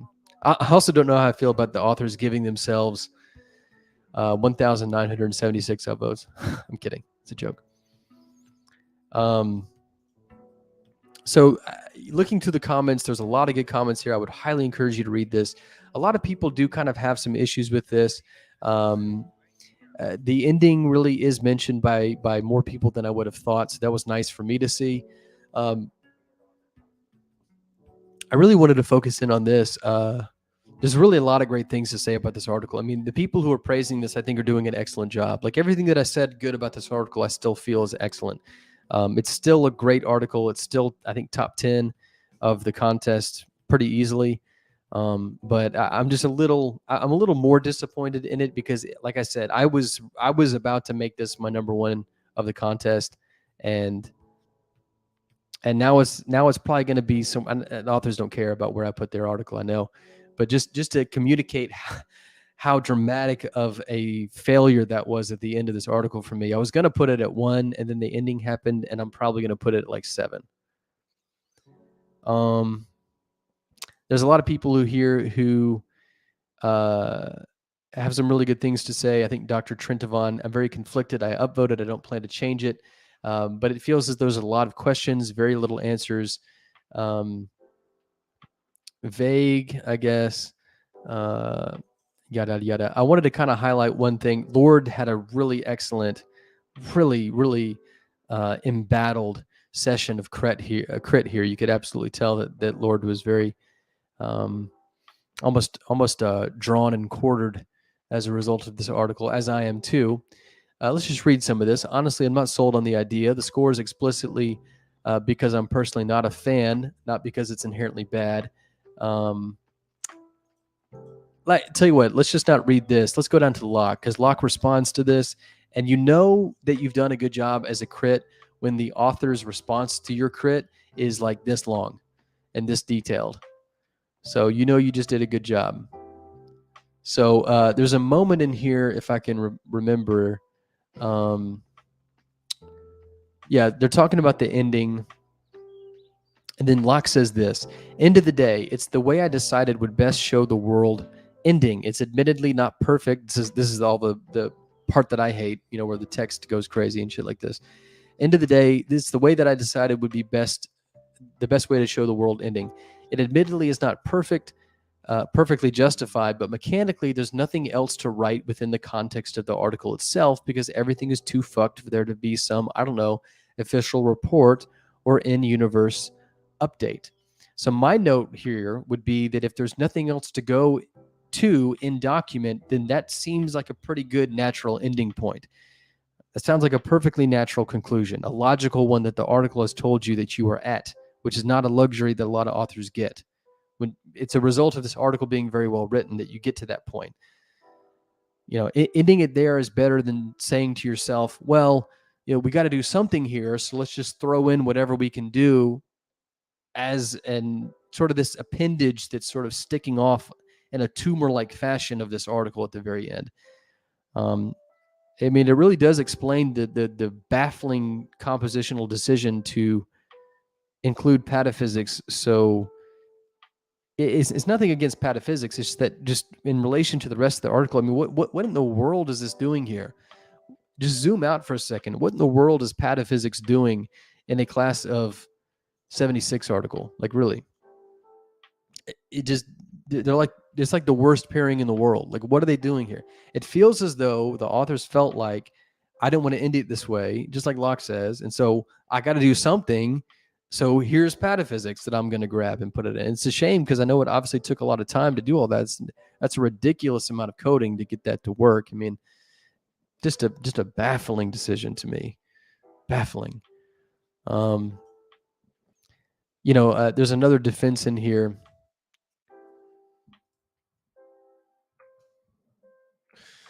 Lord says, talking about the ending, I really think this is great. I just don't think this is Lord. I just don't think that the end is an effective stinger. There are minimal mentions of pataphysics before the shift to the fake discussion page. ZK failure has a wider meaning than purely pataphysical. I don't feel it's meaningfully foreshadowed. Like, I don't think James Reese's question is ever answered. What happened to these people, and why are they Wiki.dot accounts now, and why does that matter? Like, why? Like, we see the characters express regret, but why the pataphysics framing? And in response to this, Locke says something. Oh, yeah. Yeah, why are they Wiki.dot accounts? And Locke says, they're not really. That's just how we decided to express it. So they're not really Wiki.dot accounts. That's just why you had, that doesn't make any sense. That's just how you decided to express it. Well, if that's just how you decided to express it, it lacks the thorough thought of the rest of the article. It lacks the composure of the rest of the article. It's a pretty dramatic jutting out from the rest of the article that you just did. So, I mean, really, honestly, I'm getting pretty harsh on this article at the end of it. I know. I think that was probably the most important portion of this article to work well, and it didn't. All it had to do was land, and it couldn't do it. I think it wrecked. So, I mean, ultimately, this is, I still think, a banger of an article. I mean, it's just got so much good in it. It's amazing in so many ways. But it's a banger of an article that has gone out on a whimper. I think it would have been much stronger if we tried to end a little more conservatively, in line, in character, and in congruity with the rest of the composure and the posture of the article. That's one of the more baffling things I've seen compositionally in a long time. Yeah. So I don't know what else to say about it. I can't even say that the end is something that we haven't seen before. We've seen this before. Like SCP-3309 does this already. It's not really anything new. And in fact, 3309 does it better because the whole thing is at least, commitmental to the idea of pataphysics. This pulls it out of nowhere at the very end. I mean, so it's not like I can say this is actually doing something that we haven't seen before. That's original. It seems like this article gets to an identity crisis very late in the game and just completely unravels and falls apart. It's just very unsatisfying. So I think the things ultimately looking back in this article that didn't work for me are this JavaScript sort of inline collapsible element that became just really, really more unhinged, more melodramatic, more frenzied in their desire to be narratively meaningful until they really got uncontained and completely out of hand and really took over the article at the end. And I understand that's what the authors are trying to communicate thematically here through their characterization on multiple levels. But it just really felt, it felt like you played, three and a half movements of Beethoven, and then the very last half of the last movement you decided to play Pitbull. These things have to work. I mean, I get that you have a bunch of justification for it, and really, honestly, you don't if we get right there, but it just doesn't work.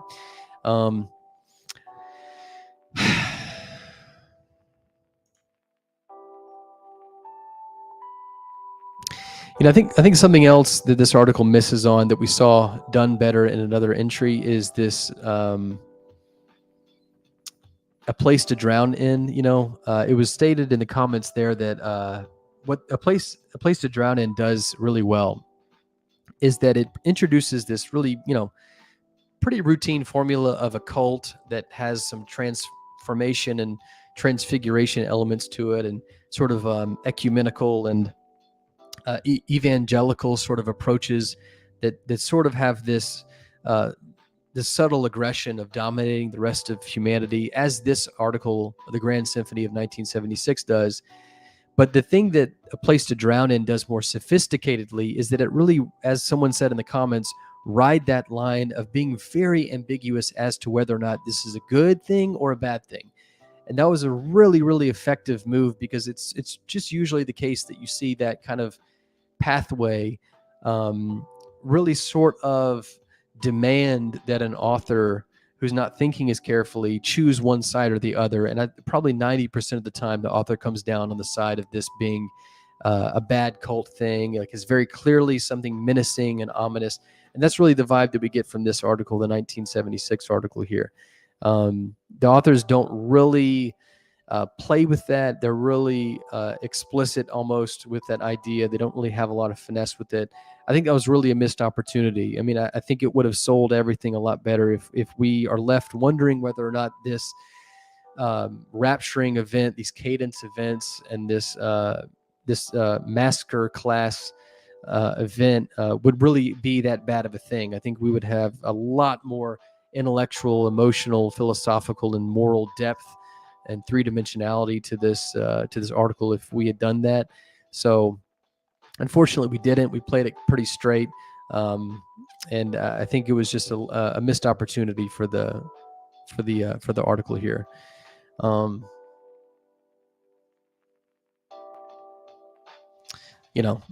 think the protagonist sort of loses character in that it's one of the more dramatic attempts of a statement in this is that the protagonist actually wasn't memetically infected, but decided to go through with this anyway. But once again, the way that this happens kind of, I think lowers that characterization into this just like crazy until dead trope, because of the way it ends. I think if the article would have ended with her being like, hey, I'm not affected, I'm going to go do this, fuck you, and then end there. I mean, that is so much more startling of an ending. It's so much more powerful of an ending because we kind of understand the rest of the story without having to go through this like ridiculous motion of this pataphysical wiki.dot recreation. I mean, it doesn't really say anything, I mean, sure, you got to throw in some other elements of other lore that you think is cool in there, like little Easter eggs and shit. But, I mean, come on, let's go for the big fish, right? Not the small fish.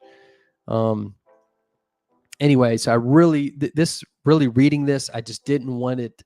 I wanted it to end because I wanted to finish it because I thought it was so damn good. I just couldn't wait to finish this. I had to get to the ending, and it was just all of that build up just completely had the floor drop from underneath it. The article undercuts itself completely by the end, and it takes that momentum of I gotta finish this article because it's that good. I gotta figure out how this thing ends. And it completely judos that momentum against it, and it winds up, I think, on its face.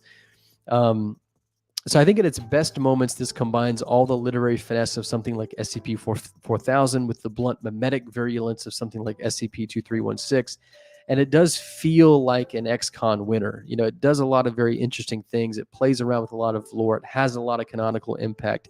It's incredibly well thought out. It's incredibly well structured. So I think this has the genetics of a prize-winning, a KCON-winning article. But the ending, man, like, it's so funny. People really got onto hepatophobia for its ending. I thought that ending was fine. Not a whole lot of people think this ending is terrible. I think it's awful. So this is why I don't write for the SCP Wiki, obviously. But anyway, there's, despite its ending, there's obviously a lot about this article to like. It is a masterclass of taking source material and elevating it to a more sophisticated presentation. So Yeah, I mean, I also have to say this. I don't think the theme is very well incorporated into this. I know that the author explains it in the comments, and I get that, but it's we've really seen this justification just stated a little more crudely and a little less um, well spoken in other articles, where it's like, oh, luck is the fact that you don't get shot up at your school or you don't get into a car wreck, and there's a lot of convincing components of that, because these sort of like car crashes, um, school shootings, theater shootings, random shootings, these are sort of like the finest exemplars of daily fatality. And so we all feel that way. We all feel like that could be me, that could have been me, I could have been in that store, I could have watched that movie, that could have been my school. um, so I mean, there is a little bit of luck in that I think comes through, but it feels like a little bit of an incantation to get the luck element really really pushed through. So there's a couple things I wanted to look at, just a few. We looked at Lords. I think there was two other comments that I felt were really, really good. I think Modulums is really good. Christ, I don't think this is anywhere near perfect. First, this takes a long time to get going, and the entire first section prior to the logs feels like the epitome of modern SCP glut and bloat for the sake of dolling up an article with cool-looking stuff to wade through. A lot of the prose as well, it's creepypasta inspired, for better or for worse. And a lot of it is a more ham-fisted take on 2316. Yeah, +1. Yeah, exactly. This is exactly what I felt like. It's way cringe. It's way ham-fisted. I just, we saw this when Harmony talked about Amaranthine, with Jadoon and Dicedron's. Like, what are you doing? I mean, it's literally like just shitting yourself. If you're an article, it's like shitting your pants. I mean, that's really what this is. And then, but Modulum continues, when I scrolled down and saw that fake out discussion, my vision swam. It was a momentary flickering out of body experience that made reality dissolve for me for just a moment. So that's pretty cool to see, because that's really kind of what the authors were going for, I think. Those are the kinds of moments I live for, and the inline collapsible gimmick is one of the most effective for its story deployments I've seen. Really made me feel like my perception was coming apart at the seams. So, I mean, you got to give it to the article. It does a great job of that. I mean, it's hard to do that. I don't know if you can really do that very, very well ever, but these authors get the closest that I think I've ever seen. So Modulum's comment, I think, was really good. And there's one other comment that I think it would be nice to look at before I completely pass out from exhaustion. Absolutely phenomenal. This is Sergey Mosin. Absolutely phenomenal. This is the single best thing I've ever seen done with Golgotha and the class of 76. This should be considered the platinum standard for all cross-links and temporal SCPs from this point forward. Yeah, so I mean, there's a lot to like here. There is a lot to like here. Personally, I felt like, I know I get a little too pedantic. I get a little too, I don't know, maybe I'm a little unreasonable, but I just, this thing was golden, man. It had it in the bag. All it had to do was land, and it fucking crashed at the last second. So I'm just really bummed. But it's a good article. There's no doubt about it. I think, once again, I think it was number 1. I think now it's probably number 7, but it's better than 130, I guess, of the other articles submitted to this contest. So that's it for tonight. I think we ended a little earlier than we have in last streams, but 4 hours and 30 minutes is, I'll take that tonight. Next week we will pick up where we left off here. I think Spark of Life will probably get up to, I don't know, maybe Rounder Houses or something like that. Might be a nice way to send us off there. So looking forward to it. We'll do it again next week. Once again, we're technically on schedule. We got 2 more Fridays before the contest is over. So if we can get through this, and that last week we hit up this last section here, I think we'll be fine. And then don't forget, on the night of the announcement of who wins that last day of the contest, the 28th, which is a Sunday, myself and Harmony will be streaming that night. Probably start somewhere around 9 p.m. and then go until the contest is over, which is midnight. We'll do things like give you our top 10 personal top 10 of the articles here, and then we'll take the time to really go into the loser, which we have saved our commentary for, because let's all be honest, that's going to win. It's a foregone conclusion. But anyways, so that's that, and appreciate you joining, and appreciate you watching, and yeah, I really love this. It's exhausting and emotionally and physically, and requires a lot of work in the week, but I certainly like this, and I hope you like this too, and I appreciate you watching. So the next time we'll be on, we're not doing SCP Meta or Conflict Call-In this weekend, so the next time I'll be here is Tuesday. We will continue with our reaction series where we're watching D. Sherman Billith, their crit and commentary on these articles. So it's just, we're still in the thick of SCP-7000 season. So appreciate it. Hope you have a good one, and I will see you next time. This has been SCP-CRNP, aka Lack of Lepers. I want to thank you very much. Have a good night. Appreciate it. Bye-bye.